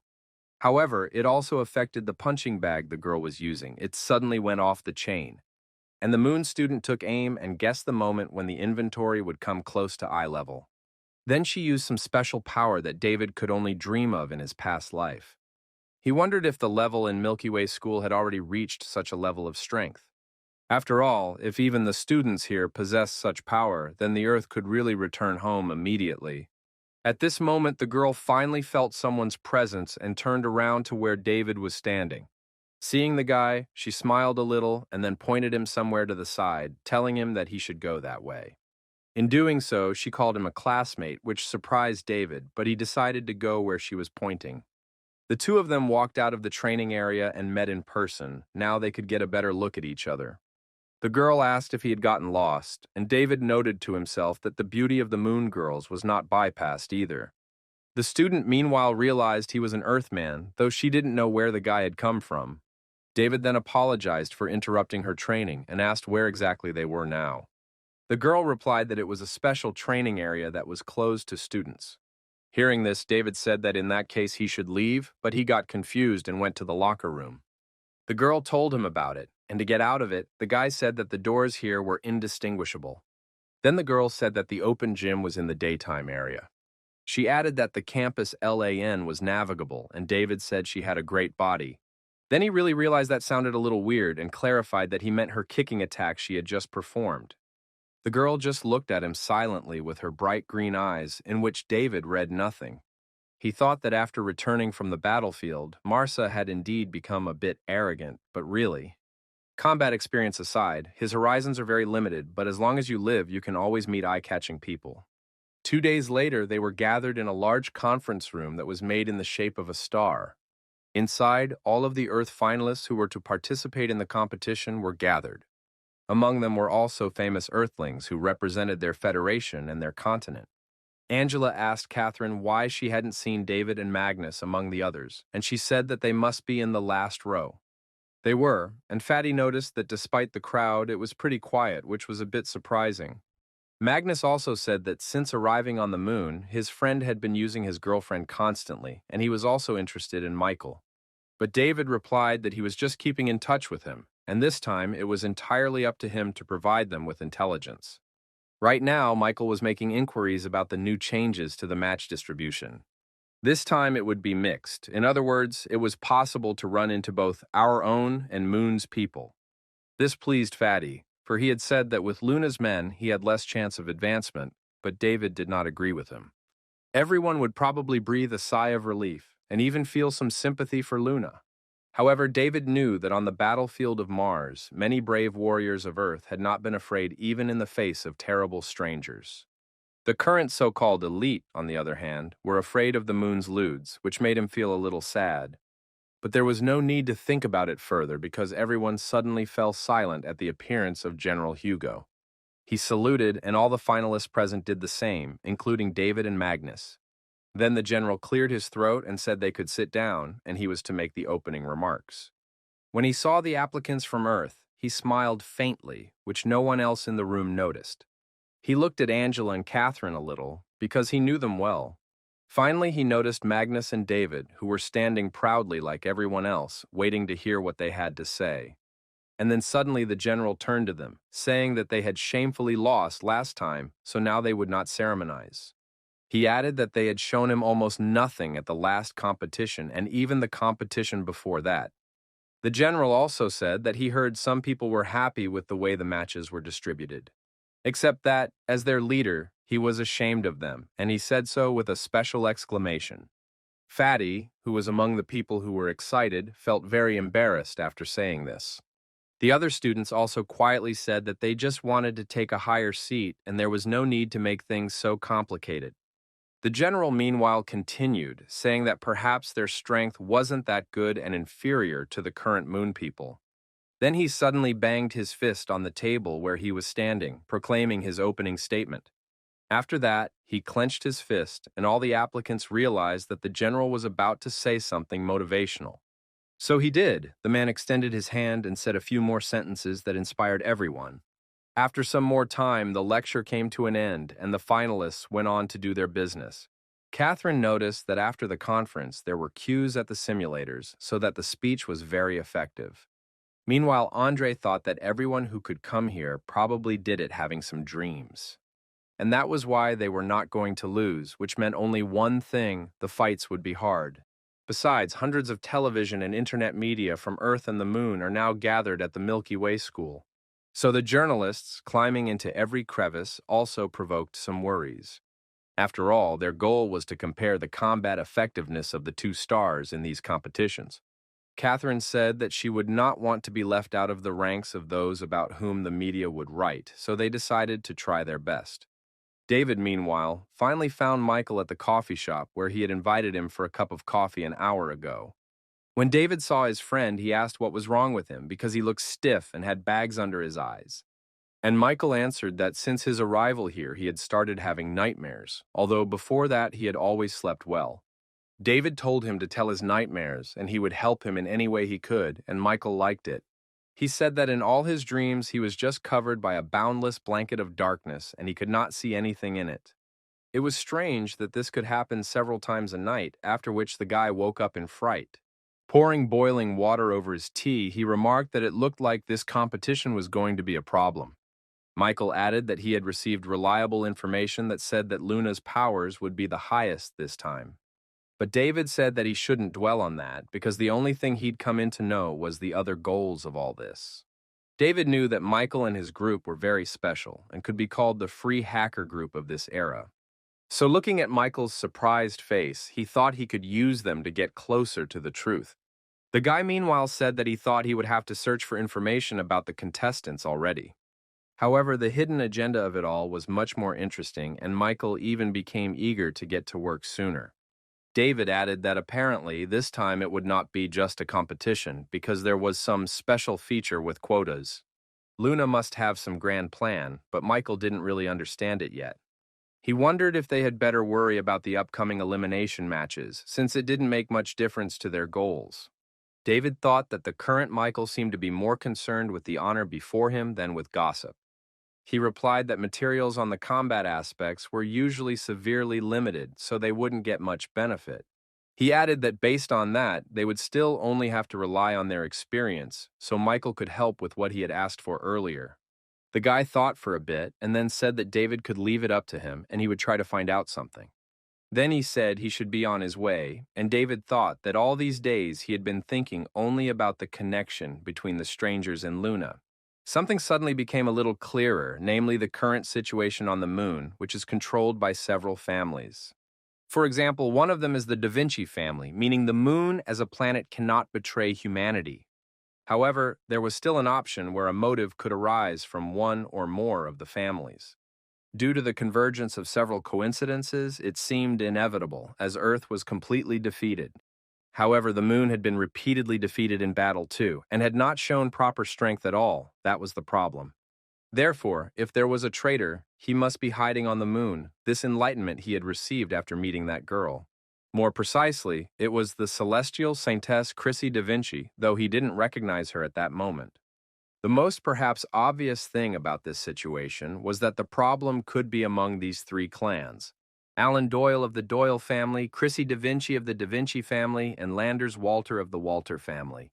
The three main clans influenced the military and political state of affairs of Luna. Something may have gone wrong in one of these families. Looking at the character and politics of these three families, the Doyle family favored the unification of Earth and the Moon. The Da Vinci family favored preserving each other's distinctive features and developing together. And the Walter family believed that the people of the Moon were better, a rather cardinal but reasonable position. And any increase in customs duties for Earth and policies to cut aid always came from the Walter family. The ruling class of the Moon was quite young by virtue of the fact that the outstanding young men from the three families had learned how to run things from an early age. However, right now, David thought that he should concentrate on Chrissy, the enforcer Alain, and the Prince of Darkness Landers. 3 days later, the elimination matches of the competition began with a very large crowd. The top 8 contenders from Earth waited patiently for their turn, all a little nervous. According to the rules, they were divided into 9 seeded players who would not face each other in the first 3 rounds. Then the top 5 seeded players on Earth were announced, including Austin, Sevilla, Phoenix, Jordan, and Peter. The top 5 seeded Moon players were Chrissy da Vinci, Floyd Cooper, Alan Doyle, Landers, and Olivia. David thought that these 10 individuals were the strongest representatives of the solar system. Tiffany da Vinci, the rector of Milky Way College, was invited to give the opening speech. Some participants were randomly given serial numbers, and these people were asked to come on stage to draw an opponent. The students chimed in that getting a suitable opponent was a surefire way to get further. It was Chrissy Da Vinci who was the first to take the stage to everyone's shouts of admiration and applause. Next up was Alan Doyle, who was also greeted with cheers from his fans. After a while, Angela appeared on the stage and approached the ball that was selecting her opponents. She got a person with Luna's average rating score, and the girl thought that she could save her strength a little. Catherine came right after her friend. She got an opponent with almost the same level as Angela. Not far away from Catherine was Fatty, who was praying to God to pick a weak opponent. Magnus put his hand on the ball, and it gave the result of his choice of opponent to Fatty. He was shocked to see whose name was there, for the initials of Erwin Dulan were in front of his eyes. This guy was from the moon, but he liked to visit the nubs and the battle stations of the Earth. He was constantly organizing one massacre after another, so he was on the list of the most unwanted on Earth. Whenever two regions joined, he was always there, and for his deeds, the guy was nicknamed the Executioner. Magnus felt someone put a hand on his shoulder and wished him luck. It was Catherine.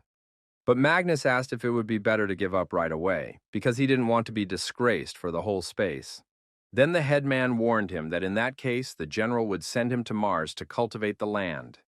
She asked him why Fatty was afraid, because he just had to fight the bastard who was disgracing their soldiers. But Magnus didn't see how he should do it, adding that he knew he shouldn't have come here. At this point, the other students were surprised to see that 4 people had come through from Dragon Writings at once this time. Except it was only thought of David and Fatty that they must have gotten here out of pure chance.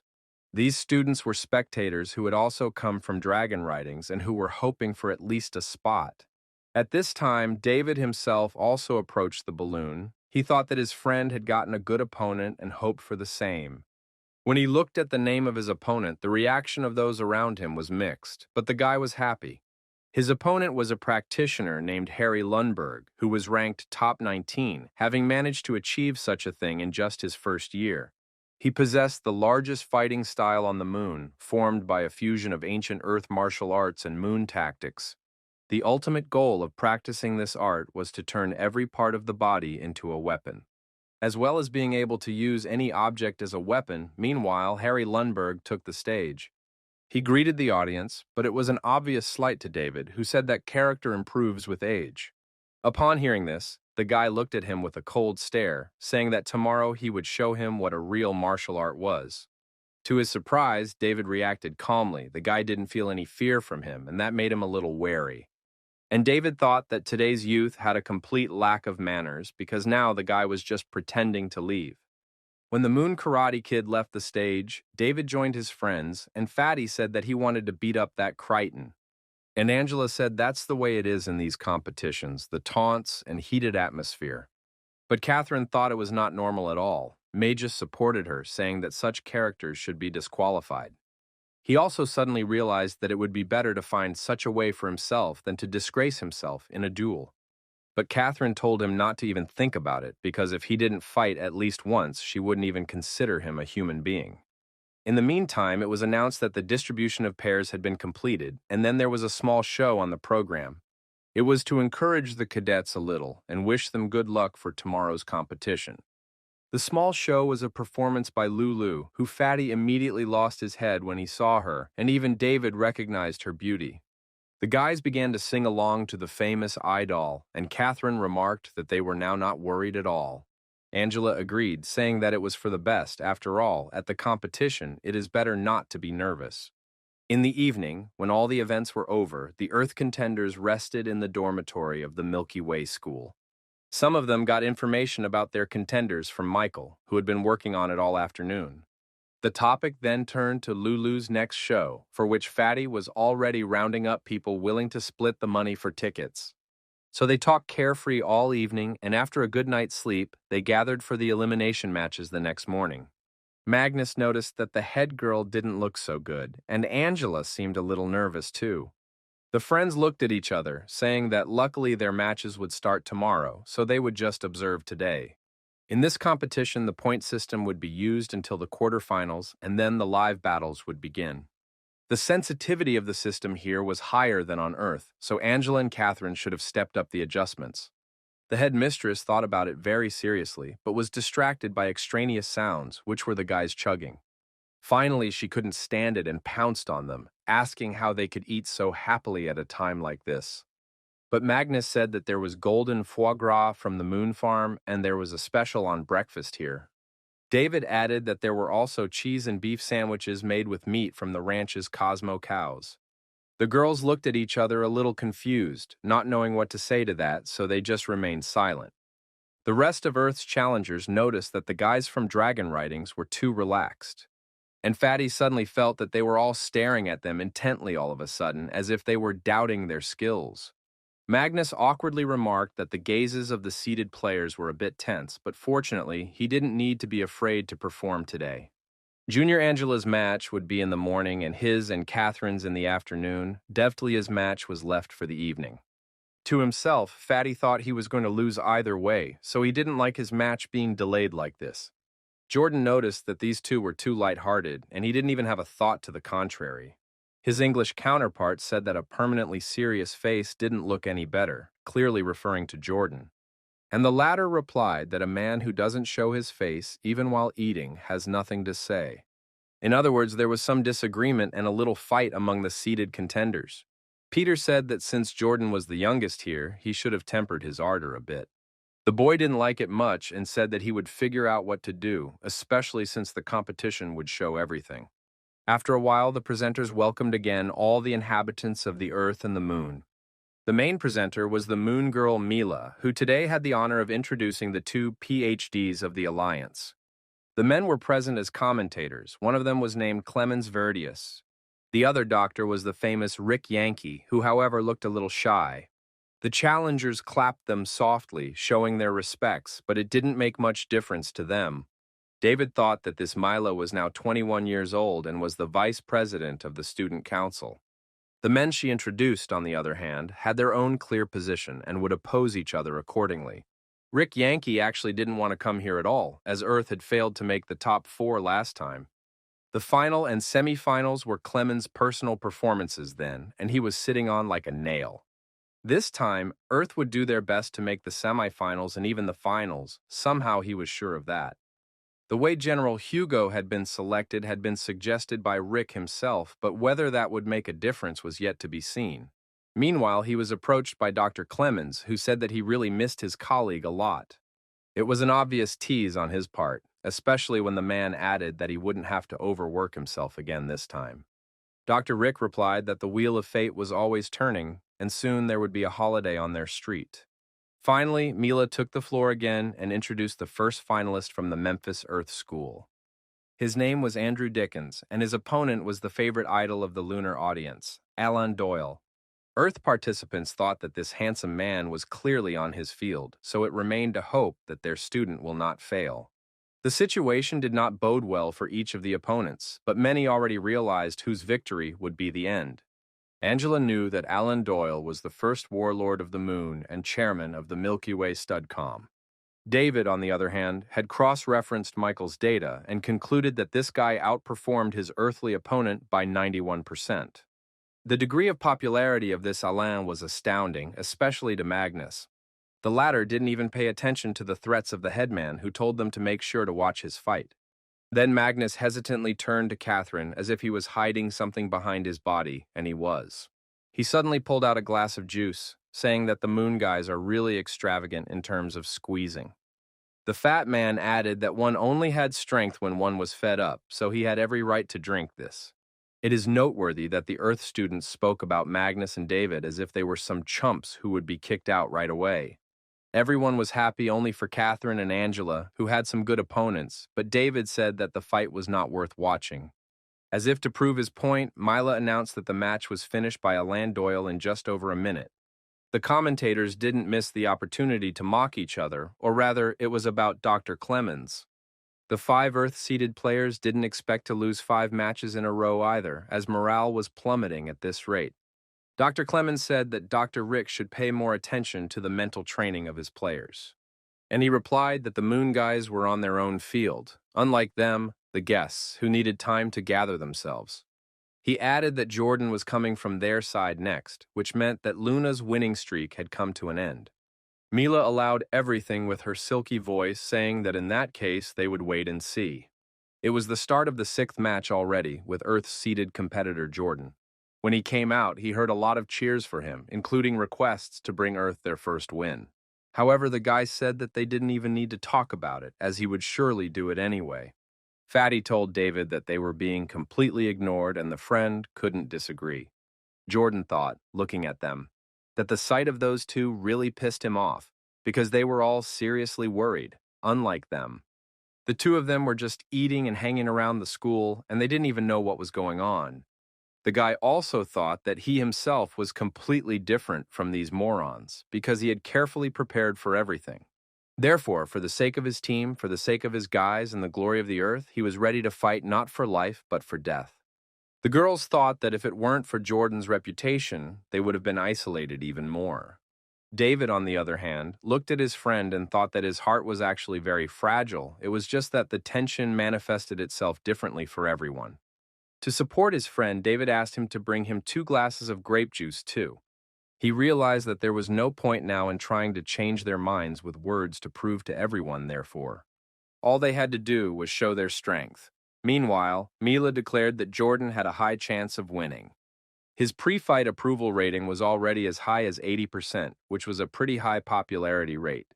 His opponent, Luna's top 18 rating, clearly lacked experience as he was facing a blade master.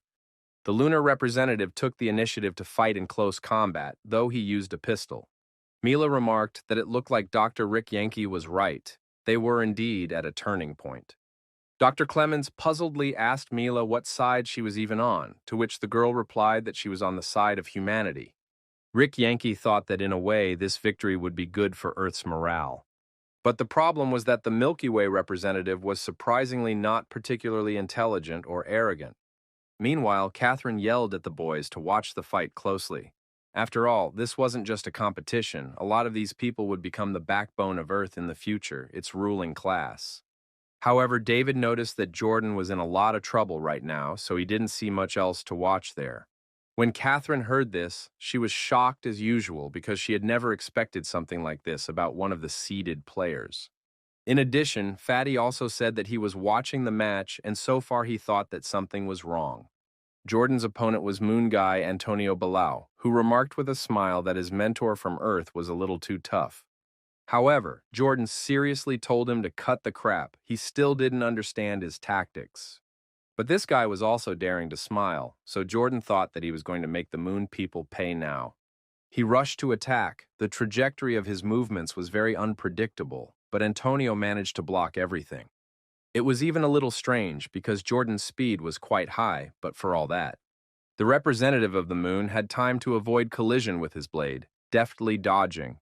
But here he miscalculated and did not notice how Jordan swung his leg and then sent the guy flying. The Earthman thought it was a good chance to end it all, so he prepared for one last attack. His sword glowed an unusual turquoise hue, indicating a concentration of quite a bit of power. However, then something happened that no one expected to see, much less Jordan. Catherine, who had been watching the fight closely, rejoiced when Jordan kicked her opponent. David, on the other hand, thought that Moon's fighter, who had a top 18 in the points ranking, just couldn't lose so easily. Dr. Rick was also surprised at this. A bad feeling was not leaving him, even though everything was going smoothly so far. This Antonio had left himself at a disadvantage throughout the match, which was not at all like his level. However, it wasn't long before everyone saw why he was doing that, because when Jordan pounced on him with a final attack, the guy smiled again, saying that he had fallen into his trap that he had planned from the beginning. When Jordan was almost beside him, Antonio suddenly turned around in flight and drew his gun. He aimed it directly at the Earthman, saying that this was probably where they would say goodbye, then pulled the trigger. The shot of his gun was unusual, a ball shape that engulfed Jordan. Though he put his blade out to block it, it was all in vain. Antonio smiled at him one last time, telling him that Earth never got any good players during this time. Then came an explosion that left Jordan no chance to continue the battle or dodge. Dr. Rick thought with annoyance that what they most feared had happened. The Moon people were well prepared. Jordan's teammates, the other 4 seeded players, looked on in amazement, amazed at the guy's loss. Phoenix thought that his opponent had purposely pretended to be weak, making Jordan believe that he would win easily. Angela also thought that the power of the Moon People was never limited to hard power. They were also expert tacticians. When it was over, the victorious Antonio waved to his new fans, and Jordan grudgingly hesitated to even stand up. Dr. Clemens remarked that they had won this fight after all, even though it was very embarrassing for Earth.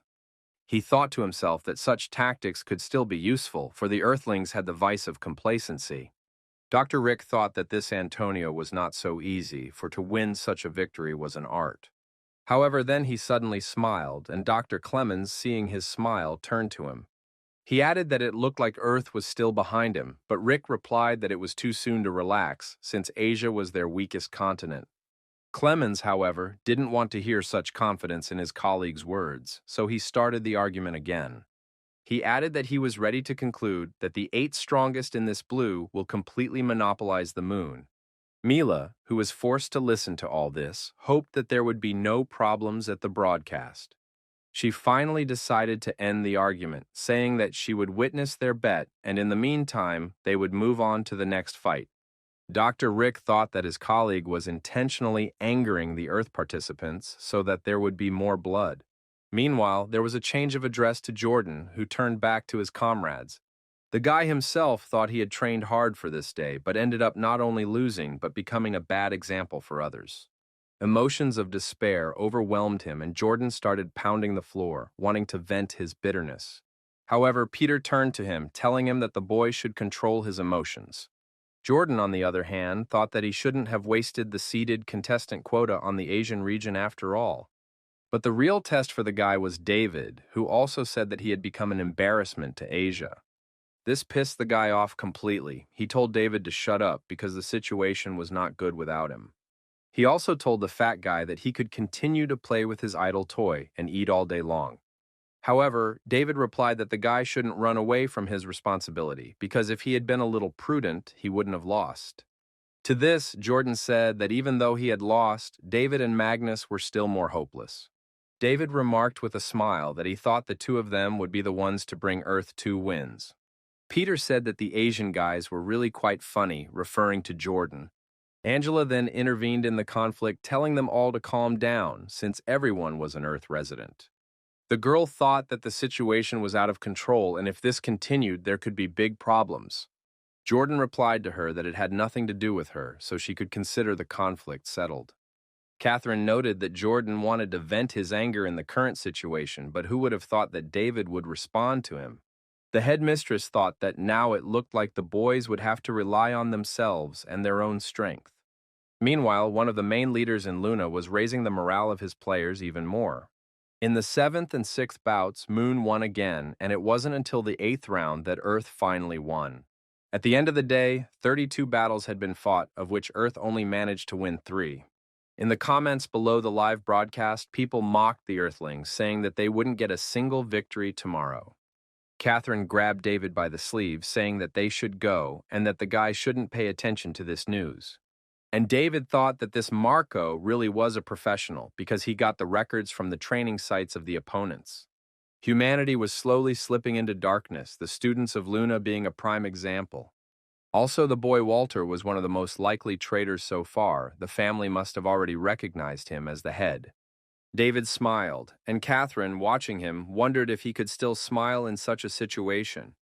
She wasn't sure now if this was the David Gaydon she knew, for it seemed less and less so to her now. The night in the dormitory had gone differently for everyone, but all the Earthlings were definitely not getting a good night's sleep. Angela was watching Michael's information on Luna's adversaries on her phone, and Catherine just couldn't sleep. One of the few who managed to do so was David, but his sleep was similar to the previous ones. The boy lay covered in sweat from what he had experienced in the dream, for he was back in his adult soldier body. This time, his armor was intact, but that didn't make it any easier, for there were many strangers lined up right in front of him. They were doing something, but David could not understand what they were doing. He could see only a big sphere in front of him. He thought with annoyance that he had to fight tomorrow, and this dream was happening now. Besides, he didn't understand anything from this dream because he had never been so close to strangers that they didn't attack him. Apparently, it was an unusual kind of strangers because they even, you could say, looked at him with surprise. David decided to get closer to the mysterious sphere, which had grown even larger and now resembled a portal. But then a silhouette emerged from the portal, and David was surprised. Not only was it human, but it resembled his friend Magnus, who was supposed to be dead. David was more than certain that this disaster was indeed the fault of some people. So when he saw Magnus in front of him, David suddenly thought that his friend might have been the traitor. He pounced on him, or rather on the silhouette, asking him who he was and why he had to organize all this. David really wanted to know why all this had happened after all. He should have prevented it. His hand was about to touch the silhouette's throat when it suddenly changed and took the form of his living friend. But at that moment, David froze in place because his whole body was suddenly gripped by an intense pain. He almost cried out from it, but it was at that moment that he woke up. He was covered in sweat and breathing heavily. It was night outside the window, but his sleep was ruined, and David realized that now he was unlikely to fall asleep again. He looked at his hands and noticed that they were scratched with something, as if he really wore his armor. He couldn't explain it, but one thing was clear to him. These dreams were definitely not just for nothing. Deciding that he wasn't going to sleep anyway, David got out of bed and headed for the shower, wanting to wash away those memories. What those dreams really meant was that he was getting closer and closer to the truth, and the guy realized that. Besides, now he had more than just hatred, because the events he had experienced in his dreams looked too real. This peculiarity should definitely have a connection with his traveling to the past, and the catastrophe was definitely connected with people. There was a traitor among humanity. One could come to this conclusion just by seeing the calmness of that silhouette in the circle of strangers. It seemed that the position of this traitor among them was quite high. David would even say that it was dominant. Also from this we can conclude that the attack of the aliens on the largest cities of the Earth and the Moon were clearly not accidental. Everything was decided long before the war started, and David thought that he was right when he thought that some organization was involved. Some other structures would simply not have enough resources to organize such a large conspiracy. And right now, he had the most suspicions about the Walter family, but first he had to get close to their leader. Right now, in the eyes of the ruling elite, David was like dirt underfoot, so the guy didn't know how he could do it. At this point, he could only prove himself in the competition to elevate himself in their eyes. It was said that the competition was organized to determine 4 winners who would go on a space expedition. And David realized that if he wanted to find out the truth, he would definitely have to become one of those people. He finished with his shower and left the bathroom. However, to his surprise, David saw Magnus on his way. He noticed that he didn't seem to have gotten a good night's sleep either, and he felt sorry for his friend. And Fatty thought that running around naked was too humiliating, because he would be dishonored by the whole school. Still, his worries were not in vain, because his opponent liked to make fun of Earthlings. The next morning, the boys met the girls, who noticed that they seemed to have slept badly too. Angela figured David had good skills as it was, but psychological and mental state was important too. She just hoped that this bet would not affect his inner confidence in any way. Catherine interrupted them then, saying that she wanted the boys to temporarily forget about their bet. She added that now they should just show the best they can. Viewers meanwhile discussed that dark days were coming for Earth as the score was 10-3 in favor of Moon so far. People said that these losers should be sent to Mars, where they would also be of some use. The second stage of the competition began, and by the middle of it, Earth had lost 3 more matches. David thought that defeat in this tournament was a prelude to the beginning of the Moon's dominance in the solar system. Meanwhile, the audience erupted in applause when Chrissy Da Vinci brought a 6th straight win for Moon. David, by the way, remarked that he had actually met Chrissy then on the training ground. But here Mila announced the start of the next bout, in which Earth was represented by Angela. The girl was a little nervous. She felt like a mountain was pressing down on her, but she had to go on stage. Besides, she had been encouraged to do so by David, who said that this was a great chance for her. He added that she should have hurried up and shown everyone what the Earth Federation could do. And Angela adopted his fervor, telling them to just watch her power be recognized not only by the people of the Moon, but by all of humanity. The duel began. Both participants were girls, but Angela immediately assessed her opponent and understood his intent. The girl fought at a long distance, not coming close to the lunar student. For this, she used many weapons. However, this arrangement suited Angela completely because she wanted to win with her tactics. The Moon Girl also seemed to notice that she wasn't fighting up close, and even told her sister from Earth not to be afraid. She asked if her close combat skills were so bad that she didn't dare to use them. With those words, she lunged at Angela, telling her to show her all her skills. This time, the attack came from the Moon Challenger, who was going to finish everything at once. The girl rather said that this was the moment of death for Angela and applied some technique. She was quite skillful in throwing her knives that normal rank 1 students wouldn't be able to dodge. But Angela succeeded. She was even glad because everything worked out exactly as she had planned. After all, that crazy Moon Girl had really decided to use such a hackneyed trick against her. Angela couldn't stand it. She was ready to defend herself, so she used laser pistols. Thanks to that, each of her opponent's attacks was broken, and then the girl went on a counterattack. Moon Player couldn't react in time, amazed that none of her attacks did any damage. Meanwhile, Angela was already near her opponent's face and kicked him with all her might. The blow was really incredibly strong. Her opponent didn't even believe that she was a dugout.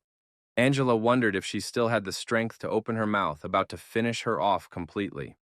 The next technique was 100 acrylic spiral dissection, which the girl couldn't help but apply. Seconds later, Mila congratulated Angela on winning this match, which was also Earth's first win of the day. Dr. Rick was happy about it as well, and the girl herself was coming back from the stage completely pleased with herself. Coming over to her guys in the waiting room, she smiled, and everyone congratulated her again on such an important victory. Catherine said that it was just great, and she was amazed at how beautifully her friend was able to finish the fight.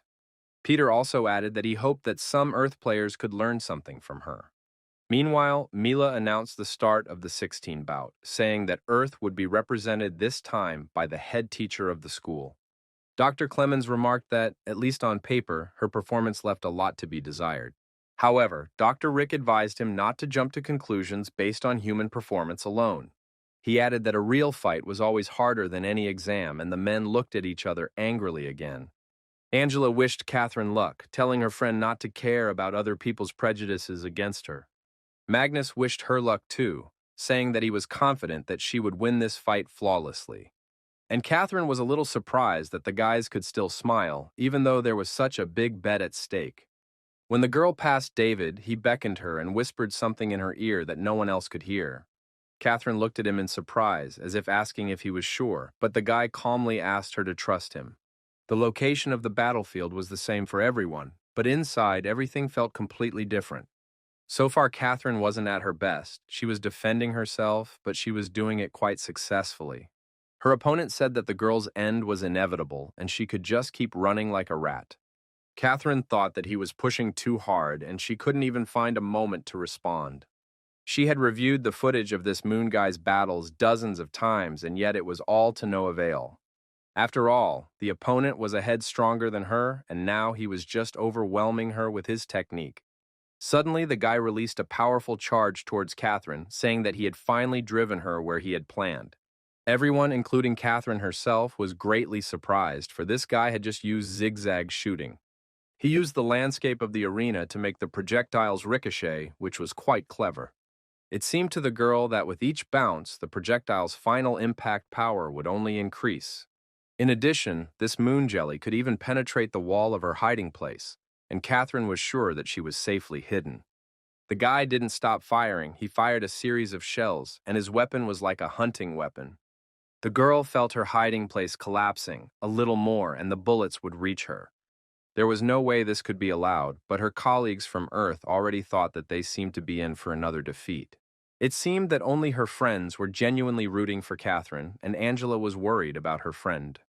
But David thought that he had given Catherine a full report on the strengths and weaknesses of her opponent. So winning or losing this fight depended solely on her, but the headmistress realized that herself. She remembered David whispering to her that this man's shooting skills depended on inertia. That was why he sometimes had to put the gun down, and it was this window between using his skill that was Catherine's chance. The guy, meanwhile, said that he had already almost destroyed her hideout, and his next shot would destroy the girl. Of this he was completely sure, however, he didn't calculate that the enemy knew more about him than even himself. The guy used zigzag shooting again, and this time his threat seemed very real to everyone.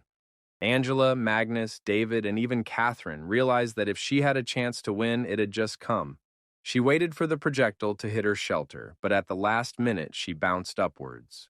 Peter noticed that this was very unreasonable, for the girl had just jumped out of her barricade.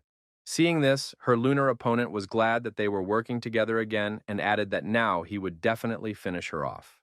As if to confirm his words, he changed the laser's charge, and the power, on the contrary, increased. He said that this time the bullets would be smaller and there would be more of them, so the girl should be prepared. The guy even equated their situation to the movie The Matrix, where the main character faced the same problem. Except that in the movie he did it in slow motion, otherwise no man could do it. And Catherine understood this. She caught the moment when the guy lowered his weapon and used it for her attack. Such agility in the moment was marveled and envied by everyone in Earth's waiting room. The doctors and Mila were also shocked at the skill of both participants, but Dr. Clemens only looked at Catherine's wounded face. The girl had indeed failed to dodge one bullet, and it had grazed her stomach, but her attack had blown her opponent's head off. Catherine leveled off and landed safely. She immediately looked at the moon guy. But he didn't move, and soon the system reported the confirmation of the death of the lunar representative, which spoke of Catherine's victory. The girl was glad that the victory was once again awarded to Earth, although she was still a little hurt in the process. The three representatives from the ruling families of the moon looked surprised for the first time in the competition. They didn't understand how such a thing could happen, but the Earth team rejoiced greatly. From that moment on, more and more spectators in the audience began to support Earth thanks to these two girls. Meanwhile, Alan Doyle even contacted his subordinate, telling her to find information about this Catherine. Alain analyzed the girl and noticed that she needed to open up completely to counterattack. And her way of avoiding a lot of damage from her opponent's shot is very ingenious. But no matter how she dodged, avoiding the fatal damage from the next shot would be impossible. So there was only one way to explain the reason for her victory in this fight, and the guy brought the picture closer to the girl's ear. A small scratch was visible there too, which told that Catherine had been analyzing her opponent all this time. That was what helped her to win. Alan noticed that, camping, and on the side of Earth, there were still experienced soldiers. Only Chrissy asked, did he think that in this battle was the merit of only Catherine? Parn was interested in her words. Then the girl continued, saying that it seemed to her that to notice such a small habit of the enemy, few people would have been able to. Harry Lundberg, who sat beside them, said that he could only hope that their judgment would be confirmed. However, Alain said that they were still in the lead on the score, so the fights were now more interesting to watch. The three representatives from the ruling families of the moon realized that Earth also had guys who could fight back against their students. Meanwhile, Catherine shouted happily as she returned to the waiting area with her friends. The remaining of the seated players also congratulated her on such a memorable and colorful victory for Earth. And Catherine, looking at David, thought that this guy was really amazing since he was the one who had helped her. The fat man turned to his friend, begging him to tell him what he had told the headman if it would help him win. But instead, David suddenly put his hands on his shoulders and asked if Magnus knew he was the greatest marksman in history. But Fatty didn't understand what his friend was trying to tell him. He thought he was hypnotizing him, but he knew that would be weird. David was still saying that all Magnus needed to do to win was to induce the hidden power to win when suddenly his phone rang. Magnus looked away from him and ran down the hallway, saying that he had an important call to take right away. It wasn't that he didn't want to help, David thought. It was just that Catherine's situation was different. Magnus was on the verge of awakening his genes and to take the final step. He would have to rely on himself to realize his power, even if it was only partially awakened. It turned out that Magnus had gotten calls from his friends at the orphanage, all of whom were supportive and wished him luck. He even saw his caretaker, who said that she had asked the children to make everything beautiful, but as always, she had failed. But Magnus replied that right now he just hoped that she wouldn't let the kids watch him fight. The woman then said that he didn't need to downplay his accomplishments because all the LGs were very proud of him. She added that Magnus had already become an idol to his little friends, who now considered him for a brother. Then they all wished him good luck and said goodbye because Magnus also had to get ready. Hearing kids call you the best was one of the most rewarding things in Fatty's life, and he made his decision. Upon returning back, he was immediately caught by the headman, telling Fatty to get ready, for his fight was coming next. Jordan didn't miss a moment to taunt him, saying that he already thought their cowardly chicken had escaped. He added that he only hoped they didn't have to watch the guy run naked around the arena. Hearing that made Magnus a little embarrassed, and Catherine was angry that Jordan had said that right before the fight. She wanted to go over to Magnus and cheer him up, but suddenly David stopped her, letting her know that he would do it himself. He walked over to his friend and smiled, then leaned over a little and whispered a testament. When Magnus heard it, he was very surprised, just like Catherine had been last time, because he had certainly not expected such a decision. After that, Fatty immediately ran off to get ready, and Catherine asked him what he had told him, to which David only smiled. Then he simply replied that he told his friend that he would receive 100,000 yuan from the War Council for winning. Angela and Catherine thought that it was even kind of not normal that such a person was allowed to compete. The remaining seated players were of the same opinion, because for them, such a reward wasn't worth being humiliated. But Magnus just had a different view of the whole thing. He was looking forward to getting his money. Dr. Clemens asked Dr. Rick if Earth had such a significant difference in regions. However, he added that whatever it was, they on the moon had long since surpassed all regions of humanity in development. Dr. Rick replied that even if one does not look at the ignorance of his colleague, modern science is still developing, and with it, humanity. Now he added that it was useless to rant to someone who wouldn't listen to his wise words anyway. The next match was to be held just before lunch, and many hoped that the fight would end quickly. The boys from the Dragon Writings were also watching the broadcast, especially now that Magnus was scheduled to speak. Various things were said about him, but all the comments were mostly criticism, so it was a good thing Magnus hadn't seen them. His opponent was also looking at him mockingly, anticipating a quick victory, but Magnus wasn't about to give it up without a fight either.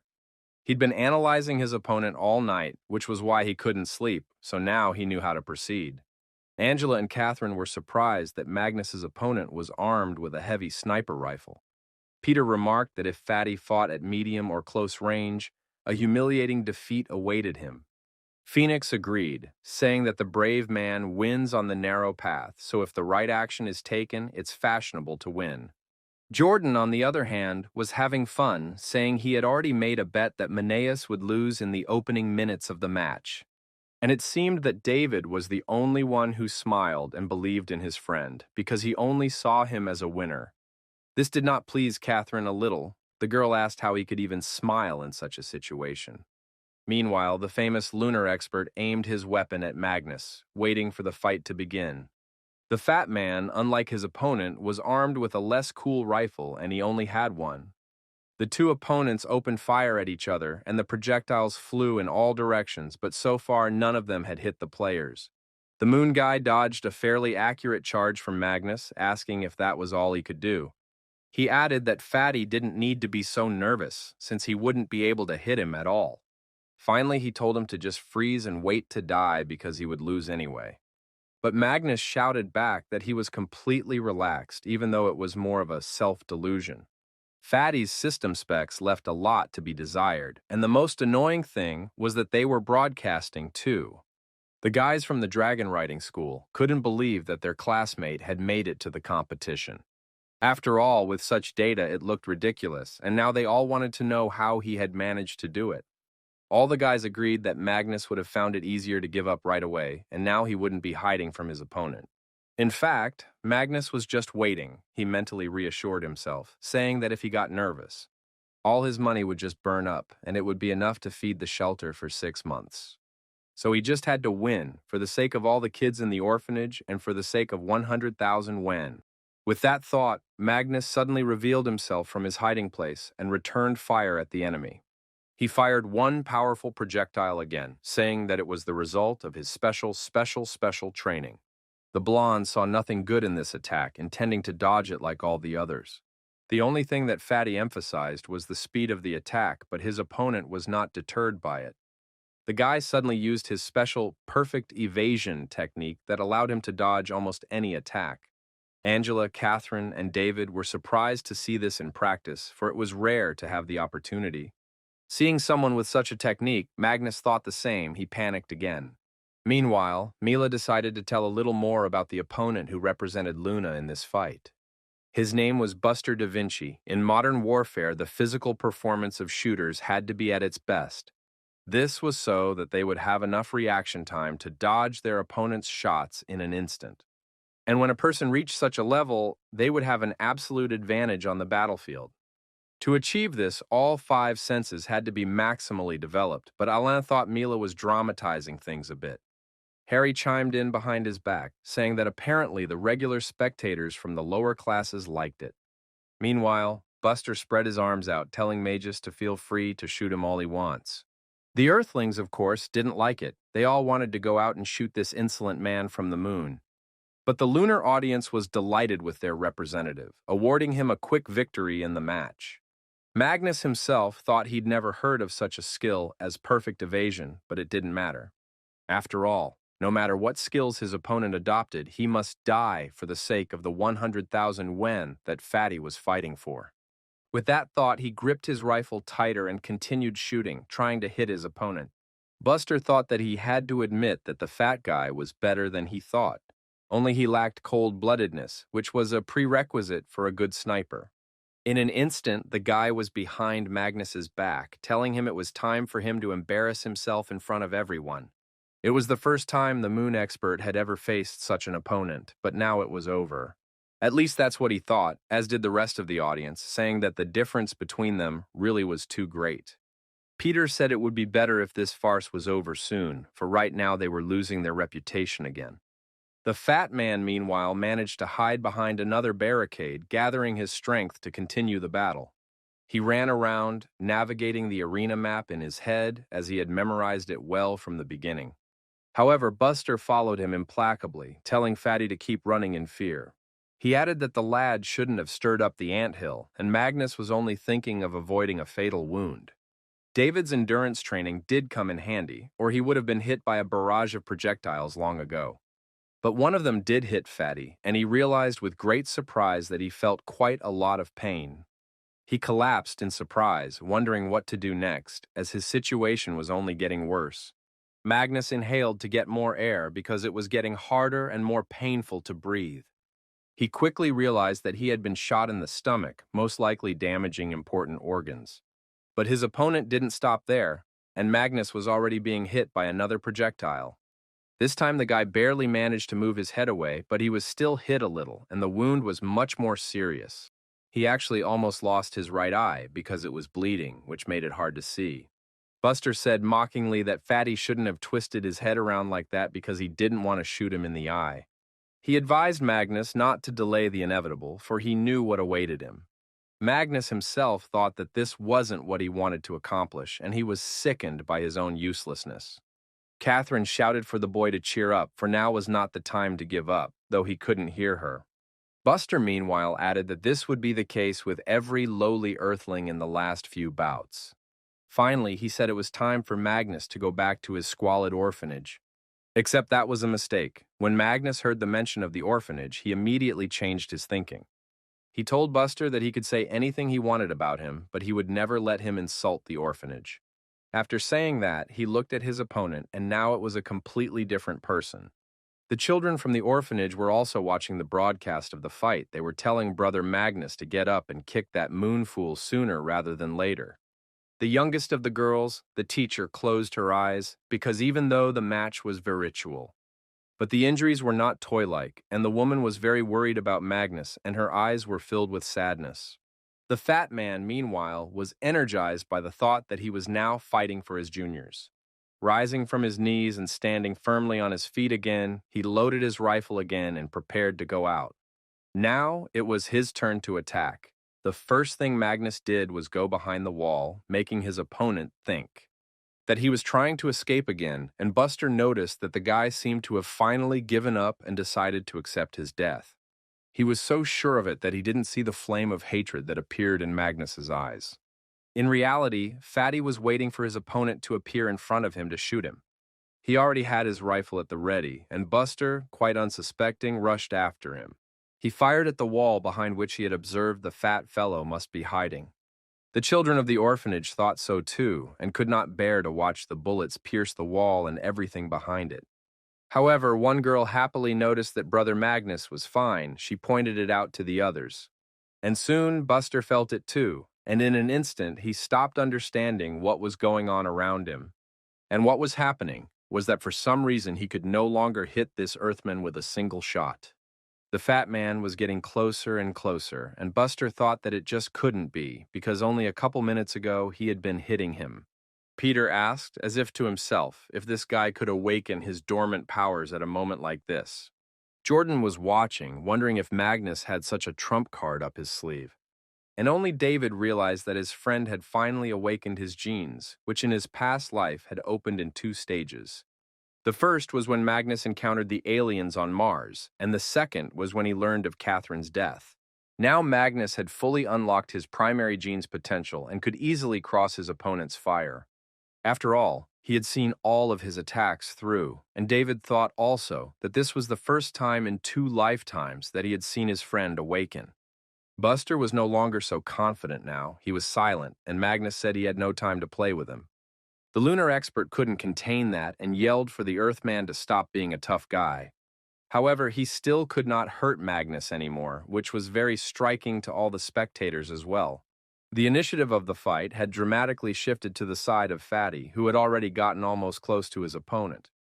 He drove right under the canopy from which Buster was shooting and released his powerful single projectile there. The fat man had thought it through, so that even if the enemy could detect his attack in time in front of him, he still wouldn't have enough time to react because there wasn't much space on that canopy. And so it happened. His projectile hit the target, and Buster remained imprisoned in the place from which he was going to kill the Earthling. Except now everyone could see the representative of the moon screaming in pain as the powerful projectile pierced his body. Angela and David rejoiced, for it meant that Magnus had won and Catherine was happiest of all. The system confirmed the death of Buster da Vinci and announced the victory of the dragon-riding student. Thanks to Magnus's victory, the score of the moon and Earth had decreased in difference and was now 10-6 in favor of the moon. Fatty stepped out of his pod, not believing his eyes that he had won, but it made him very happy. He was especially excited at the thought that the 100,000 yen was now his, and he would be able to provide for the little ones in the orphanage. However, he shouldn't have rejoiced too much because only the finalists would receive the prize, of which there would be very few left. Dr. Clemens was surprised at this reaction from the Earthling, and Dr. Rick explained that the winners of the first round. The ministry would award 100,000 yuan, so although a little ridiculous, Fatty had won.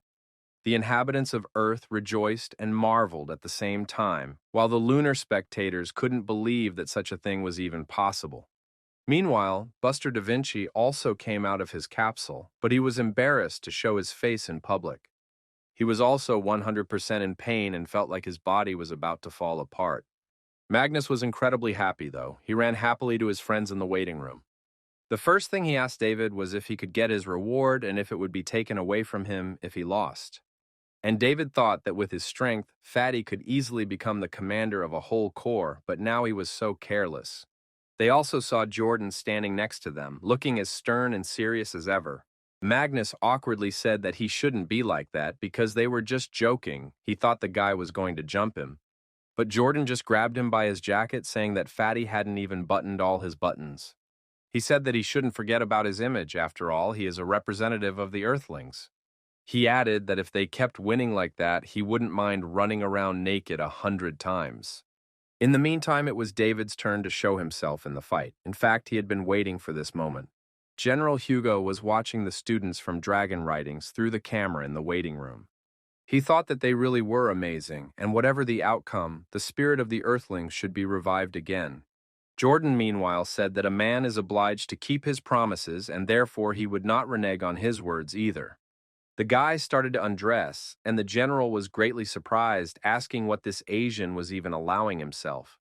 Buster finally returned to Luna's waiting room and stood in the corner, not daring to look into the eyes of his comrades.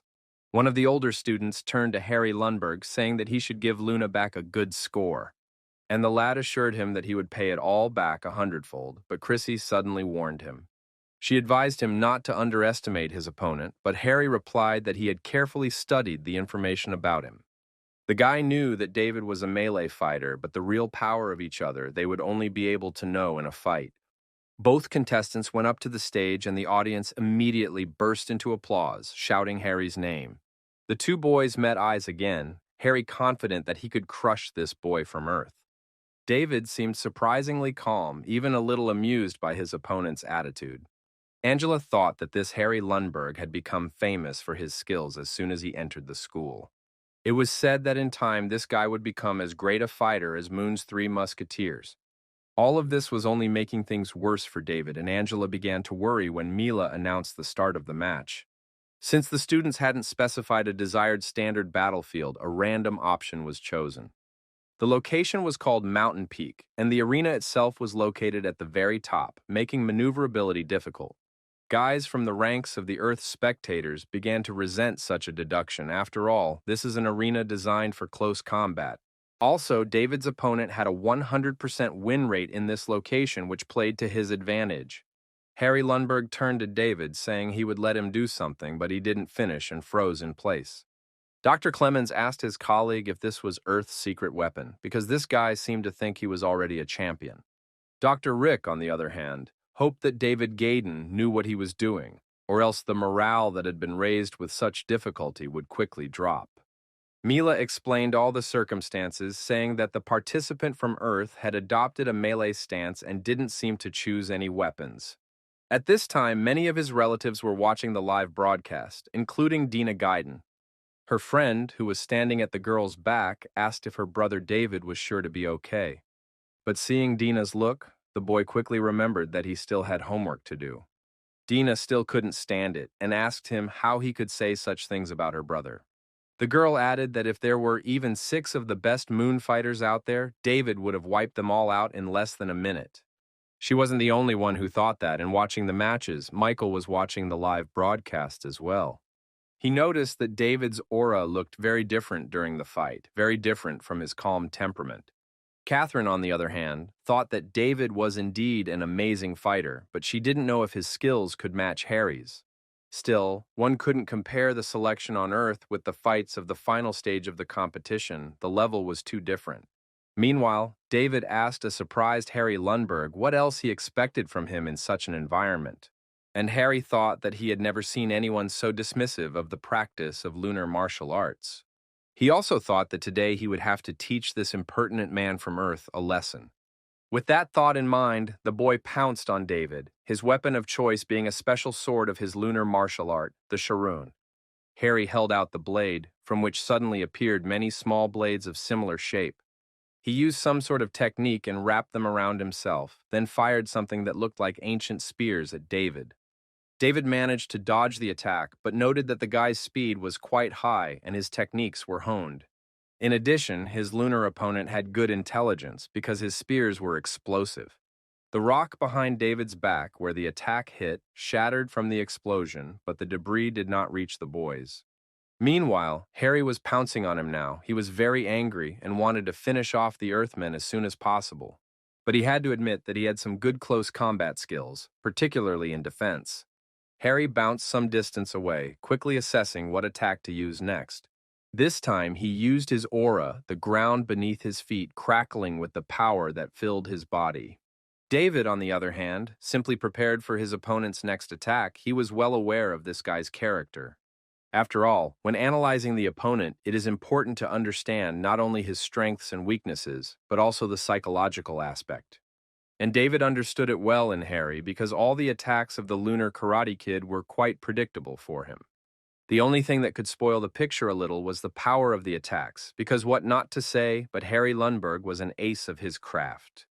But the same could be said about David. The guy realized that the best thing to do in this situation would be to take the blow. So he covered his head and prepared to hold back the onslaught from the attack that Harry had already directed at him. And so it happened, and although the moon representative put all his power into it, David was able to hold his ground. In fact, the power of this attack also showed how high Harry's gene awakening level was.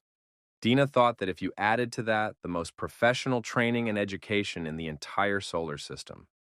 There was only one thing to say. Her brother was in a trap, and she could see no way out of it for him. Meanwhile, David still couldn't quite hold back the onslaught of his opponent's attack and fell backwards a bit. Wiping the blood on his cheek, he said that they'd had enough of the game and should call it a day. And Harry replied that if the boy wanted to make him angry, he had succeeded. However, he would suffer the consequences now. Lundberg tapped his foot with such force that the ground shook again. It was he who pushed off and flew upwards like a bird. David noticed that his aura hadn't gone anywhere, which was a little odd, but he decided to keep his guard up. Harry, meanwhile, froze in mid-air with another kick of his foot, about to bring it down on him and say that the Earthling would finally know his death. The lunar audience seemed to think the same thing, because they shouted Harry's name with more and more gusto. Mila, seeing what kind of situation had broken out on the battlefield, raised her hand and happily congratulated Harry on his victory. She didn't say the name of the moon representative, because suddenly another picture appeared in front of her eyes. Mila corrected her mistake, saying that the victory was awarded to the former representative of the dragon letters. Even the Earthlings didn't believe it, asking what kind of nonsense the commentator was talking about because it couldn't be true. Dr. Clemens pounded his fist on the table, asking the same thing, for Harry had dominated the entire fight. He added that their guy was a master of the lunar martial art, so it seemed to him that David had cheated somewhere. The doctor then demanded a replay of the final clash, convinced that the verdict was wrong. His demand was met with a tape of the final fight, when Harry had pounced on a still calm David. The lunar expert had swung his leg with a murderous aura then, so it seemed that victory was indeed his. However, David even allowed himself to close his eyes, for he was completely confident in his plan. The guy ducked. He moved away from his opponent's leg a very short distance, but it was enough to counterattack. David found himself face to face with Harry Lundberg, who didn't understand how he was able to dodge his attack. But David did not give him time to think and assess his situation, because he had already swung for a decisive blow.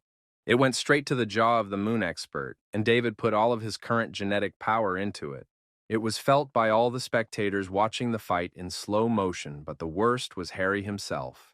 David seriously said that the guy moved too slowly. That's why he lost, unable to defend himself from the blow. The death of the representative of the moon was confirmed, so the victory was rightfully awarded to David Hayden. The audience on Earth and beyond joyfully began to shout out the name of this guy from the dragon writings. After all, he managed to defeat Harry Lundberg, who was an ace martial artist. David's friends were also happy. But the guys noticed that their friend was rather quiet, despite his great victory and accomplishment. Dr. Rick thought it was not surprising that there was very little information about this guy, since he really was their secret weapon. Dr. Clemens, on the other hand, thought that if this was just a defeat, there would be no problem. However, to suffer such a humiliating defeat was much worse. Both doctors looked at each other. Dr. Clemens was forced to admit that it looked like Earth really had done a good job preparing for this year's competition. But Dr. Rick replied to get his colleague to stop joking, because luck was good, but he didn't need to explain their merits. He added that all they have to do now is pray that the rest of the soldiers can learn from all these fights. Dr. Clemens replied that he was glad his colleague understood that himself, because being in the top 64, which Earth had achieved, didn't say much. And then he added that the fierce part of the competition was really just beginning. And he was right, because there were still a few seeded players who hadn't performed, and then the second round would begin. Dina's classmate said that everyone online was discussing her brother's victory, and their team even acquired nicknames. Dina liked what she heard, said it was pretty good, and nodded approvingly. David and his friends were now spoken of as the 4 dragons who would dominate wherever they appeared. Meanwhile, in the dining room, which was also offered on the list of services for finalists and contenders, Michael sat with David, asking why that shot looked so beautiful. The young journalist added that if he were a woman, he would have married him long ago. David looked a little puzzled. He didn't really like hearing so much praise for himself. He replied that if Michael really was a girl, he would have beaten him to death for such a wish. David asked him not to say such nonsense again, because he'd rather tell him if they'd made any progress. Then Michael replied that his researches had been very fruitful and he had managed to find out that in recent years the 3 families had been working together on some common project, and it seemed to be related to space exploration. But David said that the guy was teasing him again, since this fact was already known to the whole world. Then Mike reminded him of his great intuition, saying that you can always rely on it. So he asked David if he knew how many ships had gone to explore space in the last 10 years. David didn't know the answer to that question, of course, but he already realized that the three families had allocated a lot more. Michael decided not to bore him and told him that we were talking about tens of thousands. Some had returned, but some were missing. And Michael was sure that it had to do with something they didn't even realize yet, and maybe only three families had the data. David figured that 9 times out of 10 these ships would stumble upon something, but they didn't want it to be known.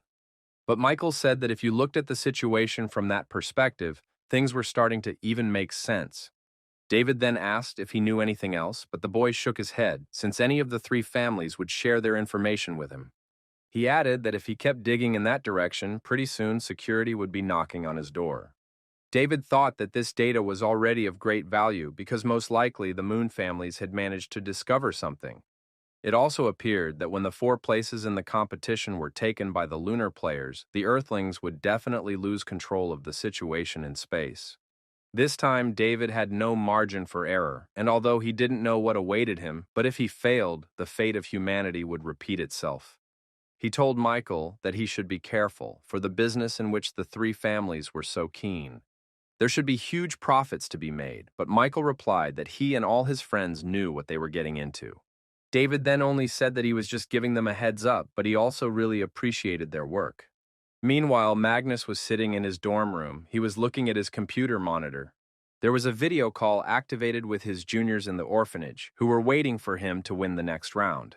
Fatty replied that he would try not to disappoint them, and when he returned, he would be sure to treat them to a delicious lunch. At the same time, General Hugo was listening to complaints from the leadership that there were only 10 Earthlings in the top 64. They told him that they had not expected to see such disappointing results with his leadership. And the general thought whether the representatives of the Moon were really so superior to the Earthlings in development and strength. And after all, this George, Chief Admiral, doubted the correctness of the gene policy of the Earth. For a very long time, the development of the Moon was in the shadows, but if you look at the political side of the issue, its representatives always tried to be on a par with Earth. Now the Moon had an overwhelming advantage. The speculation of ordinary people or the opinion of the ordinary people of the Moon about their superiority looked too childish. Then the general thought of an expedition, which had been planned for several years already, where the lunar representatives aimed to go. It turns out that their real goal is to show the Earth the futility of investing in their soldiers. Having considered everything from this point of view, the general thought that there could be no doubt the representatives of the Moon were hiding something. And now everything depended only on whether the Earthmen could get at least one of the expedition seats provided. Meanwhile, Mila welcomed everyone back to the competition after a brief pause for commercials.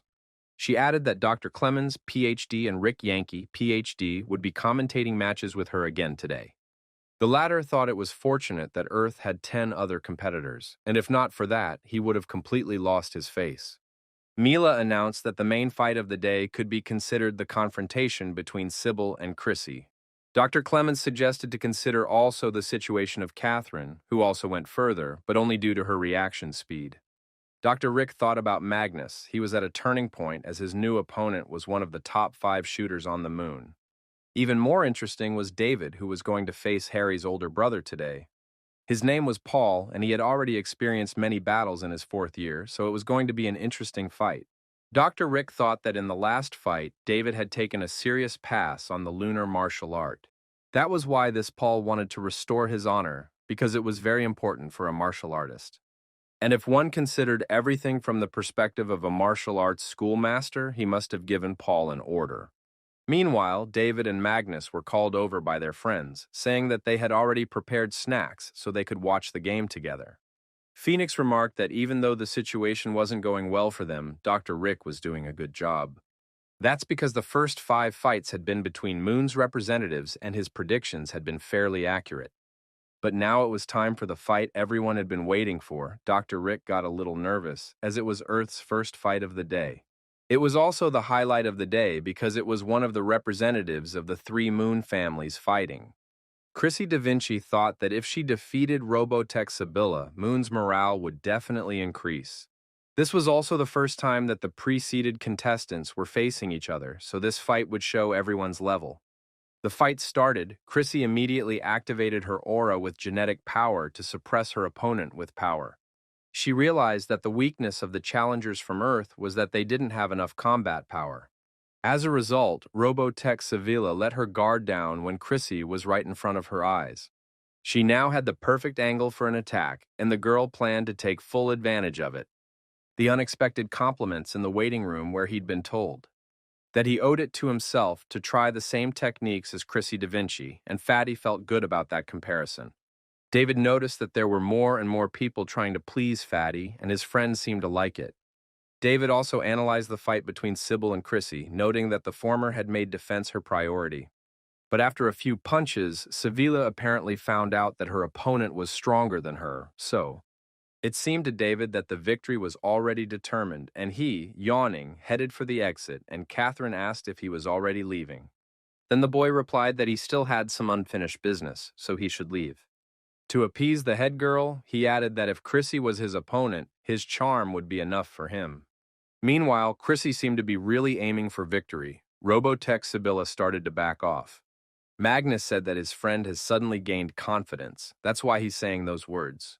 David, who was on his way out, stopped and said that Fatty was talking too much and rushed after him. His friend managed to get away, so David went back into the hallway and decided to go to the smoking area. He hadn't actually smoked in a long time, but the habit was integral to his time on Mars. David pulled out an e-cigarette and took a drag, with a sign behind him that was perceptive of smoking. The guy thought that it would be hard to pull this off alone, since he was just a regular soldier. Besides, who would believe him if he told the truth and asked for help in his plan? And could winning this competition be compared to the safety of the entire human race? Such thoughts were in his mind now, but suddenly they were cut short by someone's stern voice saying that smoking was forbidden here. David was even frightened and almost dropped his cigarette. In front of him stood Alan Doyle, the representative of one of the three families. At first, David even thought that Catherine had approached him because Alan's tone was very similar to hers. The boy, meanwhile, said that it seemed that someone was immersed in his pleasant memories from the duel. And David replied that it looked like one of Luna's chief summoners had plenty of free time before his battles. Suddenly, the man reached out and asked David for a cigarette, saying that he had always wondered why people smoked. David gave him a new flavor, which appeared on Earth quite recently, though the circulation was still limited. Alain took this specialty product, examining the item from all sides and bringing it to his lips. Then he took a drag, closing his eyes, but after a moment he began to cough violently. It was understandable, considering that the Luna representative had never encountered nicotine before. David patted him on the shoulder, saying it was out of habit, but advised him it was best not to develop the habit. Alain exhaled the rest of the nicotine, and David took the cigarette, asking what had brought one of the strongest of Luna's men here. Before Alain could answer anything, however, Catherine, who had been looking for David all along, approached them. David panicked, wondering what she had forgotten here, but the girl's expression didn't bode well.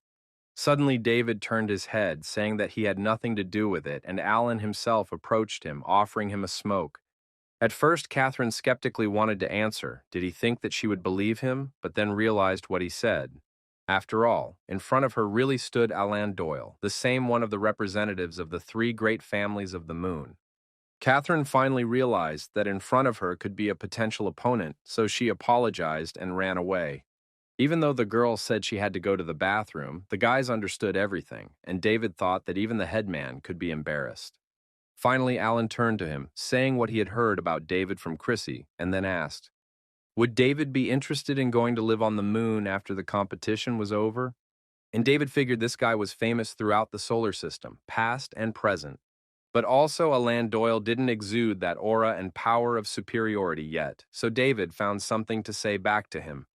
He waved goodbye, saying that if he ever lacked a leader, he could always turn to him. Alan looked at David in surprise, for he had not expected to hear such a thing from this representative of Earth. He thought that he seemed to be confident in his abilities, so it would be worth looking at him. Meanwhile, David had already dialed Catherine, saying that the headman had a weak spot too, and she threatened to finish him off. But David only joked back, saying that he was also not bad as a guy, but Catherine did not appreciate such humor. By then, he had already gone back to the waiting room for the Earth challengers who were still watching the fight. Peter didn't understand why Sibylla had so shamefully missed a lot of Chrissy's attacks. The victory was understandably Luna's. Phoenix, on the other hand, said that they shouldn't be so adamant. After all, Sevilla had tried her best. Upon returning to her companions, she sat down in a corner. It was obvious that the girl's mood was depressed. She noticed that Chrissy wasn't even the strongest of the four-moon monsters. Catherine heard that as well. Dr. Rick thought that there were only two pre-seeded contestants left, but this arrangement was not particularly pleasant. After all, at this rate, he doubted if they would even make it to the quarterfinals of the competition. Harry Lundberg's older brother had been adopted by the Lunar Martial Arts School, and it had become his home. So Paul Lundberg wasn't about to let someone dishonor the seat of his home. He wanted revenge on David. When it came time for them to fight, he mentally addressed him, telling him that he would lose tonight. Onlookers shared that although Paul wasn't as popular, Luna's reps had heard of his power. Peter also noted that it had been clear from the beginning that revenge would catch up with David, but now the fun part remained. Catherine, meanwhile, analyzed her opponent. Paul was a fighter with no weaknesses. Angela thought about his super adaptation ability. After all, in the army, they made super soldiers out of such. They also found out that this guy Z was accepted into the First Moon's Space Trooper Corps. And Catherine added that she had even heard that he already had real combat experience. He took part in the destruction of the pirate den. David, however, did not worry about such significant achievements of his opponent. Catherine even told him to stop smiling, telling him to be more serious once in a while.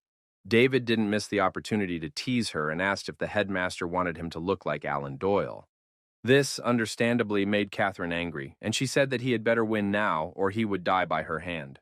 All this she was saying to him through an earpiece, which David had put on as it was allowed by the rules. But in truth, he was more serious than ever, for he realized what kind of opponent he was going to fight. The first thing Paul Lundberg did was to salute him, which surprised some of the spectators who were far from the army. But David understood that it was a gesture of respect, so he appreciated it and did the same. This somewhat surprised even General Hugo, who watched every fight like everyone else. But these two guys who were about to fight in the duel now were giving him respect for some reason. Meanwhile, the competition battlefield simulator started up, and the location this time was the depths of a forest thicket. Dr. Clemens quite began to talk about Paul, saying that he had a sniper rifle, very suitable for such a place. Also, as a mature warrior and soldier, he is able to stay cool in almost any situation. Dr. Rick replied that he had to agree with his colleague because, in fact, in this battle, a cadet and a soldier had clashed. However, only time would tell which of them would emerge victorious, so soon the audience was happily waiting for the fight to begin. However, in the next instant, both Doctor of Science and Mila were surprised to ask what was even going on here. After all, the challenger from Earth, David Gaydon, Nova decided to fight without weapons, as evidenced by his empty hands. The fat man, oddly enough, supported her radical position, saying that David should be put in his place. The fat man, strangely enough, supported her radical position, saying that David should be put in his place. And Catherine added that Magnus should remember not to repeat himself. Everyone else in the Earth Lounge thought David was crazy, and he was the only one who knew what he was doing. Dina's classmate said that this time he was almost 100% sure that her brother would lose, but Dina didn't like it. She lashed out at the guy, saying she had already told him repeatedly not to talk bad about her brother. Meanwhile, in the arena, David seemed to have completely forgotten that he was on the battlefield, as he acted like he was taking a walk. In fact, he already knew where his opponent was hiding, as it wasn't that hard to guess in such arenas. David also thought that if they didn't engage in a duel within 5 minutes, their locations would be displayed on the map. Suddenly, everyone in the waiting room was surprised to notice that David began to actively approach Paul. The lunar representative himself also noticed it. His rifle was pointed at the silhouette of the man approaching him. But the guy didn't understand what this Earthman was even thinking, approaching him unarmed. Some of the lunar onlookers said that they had never seen this kind of mistake before. One of them even shouted that he would give up his last name if David managed to win, but Alain and Chrissy thought otherwise. Alain remembered how the girl had already warned him that this man was very powerful, he needed to pay closer attention. And if he was so careless with his opponent, that was already saying a lot, particularly for Paul, too. Still, his lunar opponent hadn't expected this guy's self-confidence to be beyond imagination. Deciding he was going to finish him off now, Paul pointed his rifle at David, setting the scope right on his head. He fired the shot. It was clearly seen by all the spectators, and many thought the fight was over. However, when Paul lowered the rifle, he was surprised to see that his opponent remained unharmed and invisible. The other participants saw the same thing and were no less surprised, marveling at David's skills. It turned out that at the last second, he managed to dodge and the bullet hit the tree as if the guy had expected it. Paul didn't understand then how he managed to do it, so he decided to quickly continue the attack, converting it into gunfire. His rifle shook with a line of shots, which all flew clearly in David's direction. However, he dodged all the shells with extraordinary agility, preventing them from hitting him. As he did so, he also continued to get closer to his opponent, so he was forced to change his location. Paul moved to the branch of another tree and prepared to continue his line of attacks on David. He was firing his rifle quite accurately, so each projectile had to reach its target.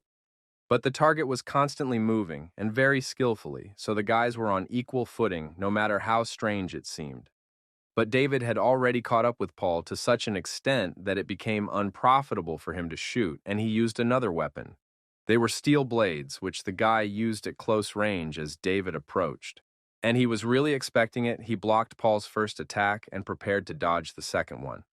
Paul had already aimed his other blade at him, intending to stab his opponent in the side, which was a serious injury. David, of course, realized this, so he watched his every move carefully and was able to dodge in time. In Paul's eyes, he was moving too fast to the point where he couldn't even keep up with him. However, the lunar representative was not a bad guy either. He had well-honed hand-to-hand combat skills. At one point, it looked like he was about to stab David with his knife, but he kept dodging. Then Paul went into his secret fighting tactics, the first of which was the 7 deadly steps scheme. David tensed and prepared himself as he saw his opponent suddenly change his stance and become more focused. There was a special aura about him that looked quite impressive and powerful, so David was even worried. His worries were heightened by the fact that Paul's speed had also increased significantly, making it harder to dodge. But while he was still able to do so, David thought it was time to end his show. First, he had to dodge his opponent's blows, as he was launching attack after attack without stopping. That's why David used different backward jumps, thanks to which he was able to get some distance away. But Paul didn't want to let him do that and threw one of his knives at a high speed. Fortunately, David noticed it and managed to avoid the collision after he landed, so he had a head start. However, as soon as the KO guy thought about it, he was caught up by a surprise attack with another blade from Paul. The guy wasn't ready for this already. He was knocked down and grabbed his stomach, and the entire audience gasped at this point. The lunar audience cheered, saying that finally their representative had shown this rogue that he wasn't vulnerable. But Paul thought he hadn't heard the knife go into the flesh, so he thought something had gone wrong.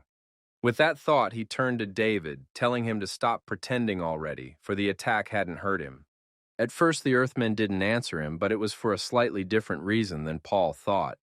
It was because David had caught his blade with his teeth, which was the ultimate in hand-to-hand combat. He took it in his hands and said that Paul should not have pushed him so hard, for now he had a weapon. The audience, meanwhile, was admiring the way he caught the knife with his teeth, for it was not enough to be brave. Catherine thought why she had not noticed before that this guy had such excellent abilities. But the girl immediately thought that she did not know yet how he would decide to use the blade, so it was too early to rejoice. But Angela replied that David would have no problem with it. She remembered how he skillfully cut an apple. Meanwhile, Paul agreed that his opponent now had a weapon, but whether he would be able to use it. David thought that this moon was not a man to give up easily, so the fight would not be easy. But this feeling was what he was missing, and a man who had put his life on the line many times before would understand. With that thought, David looked Paul straight in the eye, and he felt as if he was facing a different man.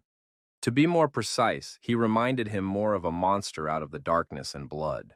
David prepared for the attack. He had already mentally made a picture of the fight and was ready to start practicing. The boy took a stance, and the spectators and Paul himself were surprised to notice that it was a special formation. Paul wondered if it was meant for the 7 deadly steps, but it was too late. They rushed at each other. This time David was the first to attack, and he did so with extraordinary speed. It seemed that he was fighting to the death, for in the movements of the Ziu Parnya did not feel the fear of being wounded in return. So far, Paul had managed to get away from all the blows, and he was not bad at dodging, but he was still a little behind. David's attacks went right at the body of his opponent. The latter managed to bounce back at the last second. However, David didn't slow down his intensity. He continued to deliver attack after attack, not giving his opponent a break. And this was an important aspect after all. Almost all fighting principles were based on endurance. The only thing that David did not like was that his opponent was quite experienced and skillful. Because of this, the guy could not manage to somehow hurt him because he always had time to block his blows. So David decided to take the initiative and found a way to end the battle in his own way. He suddenly began to move the way Paul had done before, though he didn't understand why the Earthling would do that. In addition, David was using the same trick that Magnus had used, namely to throw the blade first, then finish him off. As if to confirm his words, David's twisted blade flew toward Paul. Not that it was unexpected, but Paul had to admit that the guy's strength and speed were good. After all, he was able to repeat his movements so similarly. The representative of the moon did not have time to finish this thought. In an instant, he felt something hard and sharp hit his armor, shattering it. It was not a blade, as many thought, but a branch, which David threw at his opponent. The effect of such a wound was perhaps even more powerful than if David had fired a gun. Meanwhile, the audience, both Earth and lunar viewers, were delighted with what he had just done. Harry Lundberg was surprised to think that he didn't believe in such a scenario, where his strong older brother lost. And Chrissy told Alan that everything had gone exactly as she had expected, and that this guy Dev should not be neglected. Mila, on the other hand, realized that there was nothing left for her to do but announce the winner of this match, David Hayden. Alan, Chrissy, and Landers realized that this man could be a problem for them in the future, albeit a minor one. When Paul returned to Luna's waiting room, Landers snorted that he and his brother were nothing but trash. Hearing that, Harry scrambled from his seat to respond to the guy, but Powell calmed him down, telling him that they shouldn't pay attention. He added that David did have a lot of power, so they should be more careful in a Yube with him. Meanwhile, David returned to Earth's waiting room, still not expressing much emotion. The head girl immediately jumped on him, asking him when he had managed to become so cool. And David asked if the girl could stop pressing his head, even though he had a great view of her breasts. However, it was still hard to breathe like that, so Catherine, of course, let him go and stood next to him. The other contestants came up to him, congratulating him on his victory and saying that the fight was great. Angela, in turn, wondered if this was still the same guy who had once confessed his love to her. Or maybe only the battles in the arena were able to show all his striking male charm. The girl held out her hand, joining in the congratulations, and David smiled and pulled her close. He said that congratulations should look more sincere, which made Angela a little embarrassed. The fat man remarked that his friend's skills in picking up girls were as good as his skills in combat. Angela thought that David was her boyfriend after all, so it was probably meant to be. They finished hugging and looked at each other. David took the girl by the shoulders and smiled again. He thanked her and Angela smiled back, then David turned to his friend as well. He told Magnus to hurry up and go to him because he noticed that he wanted a hug too, but didn't dare. But Fatty replied that he didn't want anything, and perhaps David's eyes were beginning to fail him. Then David outdid his friend, saying that he was really addressing the headman, with whom he felt more comfortable hugging. Magnus hadn't understood at first, but then he'd pounced on him, chasing him around the room. He wondered if David was laughing at him, and he'd catch up with him anyway. Phoenix smiled as he watched this scene, but here they announced his fight, and the guy went to get ready for it. A few minutes later, Mila was greeting Earth with another victory, delivered to them by the Shadow. Dr. Clemens said that he still felt like it was going to get harder and harder for Earthlings to win from here on out. And Dr. Rick replied that if a soldier's eyes were blinded by pride, he could easily lose. So another day of competition passed, and in the evening in the dormitory, David and Magnus discussed the lunar representatives. And then the topic suddenly turned to Angela. Magnus was sure that she was already interested in his friend. David noticed that Catherine was just as pleased when she congratulated Magnus on his victory. As for him and Angela, David said it had been a friendly hug and nothing more. However, Magnus didn't believe him, saying that there was no point in trying to deceive him because he already knew everything. He added that David had been braver in the past, for though he had failed once, he should not have given up. David thought that he was right about something because when he got his second chance, he should change his fate. The fat man also said that he would support him because he owed it to him to get a goddess like Angela. But David replied that, unfortunately, even if she had a sister, his friend wouldn't have a chance with her. Magnus decided to change the subject, saying that they had better rest now and they would think about it later. With these words, he went to bed, but very soon David fell into a dream that he had seen before. It was the same atmosphere he had felt in his past life when he lived on Mars. But right now, there was something familiar standing in front of him that he had not seen very often at all. It was the interplanetary aircraft carrier Ares, yet the guy didn't realize what he was even doing here. Then he suddenly wondered why the human air military forces couldn't defeat the aliens. All because the Ares aircraft carriers, dubbed Invincible, had played no role in the battles. David also wondered if she could see the same human silhouette as last time. Meanwhile, the door in the aircraft carrier opened, and judging by the rhythmic movement, it was definitely human, not alien. And besides, strangers didn't open doors at all, they just kicked them open, so there was definitely a human inside. However, when David approached the aircraft carrier to look at the man, he froze in surprise. After all, what he saw was simply impossible, and the guy refused to believe it, from which he even screamed. At that moment, he woke up in a sweat, breathing heavily and grabbing his t-shirt in the chest area, where he felt pain again. When he got up and went to the wash basin, he was in a very depressed mood, which made him feel bad. In the reflection of the mirror, he saw that his scar had changed even more and now resembled the shape of half a flower. David asked himself if he had lost his mind or if the world had gone crazy and turned against him. Unable to contain himself any longer, he screamed, waking Magnus, who realized that something had happened. David thought it was all his imagination, a manifestation of his madness, so he smashed the wash basin. His eye and hands were bloodshot, and the guy was screaming that there was no Mars or aliens. At that moment, Fatty knocked on his door, but without waiting for an answer, went inside himself and saw David. He was surprised and even frightened by the appearance of his friend, for he was as if after sparring with someone stronger than him. And David looked at him with alienated eyes, asking Magnus to tell him if he was crazy. It ended with David nearly passing out and his friend having to carry him on his back to his room. Magnus thought that if David kept this up, they would have to sell themselves into slavery to pay for everything. The fat man laid him down on the bed, wondering what had happened to him, for he had gone to bed normally. Then he remembered that he had a hard time getting over Angela's rejection last time, and if that was the reason, it was a stupid one. Magnus went on, saying that, of course, if you like something, you should own it, but that didn't always work with girls. And David lay on the bed and slowly came to his senses, feeling that it was best not to talk right now. He still couldn't get over the shock because the man he'd seen in his dream near the aircraft carrier. It had looked exactly like Angela, and David hadn't even been able to ask her anything at the time, though there had been plenty of questions. Then David thought that in his past life, the fleet to which she belonged had fallen heroically in battle. But that explained to me why he saw the girl alive and in an enemy combat zone. The fat man saw a different picture. David was tossing and turning, mumbling something inaudible about Angela.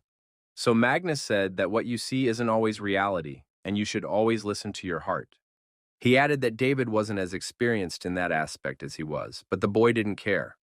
He continued to think about what to do next based on the data he had gotten, but it was difficult.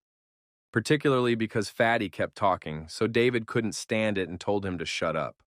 And Magnus thought that it looked like he was right, and David must have gotten too proud because of how well he'd performed in the fights. He probably ended up going to confess his love to Angela again and was rejected a second time. David, on the other hand, thought there was some truth in his friend's words. What you see isn't necessarily reality. With this approach, it was much more likely to suggest that Angela had not become a traitor, but was under the control of strangers. Then the dream could also mean the opposite, for if the problems were with the Earthlings, then perhaps humanity hadn't rotted away at all. There was another point. Angela was only the commander of the ship, and she did not have such outstanding capabilities. Although, on the other hand, Angela's group was the largest shipping company on the planet. David thought he should pay attention to this. Every time his guess was correct, a scar would appear on his body. And even if Angela was under control, it was safe to assume that enemies were in her midst. Meanwhile, his thoughts were interrupted again by Fatty, who went on to say that there were many more fish swimming in the sea. A great many people wrote that they had become David's fans, calling him the hope of Earth, so everything would be fine. Magnus added that he should talk to the fans, and in the future, even if he loses, he can get a good position. Seeing that his friend was slowly starting to understand him, Magnus wondered what he would do without him. But David quickly put him down, asking if he was ready for his next match, which didn't make him very happy. Magnus wasn't even in a hurry to answer, but David didn't expect an answer, he just wanted his friend to be quiet. He thought that if you couldn't avoid fate, you had to face it. Then he looked at his friend, and Magnus guessed that he was now using the same method he had once used. It was a threat. David held out his hand, saying that if Fatty lost, then he would immediately tell the headman that he liked her. And Magnus replied that he couldn't keep threatening him with that, because then their friendship would be over. But David realized that Magnus had nothing to say, and he tried to threaten him with something in return. The next day, they walked together with a tray full of food, and David reminded his friend of his fight. He added that his opponent wasn't really that strong, but Magnus didn't answer. He took offense. Then David held out his steak to him, saying it was as an apology, and Fatty couldn't help but accept it. He took a bite, and David told him not to forget now. Since he ate the steak, he was obliged to win. The fat man thought it was probably not up for discussion, but told David that one steak was not enough for an apology. Although he didn't want to be the center of attention, winning this match now seemed possible. Besides, everyone would be happy about it, and the headman would be happy too. He liked that thought. Meanwhile, some spectators spotted them on the viewing platform, recognizing two of the dragons. Everyone thought that David Hayden had become the real dark horse of the earth in the current competition. A few minutes later, Mila welcomed everyone back into the arena of their new trials. She added that this time they would be very tough for the Earth representatives, while David was thinking about his own. He wondered if Angela could really become the transmitter of humanity, so he decided for himself that he should get to know this girl better to get some new leads in his research. Meanwhile, Angela noticed him looking at her and turned around and asked if she had something on her face. David shook his head a little embarrassed, saying that he just wanted to ask her if she had studied her opponent. The girl answered in the affirmative, but added that she didn't think she had a high chance of winning, so David told her something. Namely, that when her opponent makes a serious move, her right brow raises. He was just finishing up when Mila announced the first fight of the day, Angela versus Sammy. Dr. Clemens said that this Angela represents the impressive Dragon Letter School. And Dr. Rick added that this fight is a big test for her because her opponent's ranking is much higher. This battle was definitely going to be a tough one, with both girls already facing each other as if they were in the ring. Sammy had 28 10 moon rating points and Angela had 26 50 earth rating points. There seemed to be nothing to talk about. Dr. Clemens said that if you looked at the approval rating, you could see that Sammy was 60% ahead of Angela. But Dr. Rick reminded that David had already brought one victory to the Earthlings, so the girl had a good chance too. In any case, this confrontation will still attract enough audience after all. Two beauties will fight. The fight started. Angela thought it was just as David said. She really couldn't make any plan. Meanwhile, Sammy spotted her and took her in her sights. Angela didn't see it, but she felt it. The next second, fire opened up on the girl, and she barely had time to hide her head behind the barricade. Without wasting time, Angela waited for the line of shots and came out of hiding to counterattack. Now it was Sammy who had to defend herself. She obviously didn't expect the girl to fight back. Both challengers had good skills, and it was getting more and more interesting to watch them fight. But Sammy soon began to get tired of it. She called Angela an annoying dugout and changed the projectile. This time it was a cartridge that looked like a sniper's caliber, and the girl shot it directly at Angela.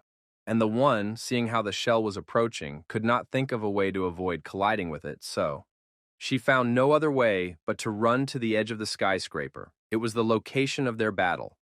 The girl then jumped off the building, which surprised all the onlookers, but Angela had a plan, and it worked.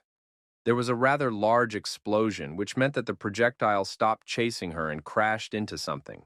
As it was, Angela flew down, and she was very lucky to have made such a maneuver, because that way she also avoided the wreckage. But Sammy had no intention of letting her go like that. She rushed after Angela, activating a special power. Wings appeared behind her back, and some powerful pillars grew on her legs, allowing her to fly. However, not only to fly but also to attack, she opened a targeted fire on the fleeing Angela. Meanwhile, several more explosions occurred at the top of the skyscraper, creating a chain reaction. This time debris was flying in all directions, and Angela had to defend herself while shooting back at the same time. For a while, everything was filled with smoke and gunshots were heard occasionally in this large cloud of dust. It was also the only thing the onlookers could see, and everyone realized that the girls were fighting to the death. Dr. Rick thought that Angela was a rare and outstanding warrior girl, which there are very few on Earth. Her skill level was quite high, but even so, Sammy was head and shoulders above her. It was clear right away. The spectators also realized that this fight would probably be no different from the previous ones, where Luna had defeated Earth. David thought of Angela, and for some reason he was reminded of a moment from his past life. He was sitting with Magnus over a cup of punch, and they were talking about good memories from his time on Mars. As for Angela, information about her came in all the time. She had become one of the main soldiers of the younger generation. But after returning to the War Ministry to report on the situation, David met Angela again. At that time, she was already a major general, and the guy really didn't want to believe that she had decided to go against humanity. But then David thought that it was unlikely, because if the outsiders had the ability to control humans, the war wouldn't have lasted long. Meanwhile, Mila cheerfully announced that contestant Angela was back in sight. It looked like she had managed to avoid all of Sammy's attacks. Now she was ready to strike back at her opponent. Angela looked confident. She stiffened her weapon and prepared to execute her plan. Sammy, meanwhile, said that she was even a bit interesting to her as an opponent and quite strong. However, strong as she was for an Earthwoman, she still couldn't stand up to the strength of a real Moon Man. With those words, the girl fired at Angela, saying that this was the end for her, but the former didn't think so. She noticed that it was just as the elder had said. There was an opportunity to draw her into close combat.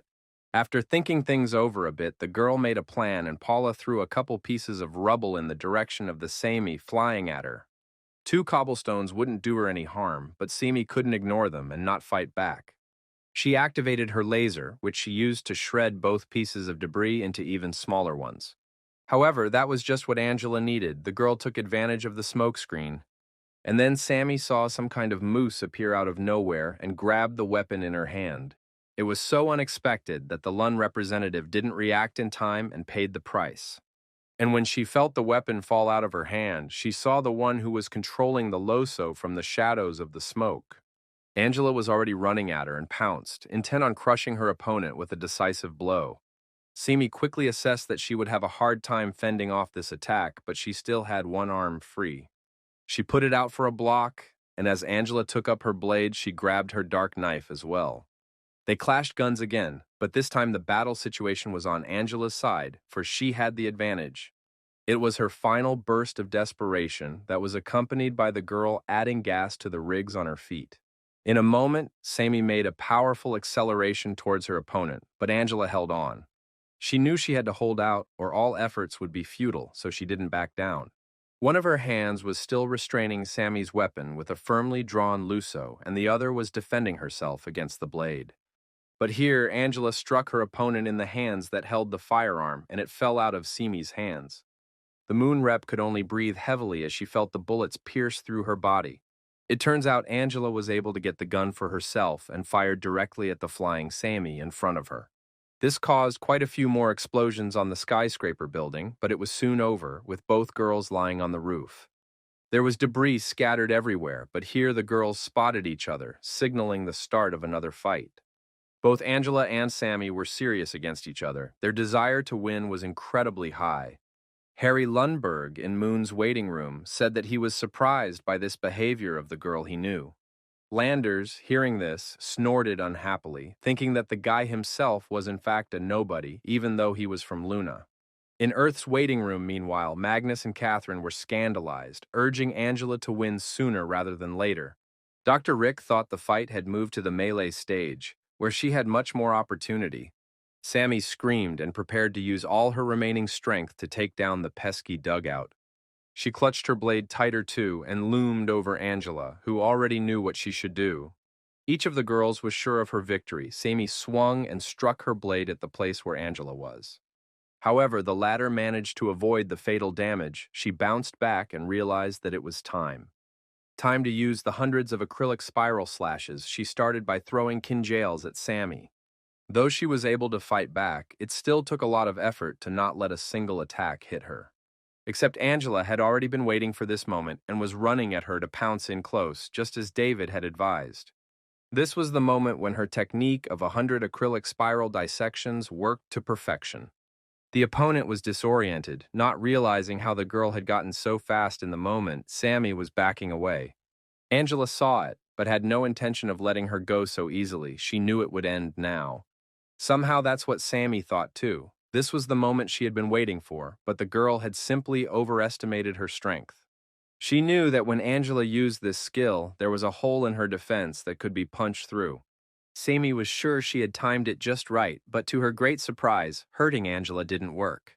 It happened exactly the opposite, and the girl felt the blade on her neck.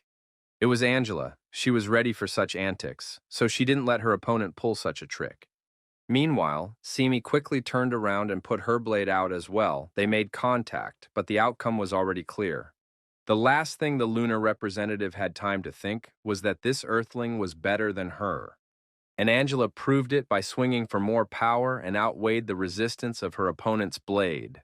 It cracked, but the same thing happened to her weapon, so Angela decided to just squeeze the rest of it tighter. She aimed her blade and then stabbed it straight at Sammy's throat. Obviously, Luna's girlfriend couldn't fend off the blow and felt incredible pain, so she couldn't even scream. Mila confirmed the kill, declaring the dragon riding student the winner. Fatty and Catherine shouted their friend's name, cheering her on and congratulating her on her victory, while David remained calm.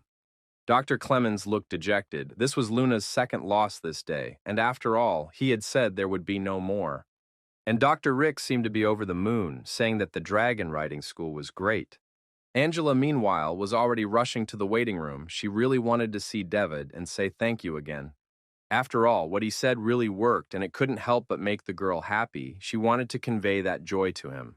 However, when she finally saw the guy, she noticed that he looked kind of strange. This was evident in the way he answered her greeting. It was rather dry and reserved. Meanwhile, people who watched the broadcast saw who was a real aristocrat. In the comments, Angela was called a goddess, saying that she was 100 times better than Moonbats. In short, the girl got a lot of fans who were now happy to see her in matches. They applauded and shouted her name, saying that they would give anything if she studied with them. Meanwhile, at the Dragon Riding School, the students had formed their own fan club of student challengers. They were especially fond of Angela, who they were sure would be the one to win this competition. The rector thought that in the beginning he had only dreamed of her making it past the first round, but in the end, all of them had made it through. He was told at the meeting that it would help their advertising campaign for this month and get the attention of the applicants. William, meanwhile, clutched his head, annoyed that everyone was just talking about the team from their school. He had originally gritted his teeth and waited for David and his company to go back, but right now, the four of them were fighting a trio of Luna's elite fighters who were considered the strongest.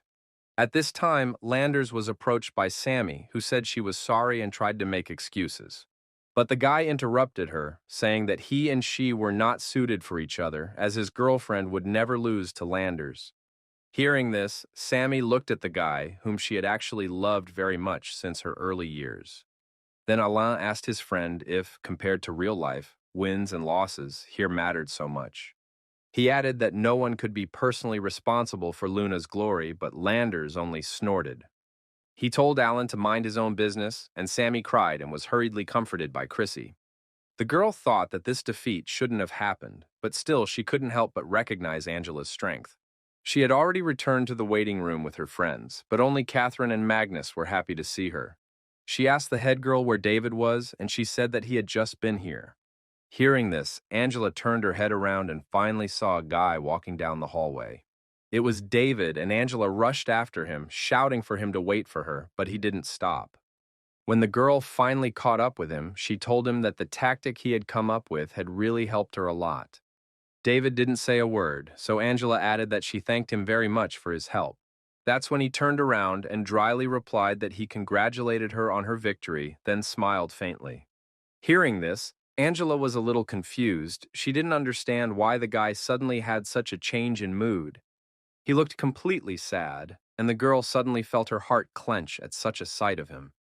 And then David finished her off by saying that he still had some things to do, so he had to go and they would see each other soon. Tears came to Angela's eyes. She didn't understand why he was acting like this and where the distance came from. Meanwhile, Dr. Clemens tried to justify Luna's honor after the loss, saying that she had a lot of resilience. He also said that defeat in one battle could not make them crumble and that they would win it back 100-fold. Peter remarked that it wasn't easy to counter their morale with the doctor's claims. Phoenix agreed with his friend, saying that there was nothing they could do about it, as they didn't have many surprises. Landers, meanwhile, walked through the rows where the lunar audience sat, cheering them on and telling them they were doing well. He called them brothers and sisters and kissed one girl's hand, making her embarrassed. Her name was Selby, and Landers said her fight last night was truly elegant. He added that he was happy watching it, and afterward, the guy walked out onto a small platform. From there, he addressed all of Luna's fans, saying that no matter what forces their foe puts forth, Luna's superiority is inevitable. It added that it hoped that in future battles there would be no mercy in everyone's heart. After all, they must give their best, and empathy would only hinder them from doing so. Therefore, in order to crush their opponents, they should go and prove themselves in the arena. At this point, he paused. Then, after a bit of thought, Landers added that each person in the top 32 will receive a reward from the Walter family. It would be an additional reward of 100,000, and though he knew it was nothing. But the main purpose of this gesture would be that they were much better off with them than these scum from Earth. Chrissy turned to Alain, asking if he would stop him already, since Landers only listened to him.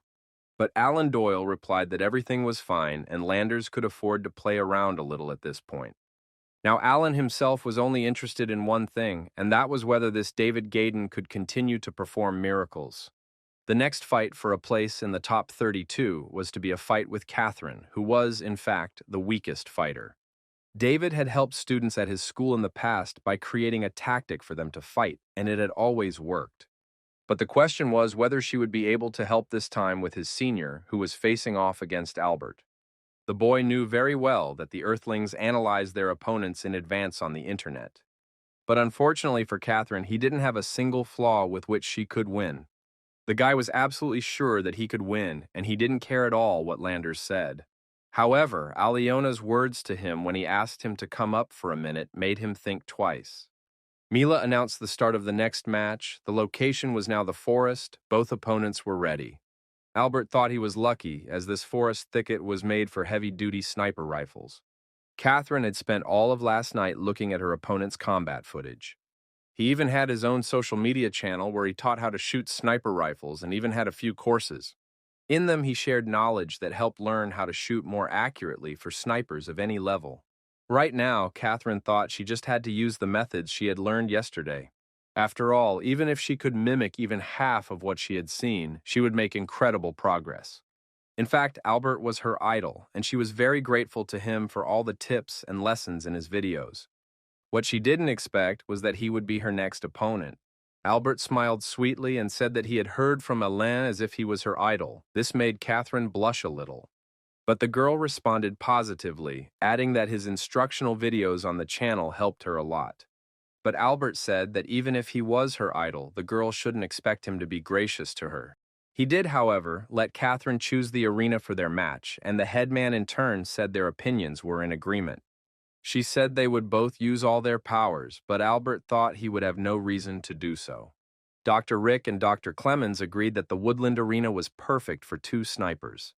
Mila added that, in simple terms, the arena was designed to level the playing field for all the fighters as much as possible. Angela thought that Albert was very strong and probably had the best sniper skills among humans. He was definitely not to be underestimated, and Fatty asked David what secret plan he had devised this time. But the latter replied that this time he had simply promised the headman to reveal one secret if she was victorious. Hearing that his Catherine would fight without any prior advice to win, Fatty became worried. If Fatty's sniping skills were to be evaluated, Albert was superior to her by 60 to 70%. David thought that this was the first duel where the chances of victory were slim to none for Earth. Catherine, meanwhile, thought that she hadn't seen Albert bring his camouflage gear with him. The girl even wondered if Albert was so sure that she wouldn't be able to detect him. The forest thicket was an ultra-long-range battle arena. The difficulty of the duels equaled an epic rank. And if you add to that some means of disguise, it would be impossible to remain calm. Catherine realized that it wouldn't be long before she would be facing Albert and his rifle. She had gotten into optimal fighting condition and had already applied her camouflage skills, looking for a comfortable position. Dr. Clemens thought that both participants were using the best sniper rifles, which had one feature. They had an anti-intelligence device built inside them, but Mila interrupted his train of thought. She said she thought right now the two snipers felt like they were on a knife edge. Dr. Rick agreed with her. At that point, they decided to see what would happen next. But much to their surprise, no one saw Albert. There was no sign of the guy anywhere in the place where he had just been, and Dr. Rick realized who would remain the winner in this round. Albert, meanwhile, was already standing in a completely different place. In fact, he had an idea where Catherine was hiding. The skill that he used to move to a new location so quickly was called perfect mimicry. Now it was a matter of little else. The guy also began to look for a suitable place for his position. The spectators of Earth slowly began to be less and less supportive of Catherine, saying that she couldn't win here. And Phoenix said that the mimicry skill didn't make a person completely invisible, but it was still very confusing. Albert finally found Catherine's position and prepared to take a shot, hoping to end it all in one hit. Catherine, in turn, pointed her rifle at the guy, whom she also managed to locate, though she couldn't see him well. The girl's sensors didn't react in any way, but she knew that the guy couldn't just fall under the ground. And it was already clear to David, as well as to the trio of Luna's elite families, all of whom had already seen the winner. Albert User was a fairly well-known sniper on the Mars battlefield and could have even moved up to a special team. But instead he preferred to remain a regular soldier, and he himself said that he liked shooting heads. This man had been a sniper during the Mars battles. The ability of mimicry for an ordinary warrior would be ridiculous. However, for a sniper, this ability was simply indispensable. But then there was the open question of the moon. Meanwhile, Albert had already found his first target. He had managed to get around the girl's position.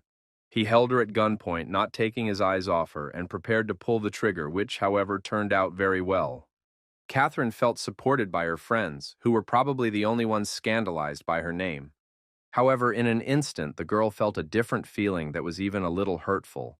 Catherine didn't realize what was happening, but her body had suddenly changed for some reason, and the change was in her face. She didn't yet know what it meant, nor why she was having this problem right now, but most importantly, why she was feeling something like this. Catherine gripped her rifle tighter, realizing that the enemy was close. She could feel his presence. But it was difficult to notice the exact location. The girl spun in all directions, trying to find Albert. But it was all in vain. She could not see where he was hiding, although she realized that he had already found her. Dr. Clemens rather remarked that Catherine seemed to be confused because she couldn't see the enemy. Dr. Rick didn't respond to his colleague. He was mentally telling Catherine that she needed to calm down because otherwise there was no point in continuing.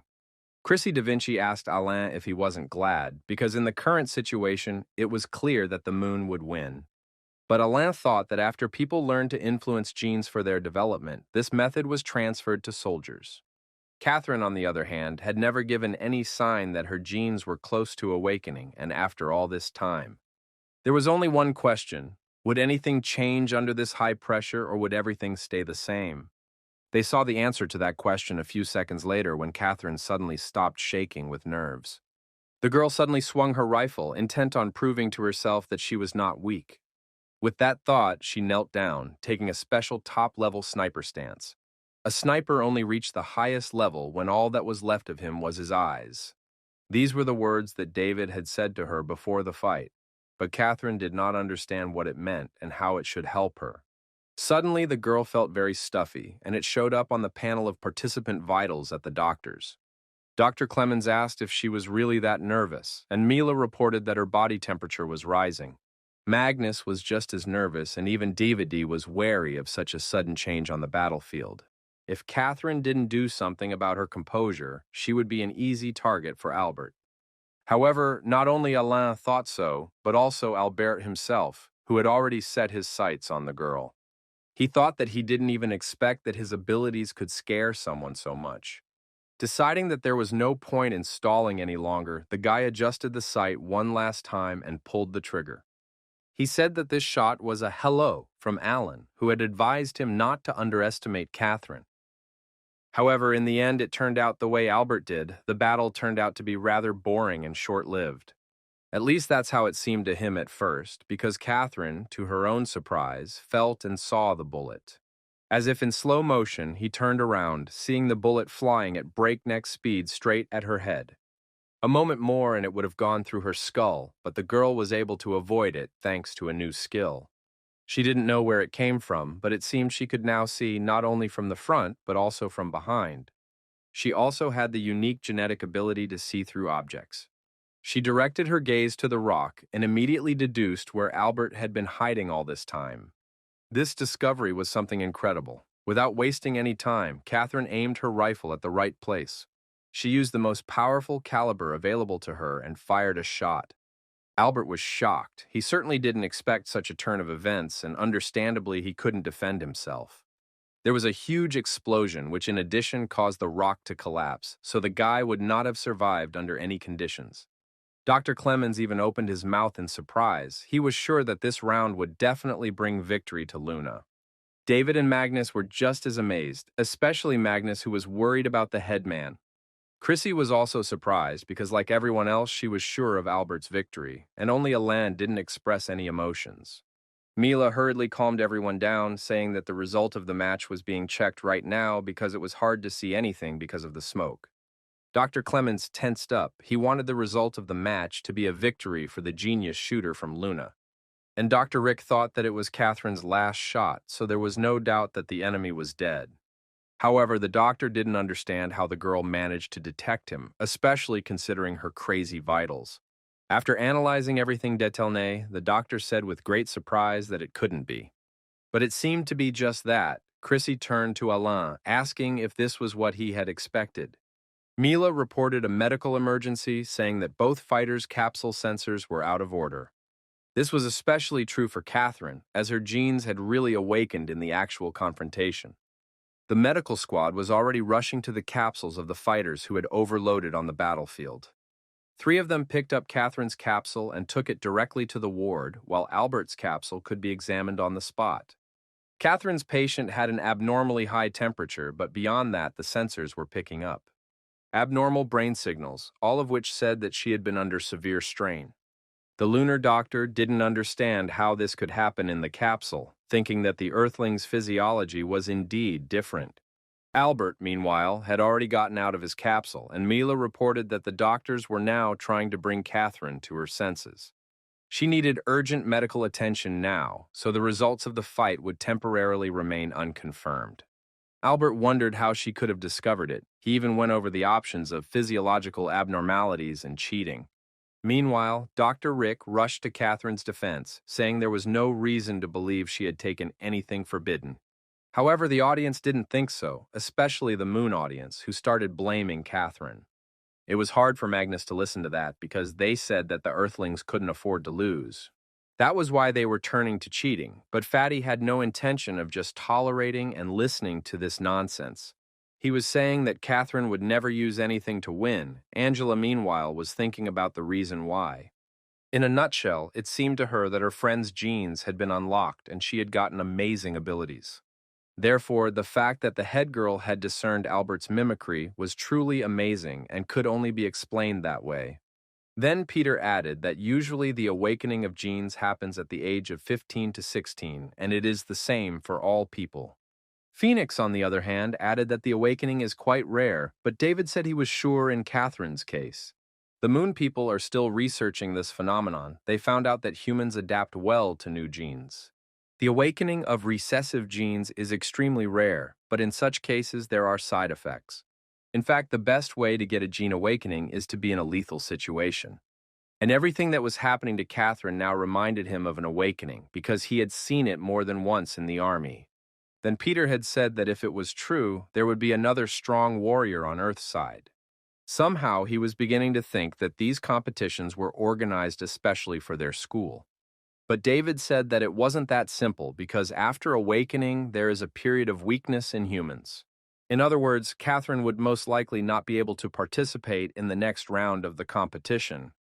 Besides, even if she does awaken some skill, it will most likely only be an auxiliary skill. Meanwhile, Mila reported that the results of the medical test revealed that Catherine did not consume anything forbidden, but due to the heavy workload, her body was exhausted. Now she has to stay in the hospital, but the victory in the fight was confirmed for the girl. Dr. Clemens said that in short, an incredibly rare phenomenon happened to Catherine. Meanwhile, at the dragon riding school, the students couldn't get excited about the news of Catherine's victory.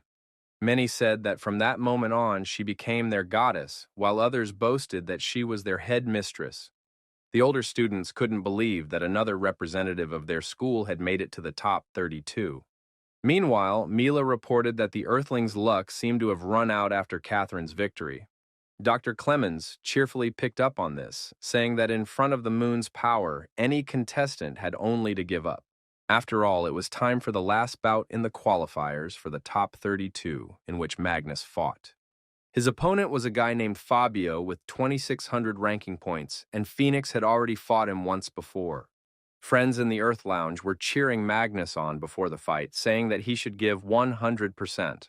DeviTD also said that it was up to him, and he believed that his friend would do well. Suddenly, Fatty's gaze fell on the stands where he saw an expert from Asia cheering him on, too. This made a great impression on the guy because recently he said that they would lose after the first round. But it turned out to be quite different, so now Fatty was full of confidence and headed towards his pod. In the arena, they met Fabio, who reminded him of a hero from a famous manga. However, the guy behaved a little differently. He shook his hand but told him that his luck was over. Then he added that today Fatty would realize on his own skin why he was given the nickname he was known by. Magnus was a little worried when he heard that because he knew exactly what the lunar expert was talking about. The fat man even took his hand away, and it was a little abrupt, which showed his anxiety. The lunar audience started yelling for Fabio to smash the fat man against the wall and fly back to Earth. Dr. Clemens, on the other hand, asked his colleague if this guy was really afraid or if he was pretending to be a pig to eat a tiger. Fabio thought that according to the data on this Tolsiak, he was absolutely hopeless in a fight against him. And even if he had some range skills, that was what his entire arsenal was limited to. Both participants took their seats in the pods and were soon transported to the battle arena in full gear. It was a 5-level battle to destroy the flying saucers. The rules of this arena were quite simple. Whoever destroyed all 100 flying saucers first would be able to attack their opponent in the open. Dr. Rick noticed that the opponents stand 5 meters apart from each other with the same target in front of them. But the winner will be the one who is faster and more accurate, while they should keep an eye on each other. But Dr. Clemens said that was just the basis, and the real argument is speed of reaction. You could say that unlike Catherine's fight, there's no mystery here. No luck, only the one with more mental toughness and better marksmanship will be able to win. Polaris is a standard moon pistol for precision shooting. It had a high rate of fire. It has low recoil. Its accuracy at close range is amazing, and there is almost no delay between its shots. Peter said that in such an arena, such a gun was the standard choice, even universal. So the guy said that Magnus should also choose something like this. At least his weapon would be good. Phoenix was in agreement with his friend, but in the next second he squealed in surprise, amazed at Fatty's choice. After all, he had chosen a high type of weapon called the Tiger's Duty, which was not bad overall, but was clearly inferior to the Star. Dr. Clemens had noticed that this weapon had been developed on Earth, and though it had good performance, but it had too much recoil. You would have to pull the trigger almost non-stop to fire it. Dr. Rick, on the other hand, thought it was still a weapon that needed ammo, so he hoped Magnus knew what he was doing. Meanwhile, Mila announced the countdown, after which the contestants could start shooting. Earth's spectators were also disappointed that he didn't change weapons, saying that Fabio would definitely win. Angela wondered if Magnus had used the gun on David's advice, which would have made sense. David himself sat next to the girl and thought about how his friend had fought during the war on the Mars battlefield. In addition to his heavy sniper rifle, Magnus had always taken his Tiger Duty with him back then, which he continued to use. But David had never videoed him using it during his time at the academy. If he thought back to Catherine's recent awakening, it seemed that he had had a definite impact on events. Right now, however, it was hard for David to even imagine how many points Magnus would be able to score. It was obvious that his friend had not really calculated his strength because it was already hard for him to stay on his feet. Fabio noticed this, of course, and said that it looked like someone could use a visit from time to time. He added that Fatty was shaking and might not even say he was that scared. Still, he said that if Fatty could win in this confrontation, he would take his last name. Magnus remained silent. He didn't answer or give in to his opponent's tricks, though they didn't go unchallenged.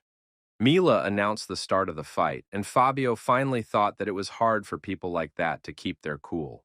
It seemed to him that the victory was already in his hands, but neither he nor the others even suspected how it would end.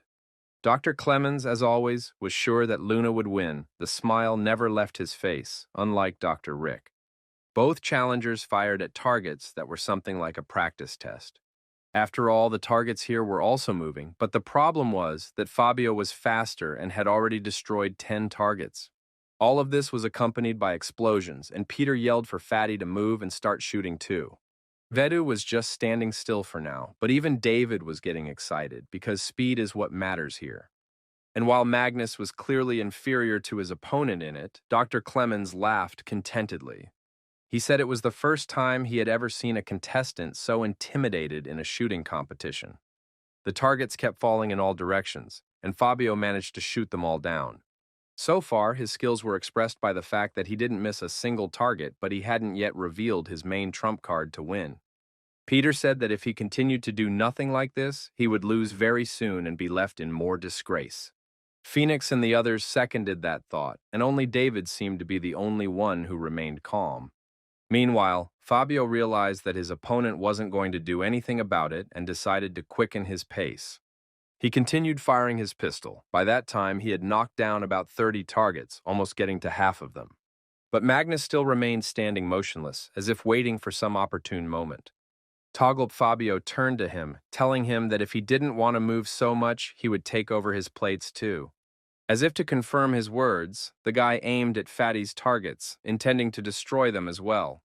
Suddenly, everyone saw and heard a big explosion, as if someone had fired a powerful weapon. It turned out to be Magnus. At some point, Fabio's words made him act, and he fired a single shot. However, it was enough to completely seize the initiative, as everyone was surprised by what he did. This gave Magnus a chance, and he took it, firing his machine guns in all directions, hitting the targets. He was also pretty fast at it. Despite the heaviness of the gun he had chosen, he had already hit at least 20 targets. Everything ended with the audience of the Earth cheering, shouting the name of the winner in this round.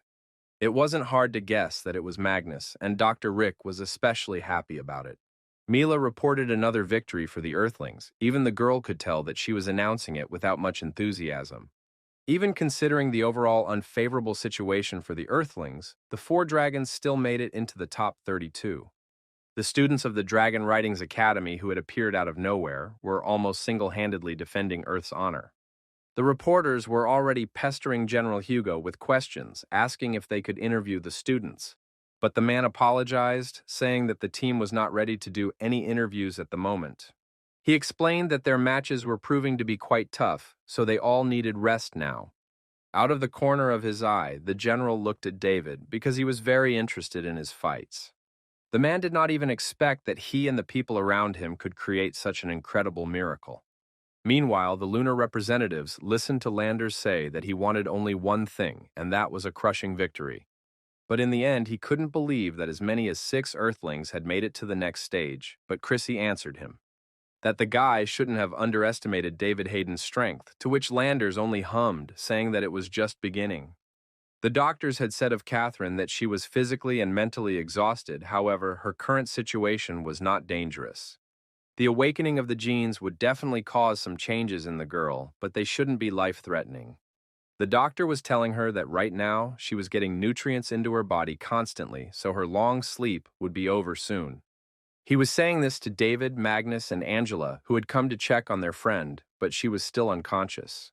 David was the first to leave, telling the boys that the doctors would take better care of Catherine here. Lastly, he said with playful sarcasm that the head girl should get better soon, because he was able to get into the top 32. Meanwhile, General Hugo returned to his room and opened the door, stepping inside. The first thing he did was throw on a sweater, then he sank down on the bed and started looking for the TV remote. They were different back then, as were all pieces of equipment, but the man soon found the remote and was able to select the correct channel. The remote resembled a slightly enlarged telephone, and if compared to the best models, it looked like a telephone. The general listened to the report about the 4 students in the top 32 and thought that if we were to evaluate them, they all had their flaws. When you act as a dark horse, your morale is at a sky-high level, but there are also disadvantages. After all, it's easier to crush the dark horses than the others. That's what the general thought until the next stage. Meanwhile, David thought that he still cherished the hope that he could take Fatty for a special training. But contrary to his expectations, he had never been able to wake his friend up. Perhaps it was a reaction to the awakening of the genes. Now it seemed to David that Magnus was no different from his future self on Mars, though such a thing would only make his friend happy. Suddenly, David's bracelet with its built-in phone vibrated, and it was a message from Michael. He wrote him briefly that there was a problem and they needed to meet urgently, so David went to him. After a while, he arrived at the place, wondering why Michael had called him to a deserted alley. Suddenly, Michael himself appeared from around the corner of the building, who to David's surprise looked tired. The young journalist even had bags under his eyes, which spoke of sleepless nights in recent days. Seeing David, he told him to follow him faster, so he decided to act rather than analyze. Then Michael whispered in his ear that something fishy was going on because Marco's buddies had stopped contacting him for some unknown reason. David asked if they had been able to discover anything not too long ago, and Michael said that there had been some progress. Some of his friends were also very interested in their object of study and were helping him. In particular, one of Michael's friends worked at the Walters Corporation, which was the reason Michael had gotten the password this morning. Hearing what this password was from, David's face even twisted a little because it was getting them closer to figuring it out. So to avoid any extra ears and eyes, David grabbed Michael by the collar of his sweater and dragged him behind him. They made their way to the dining room, which David thought was a great place for all sorts of meetings and passing on information. He gave Michael a juice and then asked him to tell the story slowly and in detail. Then Michael told him about his friend, whose name was Sid, and his online nickname was Stalker. No one knew where he was from. Nevertheless, he was in the top 10 hackers, but with Michael they were not close friends.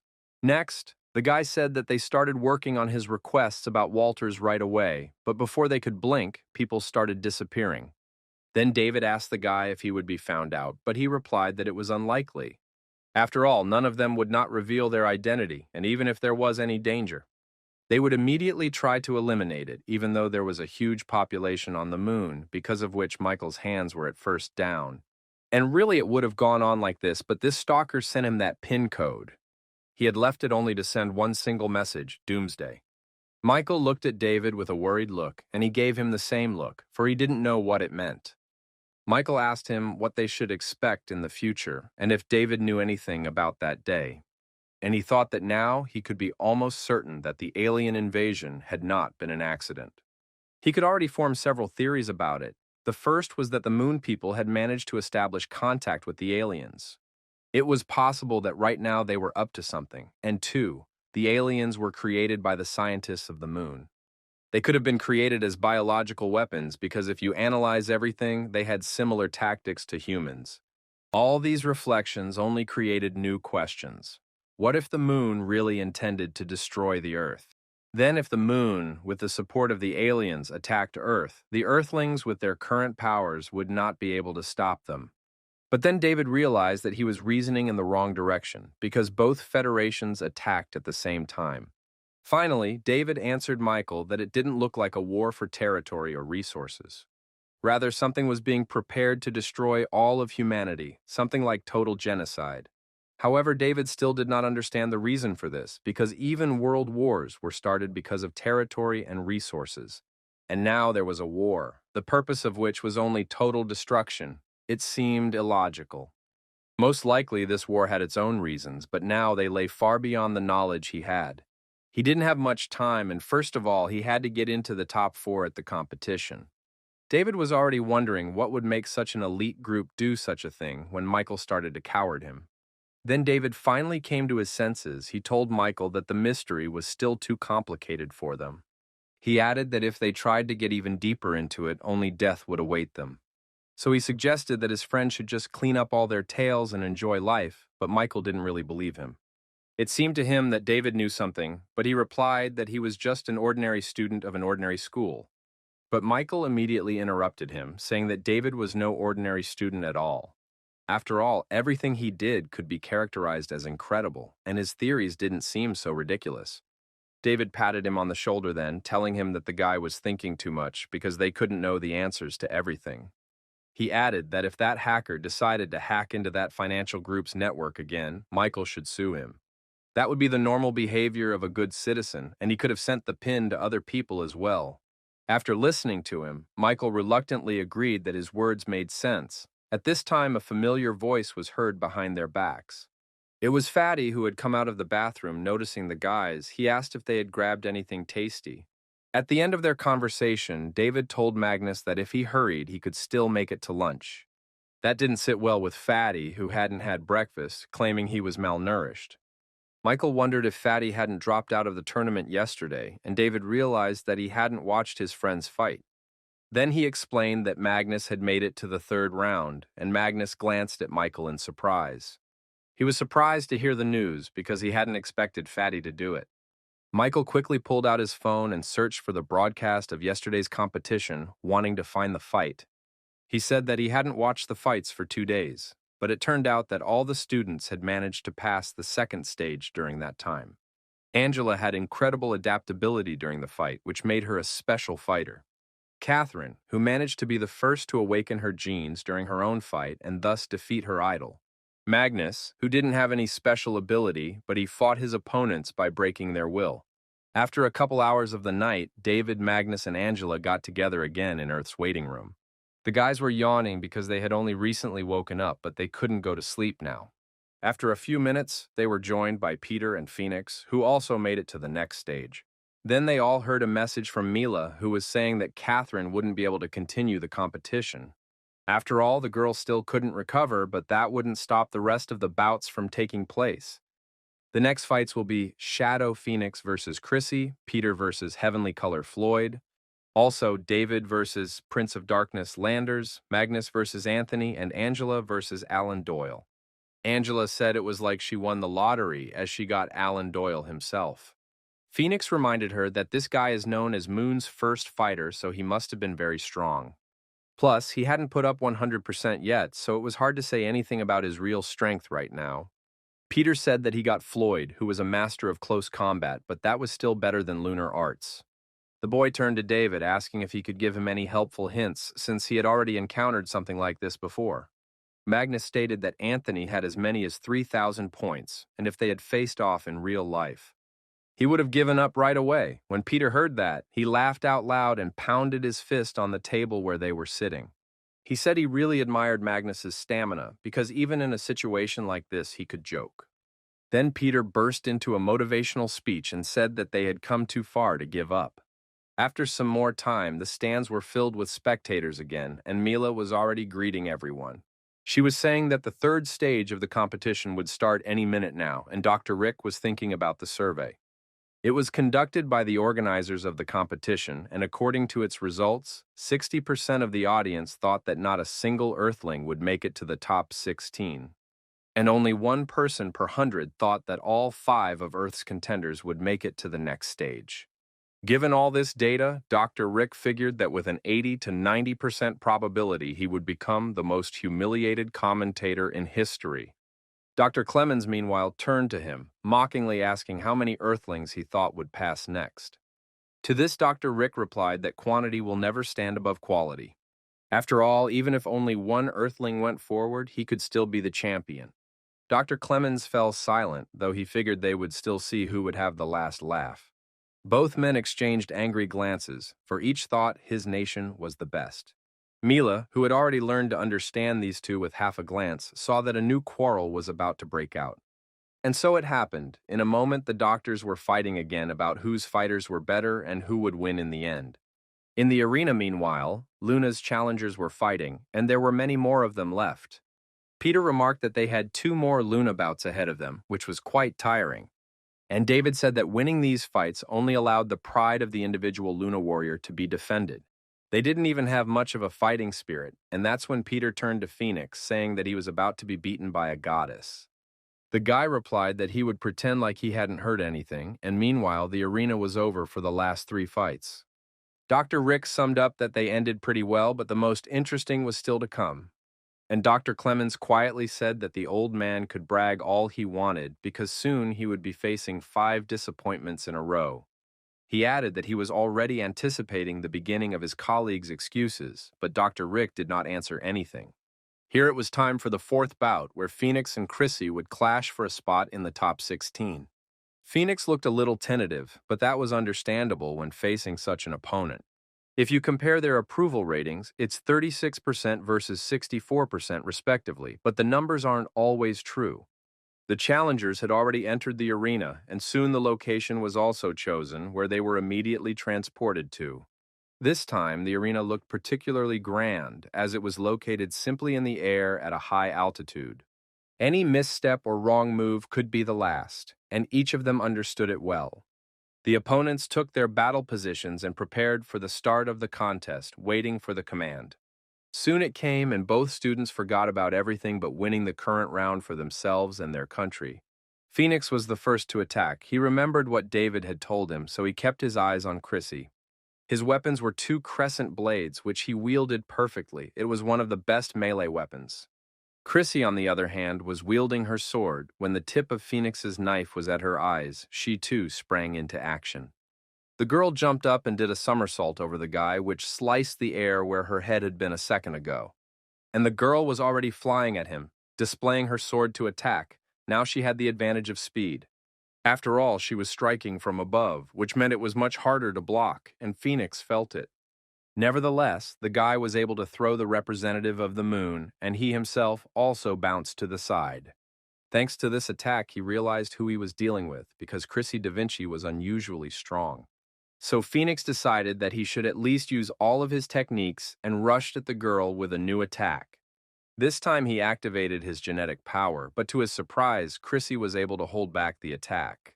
It was also astonishing that it was enough for her to put out only one arm, and then Phoenix realized how powerful he was. Chrissy's genetic abilities were astonishing. Her aura was so strong that it started to crowd the guy. And then the representative of Duna put her blade forward, which Phoenix couldn't see because of his own attack. This turned out to be his fatal mistake, because a second later, the sword went through his body. Phoenix was killed in the virtual world, at least that's what the audience thought, but it turned out to be a little different. The first to notice it was Chrissy, who realized that the guy just disappeared, though she couldn't explain how he did it. The body she'd trotted past dispersed into a dark cloud that began to wrap around the entire arena. Soon, visibility was almost zero, but Chrissy realized that the enemy had swatted somewhere close. Her fears proved to be correct. Soon the girl felt someone approaching her at high speed. Chrissy couldn't react quickly, so she got nervous when the guy suddenly knocked the weapon out of her hands. At this point, the audience excitedly shouted that the Earthling could win, and even the lunar audience thought so. Peter praised his friend, saying that he had executed a good hold, and Magnus even stopped chewing with excitement. But Chrissy had no intention of giving up so easily. She prepared herself for Phoenix's second attack and tensed up. Now her genetic abilities came into play, namely hypersensitivity. From this point on, the girl could feel every attack aimed in her direction, so she was able to dodge. Even though she couldn't see her opponent, it didn't stop Chrissy from being hit by his blows. Phoenix used his effect of special gene ability, thanks to which he could become invisible. Suddenly, the girl noticed something flying behind her, but it wasn't an attack, so she didn't pay much attention. It turned out to be a phoenix blade, which for some reason the guy threw in a certain direction. The fact that Chrissy ignored this moment was a fatal mistake, because Phoenix had created a ring of lightning. It was his special lightning element attack that he used to drive Chrissy into a circle where her body was pierced by lightning.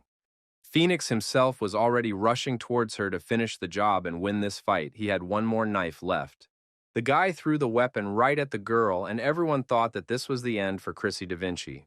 Phoenix thought so too, but just in case he decided not to weaken his defenses or remove the invisibility effect. All eyes were fixed on Chrissy, who had to somehow free herself from that ring, otherwise she was destined for defeat. However, Chrissy would be Chrissy Da Vinci if she couldn't get out of a situation like this. She even smiled slightly and seemed to be calmly waiting for Phoenix to approach her. However, instead of the guy, she saw his blade, so Chrissy began to act seriously and activated her technique. It turned out to be the shield she had made with the lightning bolts that had been piercing her body a second ago. But now they became her defense. Moreover, this barrier stopped Phoenix's knife and turned it against him. Then followed a huge electric wave that touched the guy, and he realized that his effect was disappearing. This was because he was attacked by his own power, so his invisibility stopped working. Seeing that his special ability was canceled, Phoenix panicked because it meant that the initiative went to Chrissy. As it was, the girl suddenly knocked his ring away with ease and appeared in front of him on some wings. Now it was her turn to attack, and she smiled contentedly, anticipating a quick victory. Phoenix was horrified to find that he couldn't move. Apparently, the girl's ability was also paralysis. This must have been the reason why she had directed a wave of lightning at him. After all, she had to find him.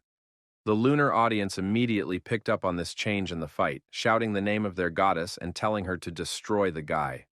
David figured the girl was using compressed air control to overwhelm her enemy. Her next move would surely be to kill Phoenix, and right now Chrissy was pouncing on him. Phoenix, on the other hand, thought desperately that he should fight back as hard as he could. After all, this was just a small ploy. The main thing was that he still had a chance to win, and as long as it stayed that way, he had something to fight for. But now Chrissy swung her leg, creating a vortex of her special pink aura, which she directed at the guy. A huge wave of the girl's power crashed down on the nearly defenseless Phoenix, who didn't know how to dodge. A moment later, there was a large explosion, and all the spectators were eagerly waiting for the smoke to disperse. After a few more minutes, the arena became visible again, and everyone saw who came out the winner. It was Chrissy Da Vinci who brought another victory for Moon in the confrontation with Earth. The Earth audience was very upset to see their representative lose, because he was so close to winning. Dr. Rick swallowed nervously, sweat beading on his forehead from what he had just seen, because Moon had just shown her level. Chrissy Da Vinci had just defended her family name. Her power was beyond all expectations. Mila had no choice but to joyfully announce the victory to the Luna student, and Chrissy squeezed her eyes shut contentedly. Landers laughed lightly, saying that it was an incredible ability, and both Chrissy and Phoenix had it. The girl's punch, enhanced by her air control ability, was like a volley from a jet weapon. The guy added that only a crazy person would fight her in close combat, and then he turned to Alan. Landers added that, as his friend could see, the Earthlings knew the weaknesses of their fighters from somewhere. But Alan replied that they would discuss it after the competition was over, for it was not worth going into it now. Landers was not satisfied with this answer, however, and then Alan assured him that he had been thinking after all, that the source of their problem was on the side of the Earthlings, and when Landers heard this, he was furious, saying that he could not say that. After all, one couldn't turn a blind eye to such an obvious problem if it was going to cause even bigger problems later. But Alan only looked at his friend calmly. He saw that he did not understand the situation. He reminded that he was responsible for all his decisions, so they should finish this topic. Besides, he was more concerned about their unity than finding the truth in this matter. After listening to him, Landers agreed, saying that he had nothing more to say anyway. They were both doing everything for the glory of the moon. But also, the guy thought that if something went wrong again, it would hit Aiden hard as a leader. Right now, he still maintained his authority, for he was considered the strongest fighter of Luna. But when his fall from the top of the leaderboard occurs, he, Landers, will have a chance to take that spot. Meanwhile, the spectators of Luna and even some Earthlings were cheering their Celestial. Everyone wanted to be like Chrissy Da Vinci, for her wind control skills were incredible. Phoenix was said to be so fragile, and the guy had already left the stage and returned to the waiting room. Peter said that unconscious mental calculation coupled with the special invisibility ability was useless against her. He talked about Phoenix's techniques, too, and David added that Chrissy seemed to be able to control even air pressure. Angela even despaired a little, for Alan Doyle was an even more amazing man. The girl couldn't even imagine what his abilities would end up being, and it made her nervous. Devi TD noticed this. He figured that Alain and Floyd were about equal in strength to Chrissy, so one could already imagine how difficult the next matches would be, but Peter noticed that Magnus had an unseeded player. After all, there were only 5 of the seeded moon players, and Fatty was lucky not to be in the arena with one of them. Magnus didn't realize it, but soon his fight was going to be the cause of either joy or sorrow for his team. Meanwhile, Mila announced the start of the first match of the afternoon, which featured Peter from Earth. He faced his next opponent who looked overly confident. General Hugo continued to watch the suffering that the Earthlings were taking part in. There weren't many of them left, but Peter's opponent was now recognized as the strongest participant. This was the opinion shared by the Earth Military Ministry, and he was the one who had the best chance of breaking into the top 8. However, in the list of the most terrifying opponents of Earthlings, Floyd was ranked first, surpassing even Alan Doyle in this. It was quite strange, but here both challengers found themselves in an arena that was something similar to the last one. Where Chrissy and Phoenix had fought, now both opponents were close combat specialists. Floyd displayed his weapon forward. It looked like a simplified copy of a halberd. Patera also decided to show off his blade and pulled out a rather large steel sword that looked majestic. Now they only waited for a signal from Mila, and the girl soon sent it for the command to begin. Floyd quickly figured out his opponent's capabilities and weaknesses. He thought he would attack first. And Peter did the same, except his sword was much larger than it appeared at first glance. Its blade was 30 centimeters thick, and its length was almost 2 meters. Pulling the sword back, he prepared to deliver a single crushing blow to his opponent and cut off his head. As expected, his sword was the first to reach his opponent's weapon and came down on him with all its weight. Floyd immediately felt the pressure with which this strong man pressed because Peter's size was really impressive. He could easily overwhelm his opponent with his mass, but it was not enough in the competition, and the big man understood that. Still, he decided to try all the moves using Phoenix's tactics and activated the first move. First, he swung his sword with great force, causing a hurricane, and then he used the heavy sword technique. Peter was known for his skill with the heavy sword. Students like him were worth searching for. Floyd was one of those who felt the power of this golden-haired guy. It was extremely difficult to hold back his onslaught. The lunar representative realized that he wouldn't last long, and if he didn't think of anything, he would lose this round. Peter, meanwhile, prepared for the next blow that was going to pierce the guy. He swung again and brought his sword down on his opponent. However, this time Floyd used a tactic. He stopped the huge sword with his blade, which amazed most of the spectators of both audiences. But Peter was already looming over him for another deadly blow, intending to cut the guy in half. He put all his strength into this maneuver, hoping that it would be the last one in this battle, but it wasn't. His sword rushed to the head of Floyd, who realized how to act. But then Peter changed the trajectory of his sword and pointed it upward, intending to attack again. This time, Floyd realized that there was no way to avoid the collision and prepared to block. It was getting harder and harder to hold back Peter's heavy blows, and Floyd realized that he was starting to give in to him.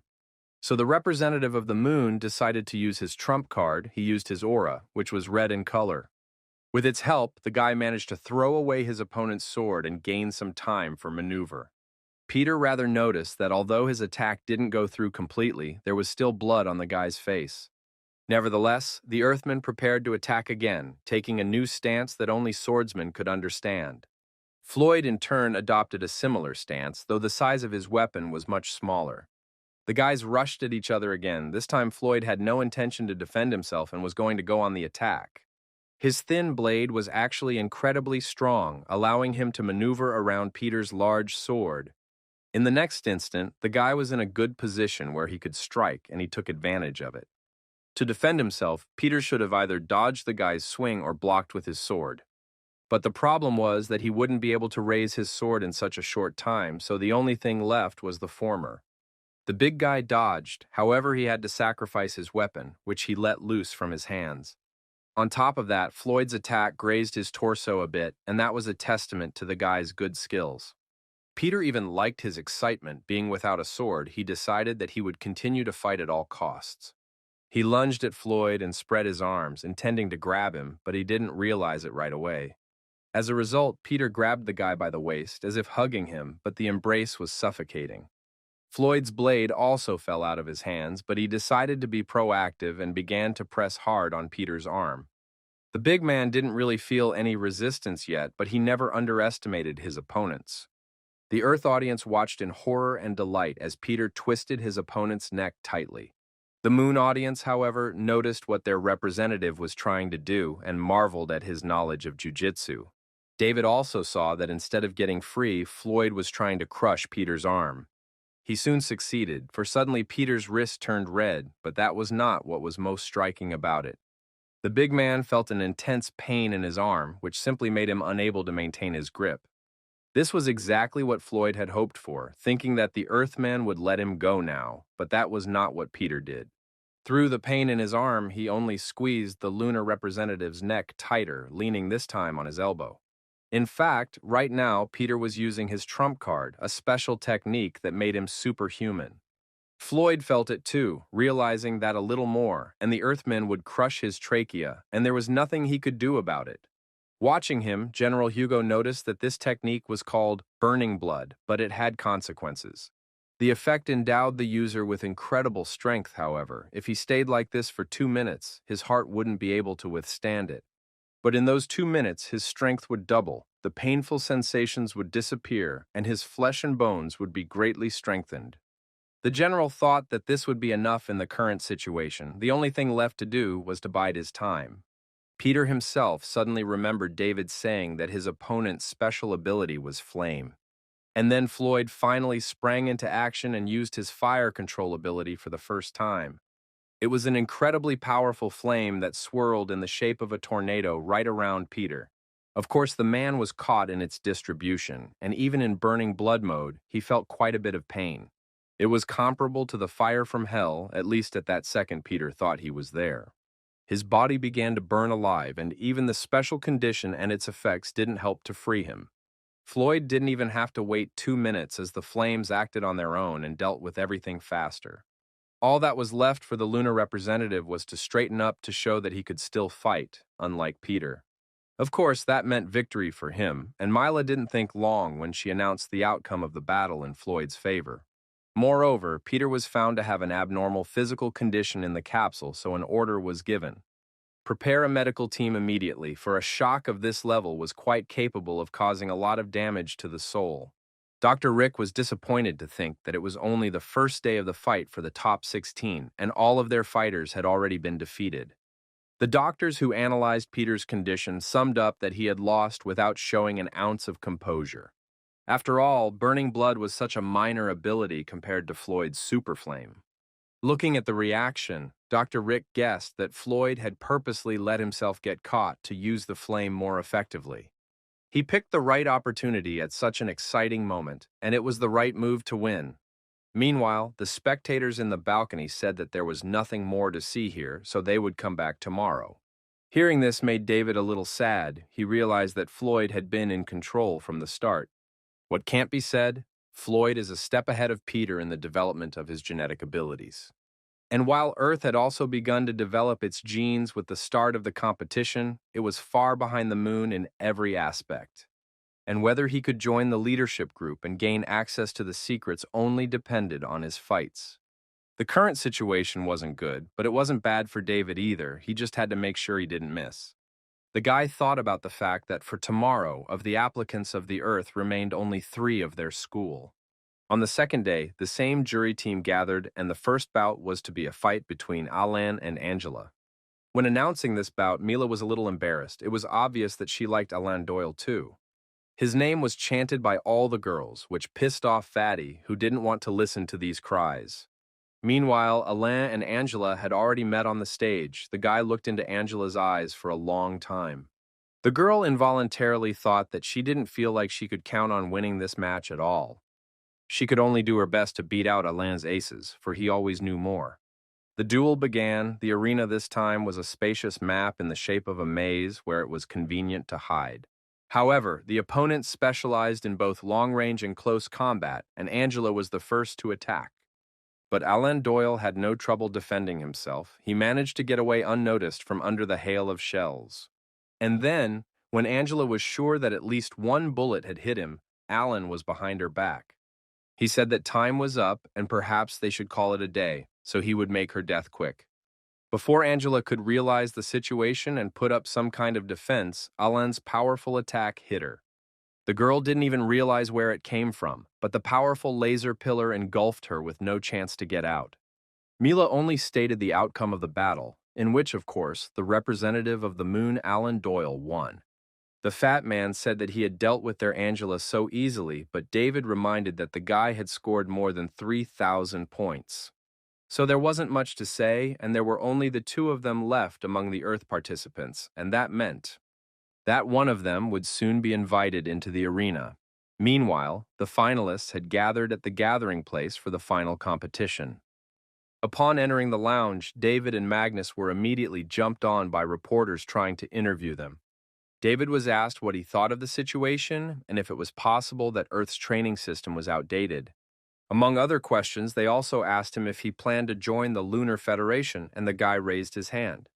He was about to answer them all. Meanwhile, General Hugo's aide was rushing to him with a report. As he entered the general's office, however, he reported a problem that was now unfolding in the break room. Namely, it consisted of the fact that David Hayden was giving out interviews and the correspondents had completely surrounded him. There would be no time for them to interfere, so now Dayton's words would carry a lot of weight, for he represented all the warriors of Earth. Of course, this arrangement was not favorable to them at all, but it looked like they really couldn't do anything about it. David, meanwhile, said that he didn't understand why everyone was so excited, because it wasn't that important who would get into which top. After all, their goal in this competition was only one, the first place, for which there are no tops. What they heard shocked all the reporters, as well as the rest of the contestants who were watching it live. David was then pounced on with more questions, asking if he had any secret to winning. General Hugo, who arrived in the break room with his aide, froze in place with surprise. Reporters, meanwhile, said that it seemed that here it was no longer worth asking questions about his strength, but about his IQ. The next day, more magazine and newspaper articles came out touting David's sensational claim. Two people were going to take first place in the competition, and David was aiming for the finals altogether. However, not all people were excited by this news. Angela, though, was happy for her friends, but she had her own problems. Plus, on top of David's boldness, he had now put himself under fire with this announcement. When David entered the lounge again, his own associates met his statements with mixed reactions. Peter said he'd better keep his words and do what he promised the reporters. Phoenix added that they had already embarrassed themselves enough and David shouldn't have made things worse. Angela also addressed him, saying that he should have waited to make that statement until the final part of the competition. However, David replied that the Earthlings had almost no fighting spirit left, so did he really have to watch it idly? Angela then wanted to remind him of his next opponent, but David interrupted her again. He said that for him there was no difference between them, and it wouldn't be long before the girl would see for herself. Phoenix thought that bragging words can be used by anyone, of course, but it seemed it was already over. He sighed in frustration, thinking that he'd always thought David was calmer than all of them combined. And Magnus thought that whether they lost or won, it was a good idea to have a little fun. Meanwhile, David's phone rang, and he wondered what kind of message he might have gotten. It was a message from his sister. Dina said he should be taught the art of showing off. But she had good news. The girl added that she was giving his pride a score of 99 out of 100.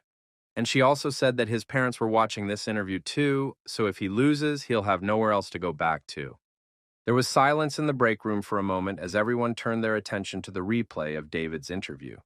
It was being broadcast on every channel on both the moon and Earth, and everyone heard again about David's goal to win first place. Everyone who had not yet seen this statement was surprised to stop doing anything. One person who was also a student of Dragon Writing's Academy was especially happy about this.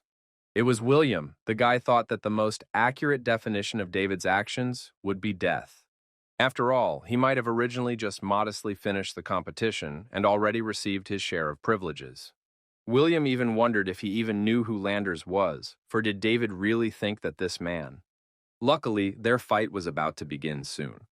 David and Landers were already preparing to go on stage, waiting for the announcement of their fight. The Moon Dwellers disliked David's persona and were rooting for Landers, wanting to see David fall. Dr. Rick also thought with annoyance that this kid doesn't know that you should always leave yourself room to retreat. He had been showing more and more surprises throughout the tournament, but now it looked like his tricks were up. The guys have already met on the stage. Landers was the first to extend his hand to him, saying that today he will feel what real strength is. David didn't answer anything. He just smiled at the moon representative, showing that he wasn't afraid of him. The guy then shook his hand, and the audience thought it would be interesting to watch this David guy get put in his place. Some said it wouldn't take Landers even a minute to end this fight. A few more seconds passed before the contenders moved into the arena of their battle. Landers was known as the Prince of Darkness. He had an unusual black cloak, and his weapon was a sharp sword. As for David, he again went to the battle completely unarmed, which again surprised all the spectators. Landers was even a little offended by this, as if he was mocking the moon fighters. Dwid added that they should finish this quickly, for he still had dinner plans. Dr. Clemens angrily remarked that the Earth student was really crazy to go unarmed against Landers himself. And Dr. Rick almost cried, for after this battle his professional career would surely be over. The lunar audience was also ranting about David's antics. They were screaming for Landers to crush him. And the latter said that in order to be one of the seeded players, a person must have level 3 abilities. Among the Earthlings, their Phoenix could be singled out, but his invisibility ability could be rated at most level 2. Floyd's ability, Volcano, on the other hand, was a level 3 ability, the same as his own. Landers held out his hands, saying that he would let David die from his Judge ability, for he was the Earthling's last hope. Even though his ability was also level 3, it had simply incredible potential and effectiveness. David felt as if someone had covered his eyes with their hands. He couldn't see anything at all. To put it another way, David realized that he had completely lost his sight, but that wasn't all the effect of the technique. Next, he lost his hearing, and now the guy was no stronger than a normal deaf and blind person. That was the effect of Landers' special ability to judge, but David figured that the Prince of Darkness was now him. Dina, who had been watching the fight on Earth in the public viewing room, asked her friend why her brother was standing there motionless, to which her friend replied that he was under the influence of Landers' special technique. David had lost both his sight and hearing, not to mention Landers. Anyone could beat her brother now. Dina realized then that anyone exposed to such a skill would be shocked. She was very worried about David, but then was greatly surprised to see that he was smiling for some reason. As it was, David suddenly smiled and didn't change the stance he had taken from the beginning. He then began to reason out loud, saying that it seemed to him that physical contact was needed to activate this technique. Landers frowned unhappily, and David wondered if he should be disqualified for such a thing. After all, the guy had definitely used it on him before the match, even though he'd already done everything he could, namely giving him an unforgettably unique atmosphere, but Landers interrupted him. He shouted that David had lost his sight and hearing, but somehow his mouth continued to work just as well. With those words, Luna's representative pounced on him, intent on finishing the guy off. His blade almost ripped through David's chest, but suddenly David blocked his attack. Or rather, David managed to anticipate when his hand would be near him and managed to intercept it. Then he pressed hard, and the weapon fell out of Landers' hand, who was unable to do anything from the painful shock. But David didn't plan to stop there. He used some kind of blind punch. It turned out to be a sort of improvised counterattack, but what was striking was that one of them saw and heard absolutely nothing. For David, the battle was purely on the level of feeling and intuition, thanks to which he anticipated the actions of Landers. And the lunar challenger did not like it at all, because he had already planned to deal with this Earthling. To free himself from his hold, the boy kicked David's leg, pushing himself off him and flying some distance away. He planned to pounce on David with another counterattack, but something was unclear to him. Landers thought involuntarily that the strength of this David Hayden was quite unusual for when he grabbed him.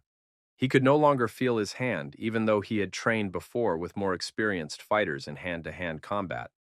It made Landers feel insecure, something that normally never happened to him. After all, David had lost both his sight and hearing, but could still somehow see him. The guy wasn't even sure such a thing was possible. But when Landers' gaze fell again on his smile, which never left David's face, all became clear. The lunar expert reasoned that the Earthman was definitely using charm and touch. It was unfortunate to admit, but David's skills were indeed astounding, but that didn't change the fact that he had already lost. Suddenly, Landers grabbed the hollow of his plan and started waving it around like a propeller in front of David. The fat man discouragedly asked what trick the moon boy had decided to use this time. Peter replied that it was his way of confusing David's charms and that he had come up with these countermeasures very quickly. Angela, meanwhile, got even more excited for the guy, as she wished with all her heart that he would win. David was really a bit confused. He stopped smiling and wrinkled his face, trying to track his opponent's actions. And Landers, seeing that he did not understand when to expect an attack, realized that now was the right moment. Suddenly, he grabbed the hem of his cloak, about to throw his blade between it. Landers took aim and threw the knife as he swung the cloak once more near David's eyes.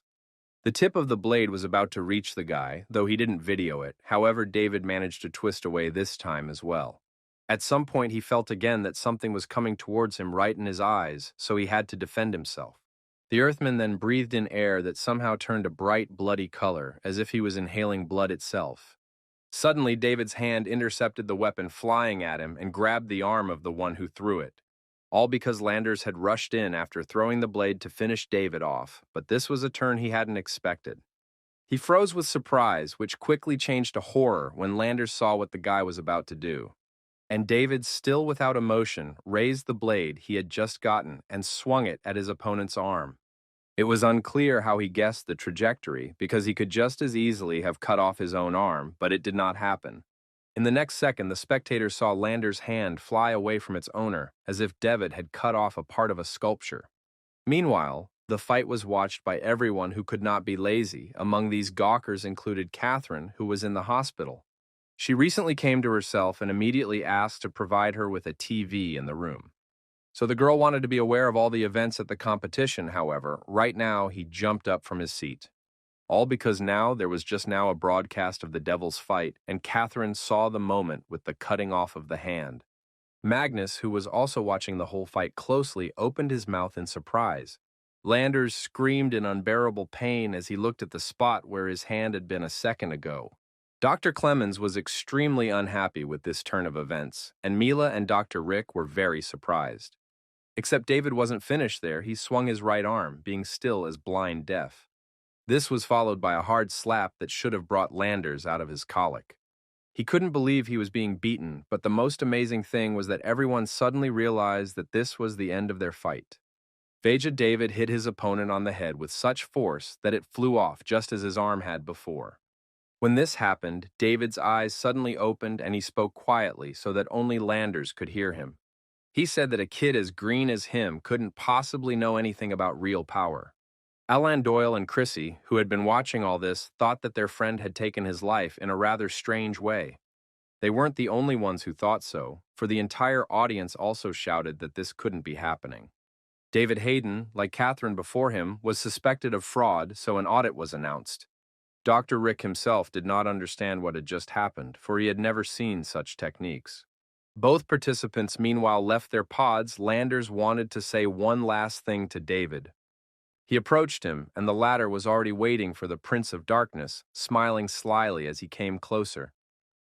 Landers shouted that he would kill him, and David didn't think he had won, for he could consider that he was already dead. And David didn't even get a chance to say anything back, because the guards ran up to Landers and herded the guy. They dragged him to a safe place, and Dr. Rick meanwhile smiled at his colleague. After all, the latter had always had a knack for eloquence, but now it was curious to see what he would say this time. And Dr. Clemens said that it was indeed one of the most bizarre victories he had seen. He didn't understand how David Gaydon could move and navigate so well under Landers' technique. But that wasn't even the main question, because the fact that David hit Landers with the palm of his hand and not his fist spoke volumes about his good heart. Then Dr. Rick turned to his colleague, saying that the strangest thing about the fight was his unprofessionalism. After all, Landers was the face of the moon, and it was impossible to say exactly how strong he was, but his manners were worth learning. Dr. Rick thought that he had felt like a prisoner for the last few days, but now he could finally breathe out. And Dr. Clemens had no choice but to admit that their player had lost his mind at the match. And after all, that little provocateur David Hayden was really nothing to him. After all, Landers would have been more gracious if it weren't for his daily sermons to journalists. Meanwhile, the spectators were still reeling from the shock that the Earthman had managed to pull off such a beautiful victory. Finally, Mila announced that after a thorough investigation, David's victory had been confirmed. The audience erupted in loud shouts of delight. Everyone greeted the guy and wished him luck. Some girls had already completely turned into his ardent admirers, saying they wanted children from him. General Hugo, who had never dreamed that they would be able to make it this far, was also watching all this. The decision to give David Hayden the opportunity to fight in this match proved to be more right than ever. After all, just 5 minutes before the match started, the Military Council of Earth decided to severely punish the guy. They sent an order to carry out his arrest, supporting their motivation with what his actions had done. A serious blow to Earth, however, now he showed his talent and rubbed everyone's nose in it by getting the win. This guy just wanted to shake up that jar of spiders. After all, he had the blood of Earth's military flowing through him. Now all the plans of the Moon representatives were broken by David. He would become a real pain in the ass for them. David himself thought that he expected a little different from Landers, hoping that in anger he would discover interesting abilities. But in any case, this lunar egomaniac remained his prime suspect, with Angela trailing behind him. David was on his way to his break room when he suddenly stopped due to a sharp pain in his chest. He leaned against the wall and grabbed his heart area, squeezing it and wondering if it had started again. However, he found no new marks. This time, the sensation was coming straight from inside his heart. It also only stabbed once this time, so the guy didn't understand how the damn skill even worked. Deciding that he should go back to his room anyway, he continued walking and soon entered the hall. He was a little surprised to see all his friends in front of him, surrounding him on all sides. Their faces expressed respect, delight, and anxiety at the same time, and David realized that they wanted to tell him something. At first, they were a little confused and looked at each other, waiting to see who would speak first. David, who didn't know what to expect, looked at them in surprise. His gaze fell on Angela, who for some reason did not dare to look him in the eyes and kept hiding them. Then David himself asked why they were all looking at him like that, because he had deliberately said those words in the interview. After all, the last fights were completely one-sided, and if he lost too, it would mean a collapse. Therefore, the guys had to realize that their strength was in unity, and if even his friends didn't support him, then one could surrender, for sure. The guys and girls looked at each other. They understood what David was saying, but they could hardly obey it. Peter suddenly laughed, saying that he was glad that David was able to avenge him. He added that if he really had enough skills to become champion, he should do it. Phoenix added that they weren't petty people either and understood everything. But Peter clarified that, of course, no one would be able to name a winner until the end of the final battle. It's easy to talk about it, but when you meet these monsters in battle, Luna becomes invincible. Even their Asian friend said that they are all members of the same team and David will have a tough time ahead of him. Therefore, they should support him in any endeavor. After all, he is their last hope. Listening to all this, David felt a little embarrassed and said that the guys were doing a good job so far. Then Phoenix turned to Magnus, saying that it was his turn to go on stage. And Fatty thought that if it was going to be a long-distance confrontation, then a small chance was there. But if it was going to be a melee battle, then it was the end. He lowered his head and sighed heavily. DVTD thought, there's no point in him even continuing to stimulate his friend anymore. After all, he's already exceeded my goal. And it would be awkward to force him to do something he didn't want to do. Meanwhile, Mila announced that it was time for tonight's final confrontation. Magnus's opponent watched David's fight, realizing that he had won because of his perception. But Fatty was another matter, for his abilities were still unknown, and the guy hesitated a bit. After all, he had watched his first two fights and had concluded that Magnus drew his strength from other people's provocations. So he shouldn't give him a reason to spew his accumulated excitement.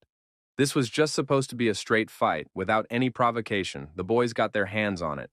Close or distant combat was not important to the lunar expert, because he had already made the core of his tactics. They served as a respectful attitude to the opponent, without taunts and threats, so as not to come across. Meanwhile, on the way to the pod, Magnus received a message from Catherine encouraging him. After reading it, Magnus was so energized that he was ready to do anything to satisfy his beloved's desire. The girl herself thought that her message would have little effect on the outcome of the fight. He'd done it anyway, because David had asked her to, so she couldn't refuse. Still, to be honest, both Magnus and David outclassed her, Catherine thought. After all, the guys weren't the same as they were at the academy anymore, and her physical condition still hadn't stabilized. The good news for the girl was going through a gene awakening, but it wasn't enough. Everything that had been happening lately was a bit confusing to the girl, for she didn't understand why Devt had suddenly become so powerful, and why there was now a constant trace of sadness in the depths of his eyes. He also had an indescribable trust in her, and Catherine wondered if he liked her. But that obviously didn't make sense, because he definitely liked Angela, but it was still strange. David, on the other hand, thought that their strong friendship and trust with Magnus had been forged during the war. So he understood his friend as well as anyone, and it was Catherine who could have the greatest influence on him now. As it happened, Fatty entered the capsule fully energized for victory. Dr. Clemens again let it be said that this time their player would smash Fatty with one punch. And Dr. Rick said that his colleague should not idly scratch his tongue and that they had better have a little wager. He said that if Manus lost, he would run naked around the arena. Dr. Clemens was wary, asking what kind of childishness this was, since they were both respectable men. But Dr. Rick replied that it didn't matter right now, and it was better for his colleague to make a choice. And Dr. Clemens said that he was not afraid of his intimidation, because he was absolutely sure that his player would win. He added that if he won, he would not even ask his colleague to run naked, but the latter disagreed. He thought that Magnus had a lot of problems, but he was the type of person who produces incredible results. He just needed to be motivated, and that's the kind of person who often creates real miracles. The match began, and this time the arena was a military base on Earth. Magnus's opponent had incredibly strong skills and immediately used aura. Magnus was just looking at the way he fought to see if he could find any weaknesses. The lunar expert chose the Cheetah laser assault rifle. Magnus, on the other hand, chose the paired Tiger's duty pistols, which he had dealt with before. Both guys were serious about winning, but there was something new about this fight. Dr. Rick recalled that, as everyone already knew, their players' shooting skills were at a high level. But Dr. Clemens didn't like that, reminding them that all the participants from Luna were classified as pros. Their argument was again interrupted by Mila, saying that both opponents were fast in their approach. She added that if their weapon types were evaluated, none of them belonged in long-range combat. Fatty appeared on the screens, who, to everyone's surprise, looked confident and even somehow relaxed. But the audience didn't realize it. They asked grudgingly why he looked so carefree. His friends in the break room also noticed it, but David said that Manus just decided to give it his best shot. Angela, on the other hand, worriedly wondered if Fatty had simply underestimated his opponent. Or was this just another of DevTD's plans? She looked at the guy standing next to her and smiled. And the guy thought he knew Magnus better than anyone else and didn't even notice how he started to boss him around. This wasn't Mars, though, so he had to think of a new way to make his friend want to win. So at least a few wins could help him get a picture with Lulu and maybe get closer to Catherine. Right now, though, Fatty was at his optimal state of mind when he was venting his built-up excitement. It showed that he really wanted to win this fight, and he had entered his strange battle mode to do so. His lunar opponent was watching carefully at every movement on the map. Finally, he spotted Magnus, a little surprised that he had opened up like a target. But on the other hand, it meant that the guy was just giving him a chance to finish things faster. His opponent took aim once more and prepared to pull the trigger, wishing Magnus dead. Then he fired. His hand didn't even catch up, so the projectile should have hit the target for sure. However, suddenly someone's attack flew towards the shooter himself with great speed. The lunar expert literally felt it and could only lower his head at the last moment. But this attack was soon followed by the next one, and this time it almost hit him. The shooter, of course, was Magnus. He had come out into the open, not to target, but to calculate the location of his opponent, who only now realized it and was even a little scared. And this guy looked completely defenseless, but he reacted to his appearance with lightning speed. The representative of the moon thought that he should try again, because maybe the Earthman was just lucky. He came out of cover again, preparing to fire, but again he felt the attack. Magnus was proactive, as if he could read his opponent's every move. Now they switched places, and a barrage of shells rained down on the moon player. Of course, it was almost impossible to dodge all of them, and something began to set the guy. Fatty, on the other hand, seemed to be having fun. He was shooting quite accurately, imagining that he was on the range. And his opponent was one big target that needed to be hit. Magnus motioned to him that the boy should not be afraid and come out of his hiding place. It was too bold for Magnus himself, and the audience thought he was crazy for his confidence. The lunar audience watched the fight with curiosity, and the Earthlings chanted for Magnus to keep it up. The opponent, on the other hand, thought it was unheard of for someone with a rating below 2,000 to be able to fight back, who had a rating of 3,000 because it showed his own unprofessionalism. So the guy shouted, did Fatty really think he could beat him? He grabbed the gun and ran away from the roof where he had been sitting all this time, thus changing the location. And Magnus thought the same thing, reasoning that it was time for him to change position as well. Except that after a while, his opponent felt the barrage of shells again. This time he hid behind a truck, but Magnus found him without stopping firing. The lunar expert was at a disadvantage again because he still couldn't get out. He could only watch his opponent out of the corner of his eye to see if he would stop firing. But instead he saw only Magnus's cheerful face, who seemed to be enjoying himself. Suddenly he said that since his moon friend didn't want to go outside, he would lure him out himself. And then his words were reinforced by a mighty volley of pistols, which he put together to make a rifle. The fat man added that he would destroy him along with his hiding place, and so far it had done so. His opponent, seeing the truck coming at him and exploding any minute now, thought Magnus was nuts. It looked like the guy only had to use his last trump card. If one were to describe the moon fighter's appearance, one could see a strange eye on his face. And a moment later, the same green, ghostly color covered the guy's entire body. Now the boy was not afraid of being hit by Magnus, for he avoided every one of his projectiles. The fat man was surprised at this sudden change, but his opponent was indeed almost upon him.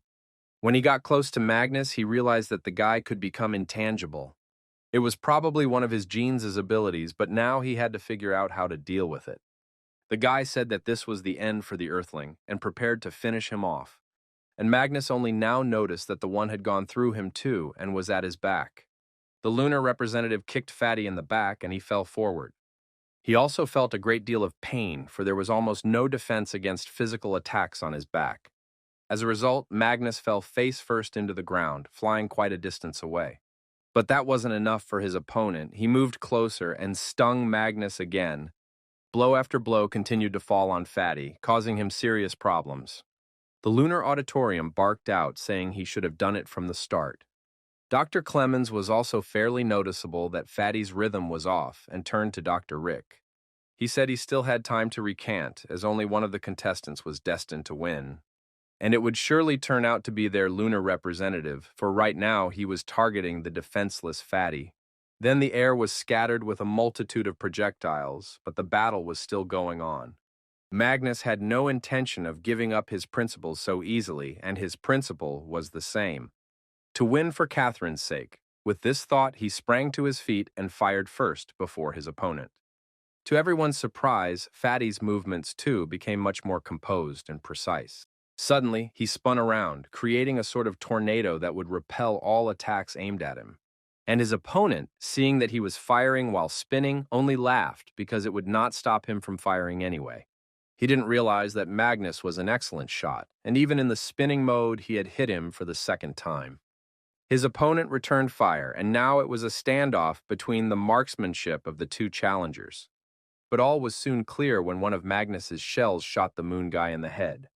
Dr. Clemens's glasses flew off, and Mila froze in surprise, with only Dr. Rick smiling contentedly. In the arena, meanwhile, Magnus slowly slowed down and stopped spinning.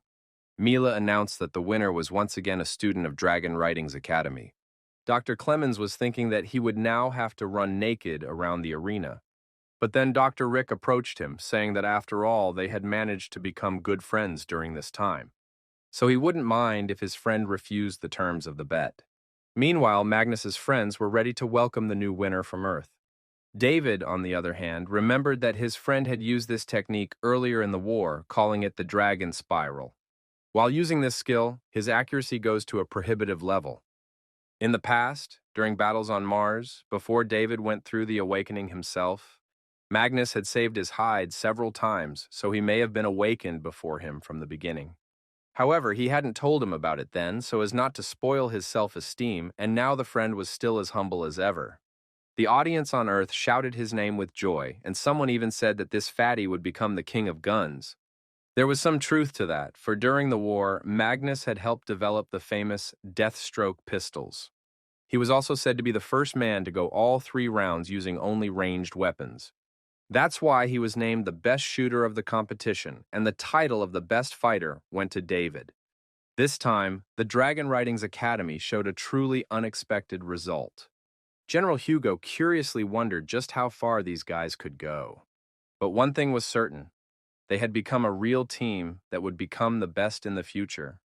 When the Earth members were leaving the break room, they saw the reporters in front of them again. Phoenix said that now it looked like it was going to happen again, and David looked at the approaching reporters. They were already holding out a microphone to him for an interview and were glowering at the camera. First, they asked him how he was feeling right now, and then asked him to say a few words on behalf of the Earth participants. Upon hearing this, a smile appeared on David's face, for he realized that this was a good opportunity. The guy suddenly stated that this competition was quite easy. The journalist from Luna asked if this was his way of expressing his disapproval of Landers. After all, he had recently defeated him in a most unusual way, which had won him fame. And David, seeing that the woman's breasts were quite lush, said he would answer her question if she came closer. The woman did so, and Deb, enjoying her company, said that shame was that man who tries to humiliate others. Then the next reporter asked if it was true that he had used a special ability in battle. And then they turned to Magnus as well, asking him to answer a few questions as well. He was asked if Fatty had some secret that allowed him to have this winning streak. Magnus smiled and said that he had learned it all from Lulu. When another reporter asked if he had already made his next plan, Fatty said the same thing. He said that he planned to devote time to Lulu, which made the people around him a little discouraged. After all, few people knew that Magnus idolized the famous idol and considered her his goddess. The reporters wanted to ask a few more questions when suddenly they were all interrupted by a single voice. It was a woman with red hair who asked David if he really thought he could become a champion. The boys looked at their leader, for David could not be called anything else. He put out his fist and said that he already had the heart of a champion. All that was left was to get the title. It was getting dark outside, and the competition was coming to an end, with about half of the journey still to go. Meanwhile, Magnus had fans who brought him gifts at special points. And Fatty sent everything mostly to his younger kids at the orphanage, where they were very happy about everything. It is also worth mentioning Catherine, because the number of her fans also increased, both on Earth and on the Moon. But the girl was not forgotten by her friends. Angela, Magnus, and David regularly visited her. Angela always came with some fruit to support her friend, but there was something that bothered her. Namely, she didn't understand why David was suddenly so indifferent to her. Looking at him, she no longer felt the interest in him that his eyes had once had in her. But even though it was really unpleasant to feel that way, Angela couldn't help it. After all, she and he had never even started dating for real. And when he'd confessed his feelings, she'd rejected him outright. With that thought, Angela peeled more tangerines for Catherine and held them out to feed her friend. She looked at her gratefully, and then glanced at the guys and looked a little embarrassed. They looked like they were attending a funeral, so Catherine turned to them. She told them not to act like she was sick, because the doctor said she was fine. But Magnus reminded her that the doctor had said she was still on the list for follow-up. He wanted to add something more about the gene awakening, but David interrupted him with a slap. And Magnus realized he'd said too much because Catherine hadn't developed any new abilities. It was like winning the lottery and then finding out that the prize was $1. But Catherine replied that she was doing just fine, for she had never even dreamed that she would encounter an awakening. And she was more interested to know how Fatty had dealt with it, for he had also gone through the awakening. Magnus answered that he couldn't say anything specific, but while they were at the academy, his appetite had increased. And then over time, he just started to feel his strength increase and his body's reactions become noticeably sharper. Angela asked if there were any other effects of his awakening, but Magnus only replied that he was eating more. The girls were a little disappointed, for they had expected to hear a more comprehensive answer. But in fact, awakening was considered a rather painful process. When previously dormant genes went through awakening, a person's flesh and bones would undergo a transformation. But looking at Fatty, it didn't seem like he was in any pain, so the heavens themselves must have been helping him. Then Catherine asked David if he would tell her about his awakening if he had already gone through it. He replied that it was no secret for a long time, for he had probably already gone through the awakening. He noticed that his physical abilities had also improved, as had his appetite, but he began to sleep badly.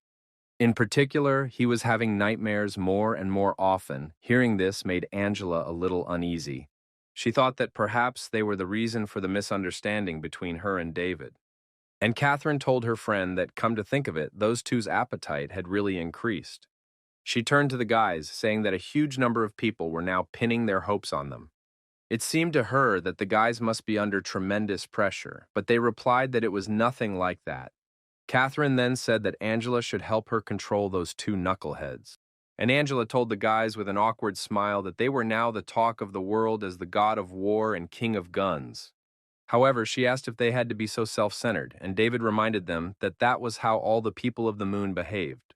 At that moment, another member of the team entered their room, namely Michael, who had good news. He said that the lists of the top 8 fights were finally available, and the guys got ready to hear them. Michael started to read out the distribution. The first fights were Chrissy versus Fedor, Alan versus Bob, Olivia versus Betsy, Brandon versus Anthony, Beasley versus Phil were performing the next half of the day. But when Michael got to the evening fights, he was very surprised and even a little worried. Then he announced that Antaeus would be going up against Magnus and Floyd would be going up against David. Even Catherine, lying on the bed, perked up, saying that it was a very bad draw. Michael agreed, saying that Antaeus's abilities are best suited to face Magnus. With his ability to communicate with the ground, he could get information about the enemy's actions and make accurate predictions. And Angela added that the most frightening thing about it was Antaeus's pace, which was the most swift and brutal. So far, none of his opponents had been able to do a single drop of damage to him, as if the earth itself would bless him. David's opponent, on the other hand, was invincible in close combat. Also due to his ability, Catherine didn't like that at all. The girls agreed that this draw was definitely aimed at throwing them out of the tournament. But, to everyone's surprise, David said that it was excellent after all. He added that he had actually wanted to fight Floyd for a long time and had been waiting for this moment. The guys, as always, were cracking up at each other's statements, but that didn't surprise Michael so much anymore. He figured that was to be expected from their boss. He must have already figured out a way to win. In fact, back in his past life, David had thought about sparring with Floyd. Much to his dismay, the gulf between them was too huge, but now they were equals. So David cleared his throat and said that he actually wanted to try and be friends with him. After all, in the future, if he wanted to have a picnic, he wouldn't even need to build a fire. Angela thought that laughing and joking in a situation like that was really something only David could do. Once the battle for a place in the top 8 begins, all arenas will be open to level the playing field for all fighters. There will even be an arena in space, all aimed at weeding out the weak and promoting the strong. They talked like that for about another hour, and then they all went to their dorm rooms. The fat man fell asleep instantly, but David tossed and turned for a long time because he couldn't do it. His stomach started to hurt, which was not good for him, but he couldn't help it. He clutched at it, asking himself what fate had in store for him this time. Still, the guy couldn't take it much longer and got out of bed, heading for the restroom. Once there, the first thing he did was to go to the mirror, wanting to look at his chest, where there was a scar. But the guy was surprised when he pulled up his shirt because during that time the scar had changed a lot. It became bigger and bigger, and David did not understand when and how it happened. He could only see that the scar had reached his stomach, which made him more and more nervous. The scar still had the characteristic purple-colored indentations, but that wasn't all. David was surprised to find that he had some other foreign growth. He even thought he was infected with something, but it was unclear what it was. The alien attack wasn't due for another 5 years, so they obviously couldn't have infected him. So the infection he got happened in that time, except it was unclear how. At first he thought it was Michael's doing, but the man was trustworthy in every way. Then suspicion fell on the pre-match inspection, in which Luna's representatives could have done something to him. However, they didn't know anything about him then, and then David thought of the third option, Angela. In the dream, she was too suspicious, and in reality, their family, who headed the transportation corporation, was under a lot of pressure from Luna. There was a lot of pressure from Luna, so it could be said that the girl had some motive. But at the current rate this contagion was spreading, he still had a chance. At least that's what David thought. convincing himself that he just needed a little more time. The next day, the competition continued, and now the top 4 spots were being determined. The audience was insanely happy about it because the strongest fighters were left, which meant that the matches would be interesting. Meanwhile, Mila welcomed everyone again and announced that the first 2 bouts would be among the Moon fighters. Dr. Clemens mockingly said that the Earthlings had only 2 fighters left, but soon the strongest of the lunar representatives would win and all the trash would be eliminated. That was how it was going so far. Alan Doyle and Chrissy Da Vinci had no trouble defeating their opponents. Angela said it was no surprise that they both managed to get through to the next stage. Finally, it was time for the 3rd bout, where the first Earthling Magnus would face off against the moon monster Antaeus. Fatty had already formed quite a fan club to support him. Both participants headed for the stage, Magnus looking serious and collected. Now he had more confidence in his abilities, but Antaeus tried to break his faith. He said in a mocking tone that his luck had run out and he wouldn't last more than a minute in the arena. This statement heated up the interest in this fight even before it started, so everyone got ready to see something incredible. After some more time of additional necessary procedures, the challengers finally started the fight. The location of the match was again a forest, but here the landscape was slightly changed. Antaeus was the first to attack and chase Fatty all over the arena, trying to wear him down. Magnus just managed to get away from the guy, but he was already flying towards him on a rock.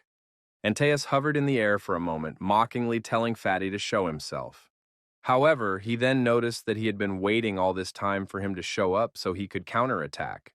Magnus had chosen a new weapon for this fight, one that he was perfectly proficient with as well.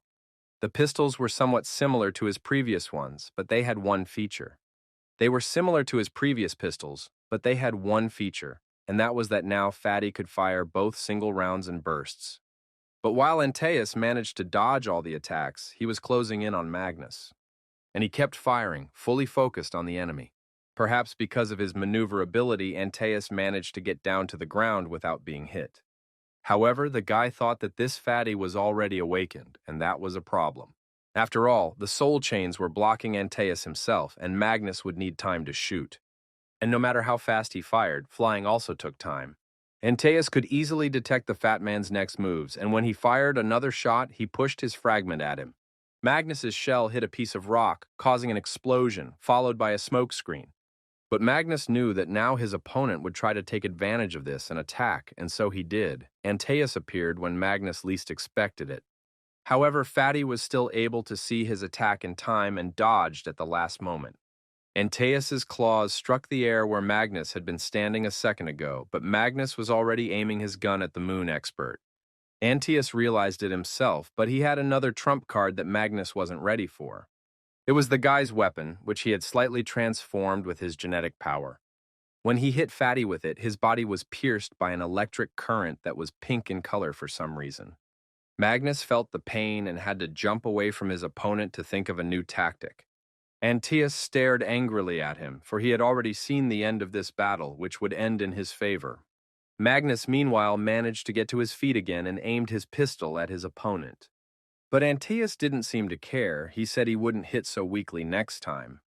The Fatty remembered that this guy's special ability was related to the ground. Aside from increasing his speed and constantly changing trajectories with it, he could also sense the movements of his opponent, who was in contact with the ground anyway. Peter, who was watching the fight with the others, said that Magnus should hurry up. After all, Antaeus only had to get close to Magnus before he was killed to win. But that was exactly what Fatty was counting on. He wanted the guy to get closer. So he let him do it, pretending as if he couldn't keep up with the pace of his attacks. But Antaeus finally got close enough to almost hit Magnus with his claws. He decided that this was the perfect moment, so he counterattacked. Antaeus thought it was the perfect moment for him to end it all. But when he saw what Magnus had prepared to do next, he was almost speechless. For the fat man suddenly increased in height and bent over the ground, about to do something. He struck the ground with all his might, and Antaeus was thrown upward.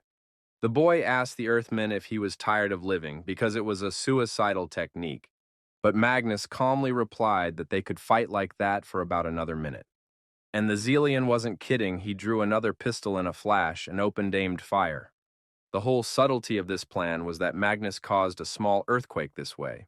It was then that Antaeus wondered if this fatty knew about his perception through the ground. For now, the initiative had really shifted to Magnus, and Antaeus was left to defend himself. Fatty realized that he needed to deal with his opponent while they were in the air.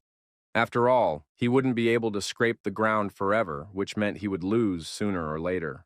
So he decided that he would do everything quickly, and the first step for this had already been accomplished. All that remained was to find the moment when he could best deal the lethal damage. However, this was not easy to do because his opponent was also well aware of his situation. All Antaeus had to do was to get close to Fatty again and attack him. One attack was enough, and everyone froze, waiting to see if he could do it.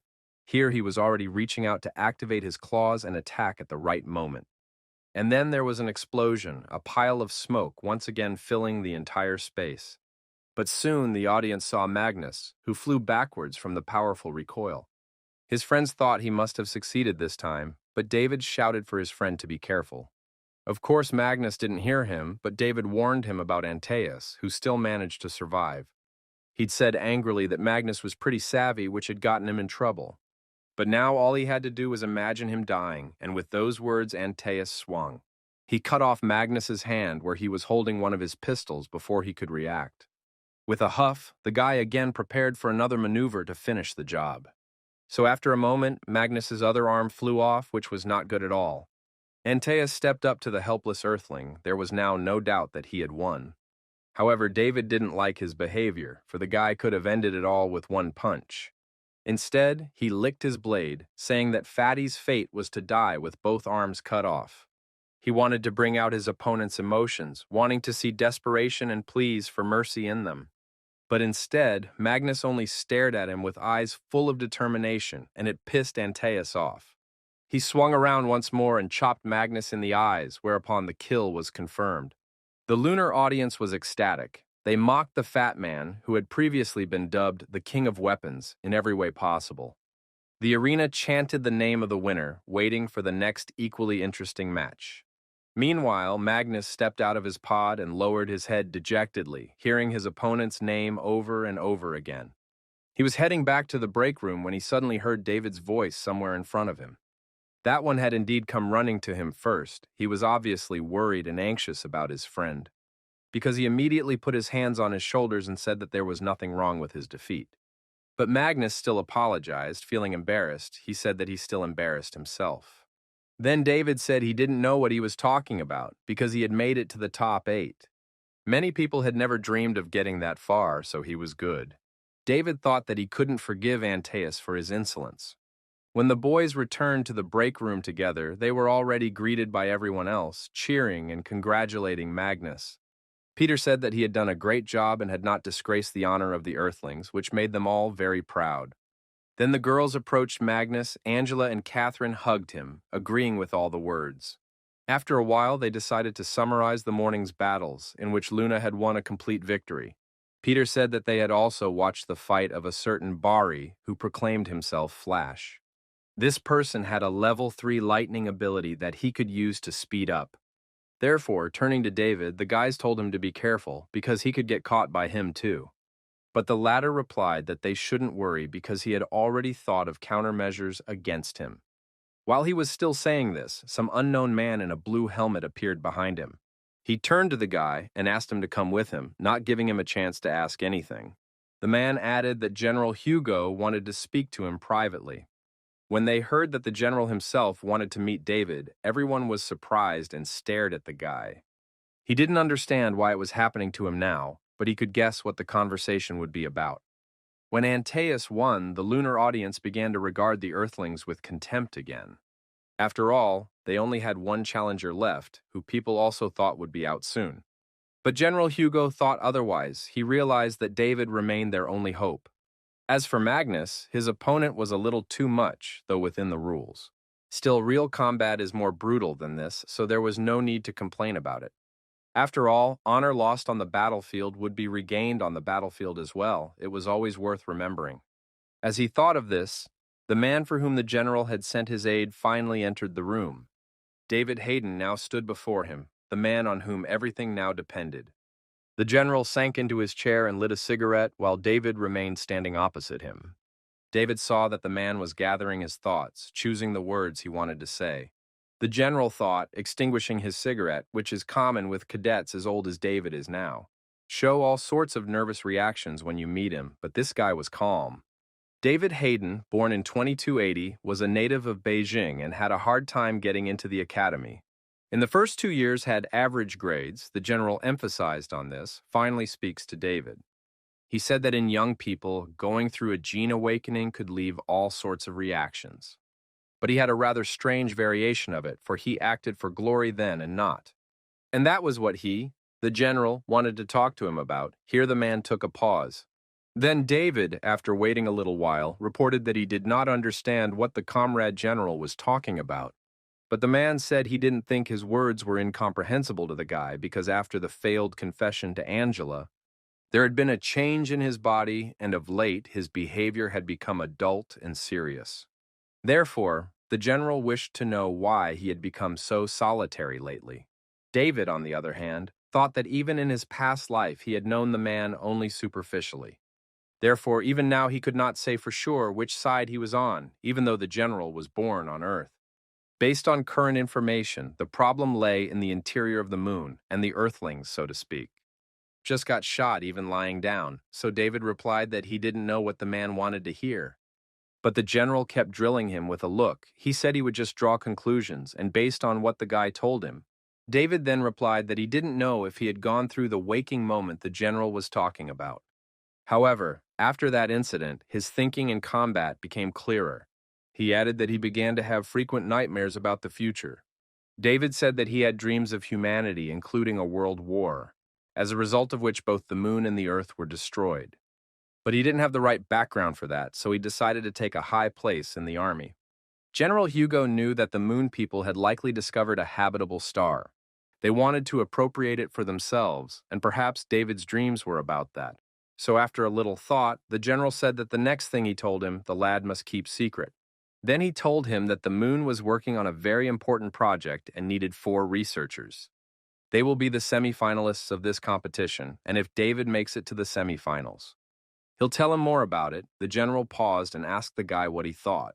And David thought the general must be on his side because the whole alien Earth plan had been on passive defense. On the lunar side, he, as an Earthling, had no chance of getting in, so it was worth starting on the Earth side. In the future, the moon would lead the launch of Project Aurora, but Earth wouldn't have the initiative there. And although he and the general were thinking in different directions, the point was the same: how the expedition had turned into a disaster. So David reported that he was quite sure he could compete for the championship. And the general liked it. He banged his fist on the table, telling the guy to show everyone the power of the earth. David nodded and turned around to leave because he had to get ready for his fight. And the general thought that for the Earthlings, the most important thing was profit, and Luna had made many concessions to take full control of the project. That clearly showed there was a problem, so David had to be in the top 4. That way they'd at least have a chance. Meanwhile, Mila announced the start of the next match. It was the last fight for the quarterfinals, where the last competitor from Earth would fight. The Earth Federation audience chanted the name of their last hope, while the Moon audience shouted the name of their challenger, Floyd. Dina, who hadn't missed a single match of her brothers, was more excited now than ever. Dr. Clemens commented as Floyd of the Moon came out of the left aisle into the arena. The guy looked completely confident. He didn't seem to care about the fight at all. David was already walking towards him, who also did not express any signs of excitement. He even smiled a little. His exit from the right aisle was commented on by Dr. Rick with special excitement. The opponents met each other's gazes and seemed ready to start a battle right on the stage. Minutes later, the boys were already in their pods, ready to move. The system generated a virtual arena, which this time was the roof of a skyscraper. But the audience was much more surprised by another thing, because all eyes were fixed on David. And all because this time the guy chose a weapon, which was a lava blade. Floyd, on the other hand, had his invariable rapier, which he mastered. The guy also noticed the change in his opponent's mood, realizing that he was serious. Mila noticed that both of them had chosen titanium swords. David even had one with lava elements. Clemens said mockingly that it looked like the god of war was starting to use weapons. And Dr. Rick said that it was a misplaced respect between the powerful and his colleague was simply too young to understand it. All of David's friends were also watching the fight in the break room, especially Peter was watching everything. After all, Floyd had been his opponent before and seemed to be deliberately waiting for him to get close. All because the guy had the ability to volcanic blast, which would be a pain for David. David himself was also well aware of his opponent's core strengths. However, he had no intention of losing. Looking at Floyd, the guy had already decided how he wanted to proceed. He took a fighting stance and prepared to defend, but it was only a test to find out Floyd's motive. Both opponents smiled lightly, for each realized the other's next move. In the next instant, they rushed at each other with incredible speed. This showed that both of them had already gone through the process of awakening their genes. David ran at his opponent but did not swing his sword, which surprised the audience a bit. Floyd held his blade so that it would be convenient to be the first to strike. In a second, their weapons made contact and a very powerful aura formed around them. It was so strong that it was visible even to the spectators who were frozen in their seats. Floyd looked at David in a different way, because the fact that he was able to hold back such an attack spoke volumes. The guy from the moon thought that he was really quite different from the rest of the Earth participants. Another attack of the challengers against each other followed, but they were immediately blocked. Floyd moved incredibly fast, changing the trajectory of his rapier blows. But David was not inferior to him in this. He was just as skillful with his sword, using all kinds of tactics.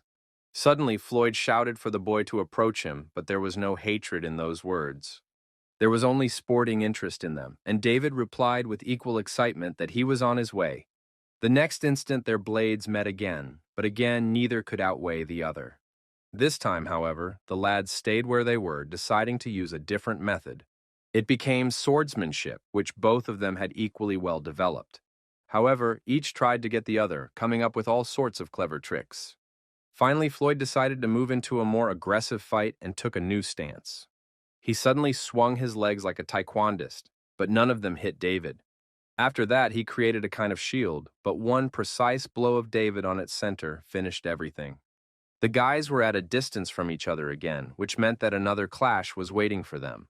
Floyd rushed first because he suddenly realized one significant problem. It was present in both of them, and it was the fatigue that overtook each man. Sooner or later, they would both collapse without strength, so it was necessary to finish everything before that. David realized this too, so after dodging his opponent's attack, he went on the offensive himself. He managed to get the timing just right and grabbed the moon expert in a clinch, preparing for the decisive blow. David struck him first with his hilt, then tossed him up for a final reach. He aimed straight for his opponent's neck, but the latter somehow miraculously managed to gather himself. Seeing the tip of his blade rapidly approaching, Floyd gathered the rest of his strength. Thanks to this, he was able to react in time to defend his blade. Thus, David hit the rib of his opponent's weapon, which prolonged their fight a bit. Realizing that he should now renew his strength again, David retreated. He left large footprints on the roof, which spoke of his awakened state. But what surprised David, as well as the rest of the audience, was that Floyd became a little different in this moment. The Luna audience became active again and began to support their player with even more fervor. And the specially assigned people who monitored the health of the opponents in the pods marveled. Peter also thought that he had assumed that Floyd hadn't given his best against him, but he didn't know that he had. After all, he was now using his strength from the start, as if to say he was a force to be reckoned with. Meanwhile, Floyd turned to David, saying he had used 80% of his strength. David, on the other hand, seemed to be at 60 to 70%, so he was about to pay for it. The blade in Floyd's hand suddenly caught fire and began to resemble red-hot iron. Lunar audience shouted that the guy should have done this a long time ago. After all, although David Gaydon from Earth was strong, but still, ability decided everything. However, David still held his blade forward, and a smile flashed across his lips. The two lunged at each other again, though one of them now had a weapon many times more powerful. There was only a short distance to the clash, and many had the feeling that it would be the last. Their blades met, but to Floyd's surprise, David's weapon remained intact. The guy had thought it would crack after provaminizing with such a high temperature. But David still had no problem fending off all his attacks without letting it touch him. Then Floyd decided to go all out and use 90% of his power, making him look like a demon. A normal soldier would have probably already lost just because of this, but David had a well-tempered mind. He kept throwing back the lunges of his opponent, who was already starting to get angry and lose his temper. Suddenly he stepped back, but only to attack with a new technique, a concentrated wave of dragon flame. David realized that if he started to run, he would be burned alive, so he just put his sword out. It could only protect the guy's eyes, because the size of that flame was unbelievable. David realized it himself. He realized that this was probably his opponent's last trump card. Except that it was impossible to dodge it, so David thought of his own way. He began to swing his sword quickly and intensely, thus creating a fan effect. In a moment, there was a big explosion, and the guy was thrown back. However, David had a strange feeling because the sensation from those flames was close to that of the aliens. Some species of alien had similar flame power, though it was black itself. And Floyd stood in shock that this earthling had only made 20 speed sword strokes and tore through his attack. David, meanwhile, felt a familiar pain in his chest area, and it was bad timing. The spread of the alien virus had suddenly accelerated, and it was as if his strength was being drained. Up until now, he had fought by restraining his emotions and strength, but coming into contact with this flame disrupted everything. There was clearly something wrong with this volcanic ability of his opponent. So David rushed to attack to end it soon, but Floyd was already waiting for him with another attack. He raised his sword and swung it around, sending fire around a large area. David, who had approached just as he thought he was in time to attack, was late again and was attacked himself. Angela, Magnus, and Catherine couldn't contain their emotions at this point. Angela thought that David was having a very hard time considering the feeling of pain there was 100%. But Phoenix noted that there was no confirmation of the murder yet, so there was still a chance. Meanwhile, Floyd finished swinging his sword and looked at the result of the new attack. At first he was happy that he didn't see anyone, but then he was suddenly very surprised. Because he could see David's silhouette right in the flames, which meant that he wasn't dead yet. Moreover, the guy barely had time to put his sword out to defend himself when his opponent appeared in front of him again. David appeared literally out of nowhere and could have delivered a fatal blow if not for Floyd's defense. This was very surprising to both Floyd and the spectators, but what was most striking was David's appearance. The Earthman had half of his face burned out, he was covered in smoke, and the only colorful thing he had. It was his eyes, filled with anger, and that was what gave him the strength to fight on. David continued to attack his opponent, who from shock began to give in to him. Soon David used a stealthy but effective armor attack, and it worked. The ends of their protective gloves were equipped with sharp games, which David planted into Floyd's stomach. He did it with such force that he impaled the guy like meat on a skewer. It was impossible to survive after such a thing, and David also took out his arm, taking the remnants of his opponent's flame in the process. Floyd cried out desperately because he couldn't use it in battle anymore. And David thought that he had exactly the same weak point as the outsiders using the flame. After all, somewhere in their abdominal region they had a sparkling flame crystal. And when it was possible to penetrate that spot and destroy the red crystal, these monsters would lose their strength. The fighting manners of the outsiders imitated human manners, and probably the enemy already knew about it. But for now, all the spectators on Earth were shouting his name loudly, proud of this victory. Dr. Rick even had tears flowing. After all, this David Gaydon was still able to defeat that fire monster. If everyone had fallen before the quarterfinals, the Earth Warriors would have lost their dignity at least until the next competition. But thanks to David, this did not happen, and they also got a special privilege. Namely, participation in the Moon Expedition. General Hugo thought about it.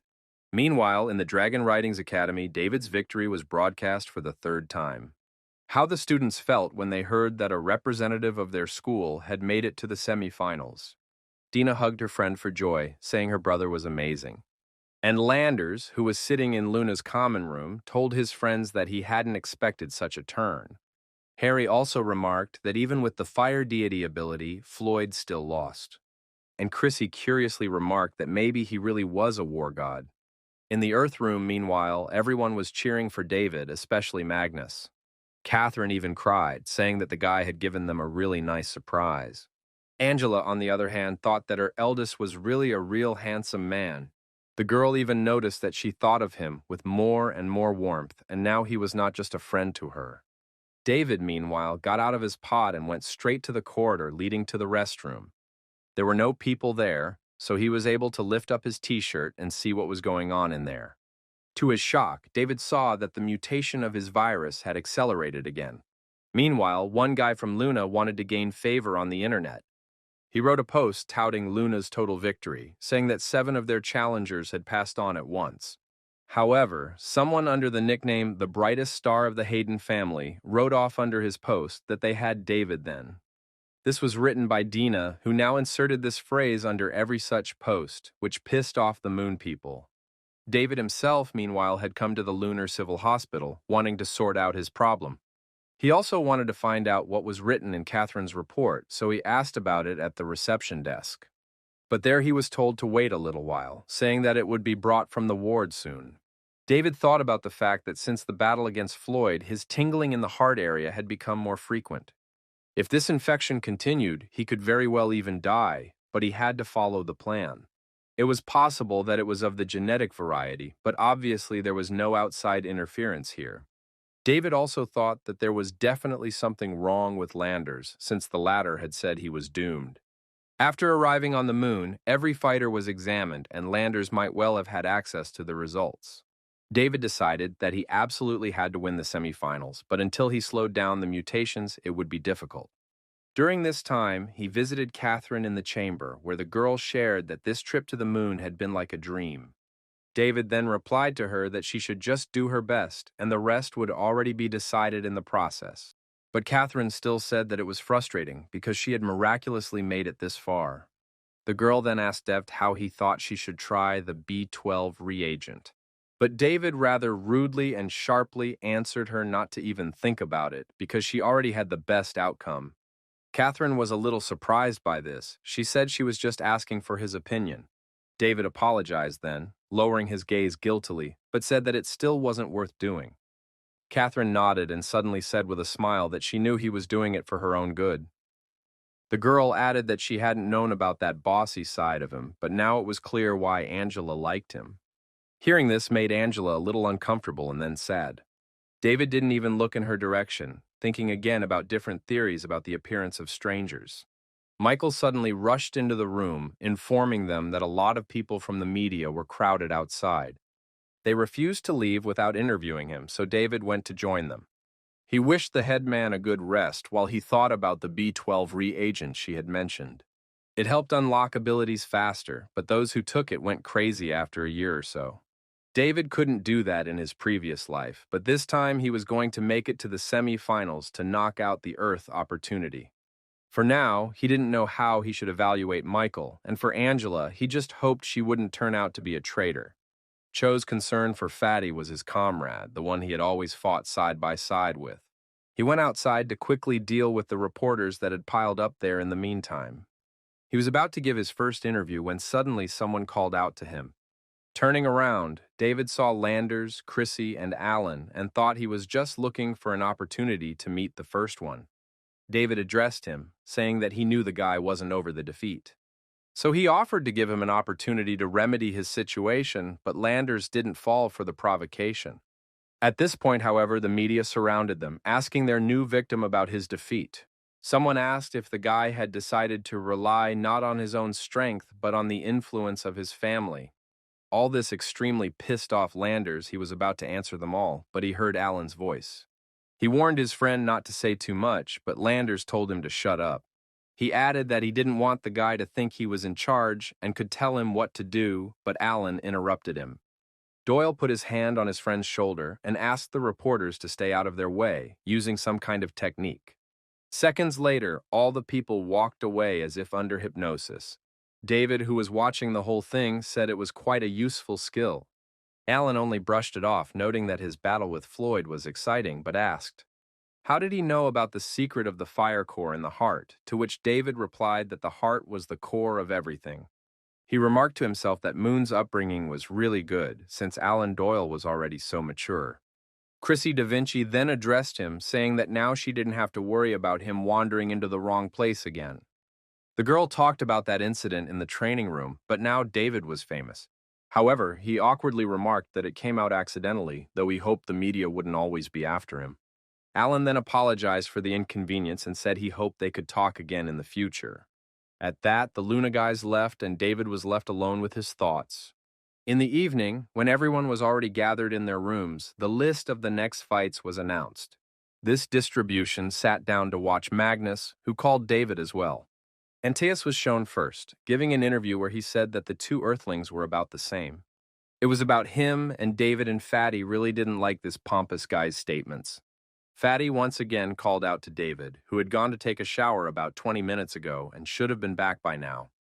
But his friend didn't come out, so Magnus even got a little worried and went to check things out for himself. He tried to open the door, not even realizing that his friend was lying stained inside.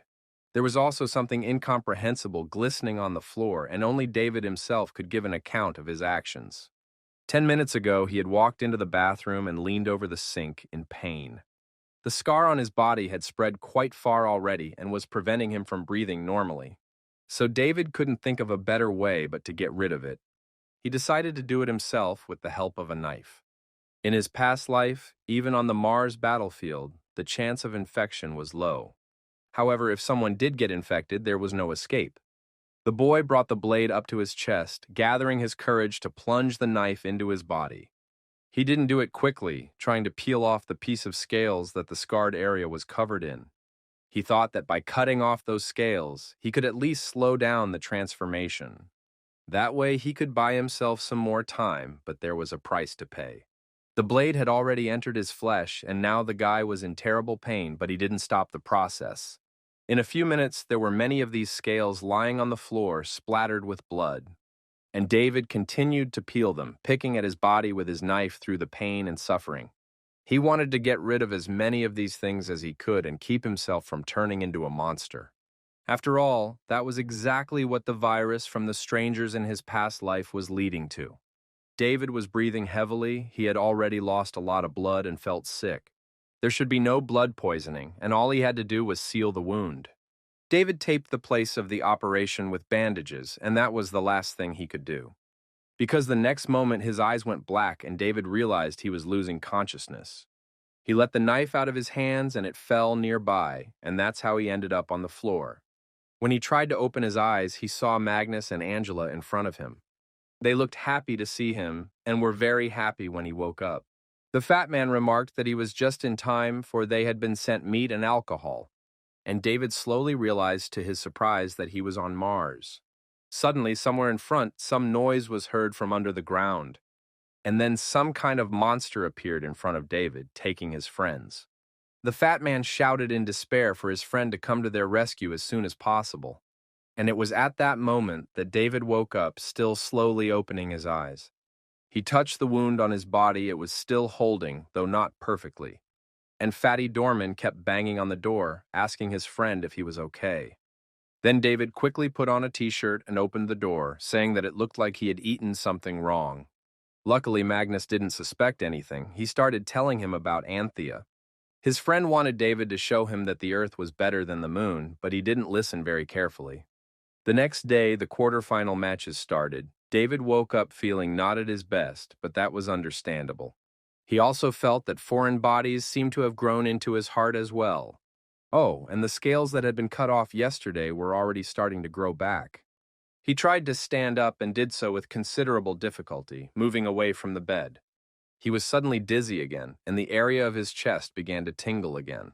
But David just took a deep breath, saying that he had to calm down because he had to go on to protect all those he cared about. Meanwhile, the matches came to the most interesting fight. The first fight to open today's competition was his fight.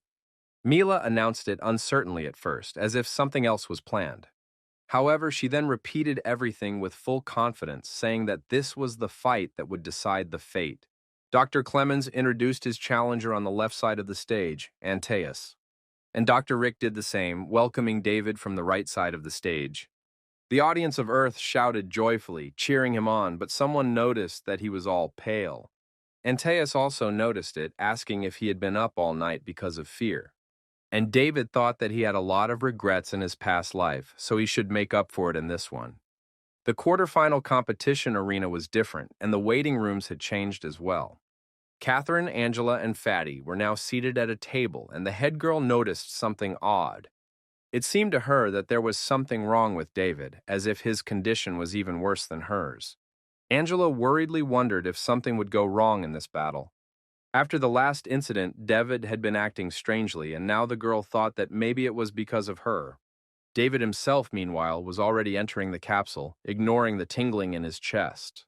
Antaeus, however, knew that according to the information, this David's strength was in long-range combat. Truth be told, Antaeus had been a little scared at first, but Alain had said he had a good feeling about it. And it had never failed him once so far, so according to HQ's plan, he should force David. To resort to firearms, David thought he had to avenge Magnus first. It hadn't been that long since he'd been back in time, but he hadn't done anything good, so he was obligated to at least make his friend happy. Both opponents put on their equipment and prepared to move. The location of their battlefield was rather symbolic, for it was Mars itself. Antaeus thought that Alain's hunch was right again, for it was just the perfect place for him. Dr. Rick noticed that Antaeus's choice of weapons was too vulgar, for he had taken a shield as well. He combined it with a Raman rifle, which had a good amount of firepower. Antaeus thought that if he stuck to his tactics, he could win. David, meanwhile, looked concentrated. He hadn't opened his eyes yet. And when he did, he was greatly surprised to see the Mars battlefield in front of him. Dr. Clemens was equally surprised to notice that the lad had picked up a Cuban-type weapon. It was pointless to take it for long-range combat, but if he did, he should take two at once. After all, they were paired guns, and the onlookers were also surprised to see his choice. Someone recalled a person who had recently passed a task from the legendary rank evaluation competition for the first time. Now, given the shooting technique from the video, one would assume that it was none other than David. People started opening up the footage from the walkthrough en masse and comparing the guy in the video to David. The similarities were striking. So many people made a stunning discovery for themselves. After all, it turned out that David was much stronger in long-range combat than they thought. The news about the secret expert was reported to General Hugo. He decided it was too late to block the news anyway, except that given David's current physical condition, now was not the best time to do it. So the general relayed something to his aide, and the latter replied that he understood everything. The boy went to fulfill the task assigned to him, and the general returned to the battle. Meanwhile, Antaeus analyzed that the energy of this dried ground was quite fluid, so it was even easier to control it than on Earth, which was very good for the guy. After all, he knew that here, even Alain and the others wouldn't dare to fight him. So he hoped to see the same fear in David's eyes. However, the latter looked calm, thinking that Mars felt quite realistic here. It was still just as desolate and deserted, and also the gravity was twice as strong here. David thought it was like a dream, and it was as if he was in his last fight from that life. The spectators also looked at him with a special awe, as if the guy was going to do something unique. But Catherine did not like his behavior. She said reprovingly that he found time to pose. But on the other hand, it meant that his condition seemed to be back to normal. Antaeus, however, also looked calm. He was the first to fire at the enemy. The battle began, but David didn't even look at his opponent, which annoyed Antaeus. But in fact, David was just coming up with a plan for this fight, and he finally finished it. A characteristic smile appeared on the guy's face as he dodged the first projectile. And then he continued dodging all the next shots, not forgetting the tactic he had just thought of. David knew that Antaeus posed no threat to him, for his target was Luna's other opponents. Antaeus himself also noticed that the level of this earthling was different from all the others. He was really strong. Therefore, the guy increased the intensity of shots, not realizing that he had fallen for David's trick. First of all, Antaeus couldn't hit him, though the distance was not too great. And David did not stop smiling, because a little more and he would go to his plan. And the plan was to lure the guy with him and then attack him unexpectedly. David shot literally from behind his body, and Antaeus barely had time to put up his shield for a block. However, David didn't choose only one gun for nothing, as its power was very powerful. Antaeus had to back off a bit, and though he was surprised that the Earthling was capable of such a thing, but still the guy knew he was in his own environment, so he couldn't lose. He fired at David again, and he jumped back again, preparing for a counterattack. This time he emphasized both feet, ducked slightly, and fired one powerful volley. Antaeus still had his shield up, but now it was a mistake. It wasn't enough to hold back the onslaught of such a powerful rush, so his shield cracked. Antaeus was greatly surprised and frightened at the same time, having lost his defense. David's next projectile passed right near the lunar challenger's shoulder. That meant the end for Antaeus, and David aimed at him, telling him the match was over. Seeing the gun in front of his eyes, Antaeus thought that he had indeed lost. However, at this moment, David's heart suddenly stabbed again. This time, the pain was even worse, and he even dropped the weapon from his hand. The judges watching the fight noticed that Antaeus seemed to have gotten lucky. And David thought that even though he had controlled the power of his superpower, the alien virus still showed itself. It happened at the most inopportune moment. He grabbed his chest and fell to his knees. Surprised, Antaeus watched him and quickly realized that in such a state, the guy was no threat to him. The lunar expert stood up, asking what was wrong with him because just a second ago he was invincible. And now he was suddenly in a state where even an inexperienced cadet could finish him off. Antaeus pulled his blade out of a special compartment in his armor and approached David. He said that although he didn't understand what had happened, this was a great opportunity for him to win. The audience also screamed at what David was doing, saying that the judges should stop the fight. All his friends were also worried about their friend. They didn't understand why he suddenly went down. Dina was equally impressed with what was going on, plus she had received a strange letter. Meanwhile, Antaeus thrust his blade into David's stomach, hoping that he would die quickly. David was sinking deeper and deeper to the bottom. It seemed that just a little more and he would really die, but suddenly the guy heard something. It was the distant voices of his relatives and close people calling him to wake up.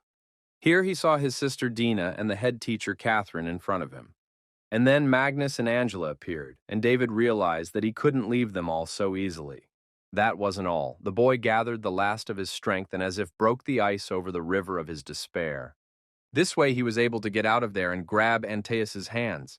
He was surprised that the Earthman was still alive, and David looked at him with an eerie look. He squeezed his opponent's hands so that he could not dodge or escape in any way, and then shouted that he should have aimed for the head, after which he hit the guy himself. Antaeus's eyes popped out of their orbits from that blow, but David was already preparing his next attack. He tensed all his muscles, putting everything into one blow, which he directed at his opponent. And it worked. Antaeus's head went flying as if David had executed a volleyball serve. Mila cheerfully announced that Earth representative David Gaiden was moving on to the finals. Suddenly, however, the capsule carrying David revealed abnormal readings in the Earthling. Michael, who had been watching the fight, was surprised to notice the message. It came to him just now and was interfering a little, so the guy decided to open it. Only what he read there shocked Michael and made him even more worried about David.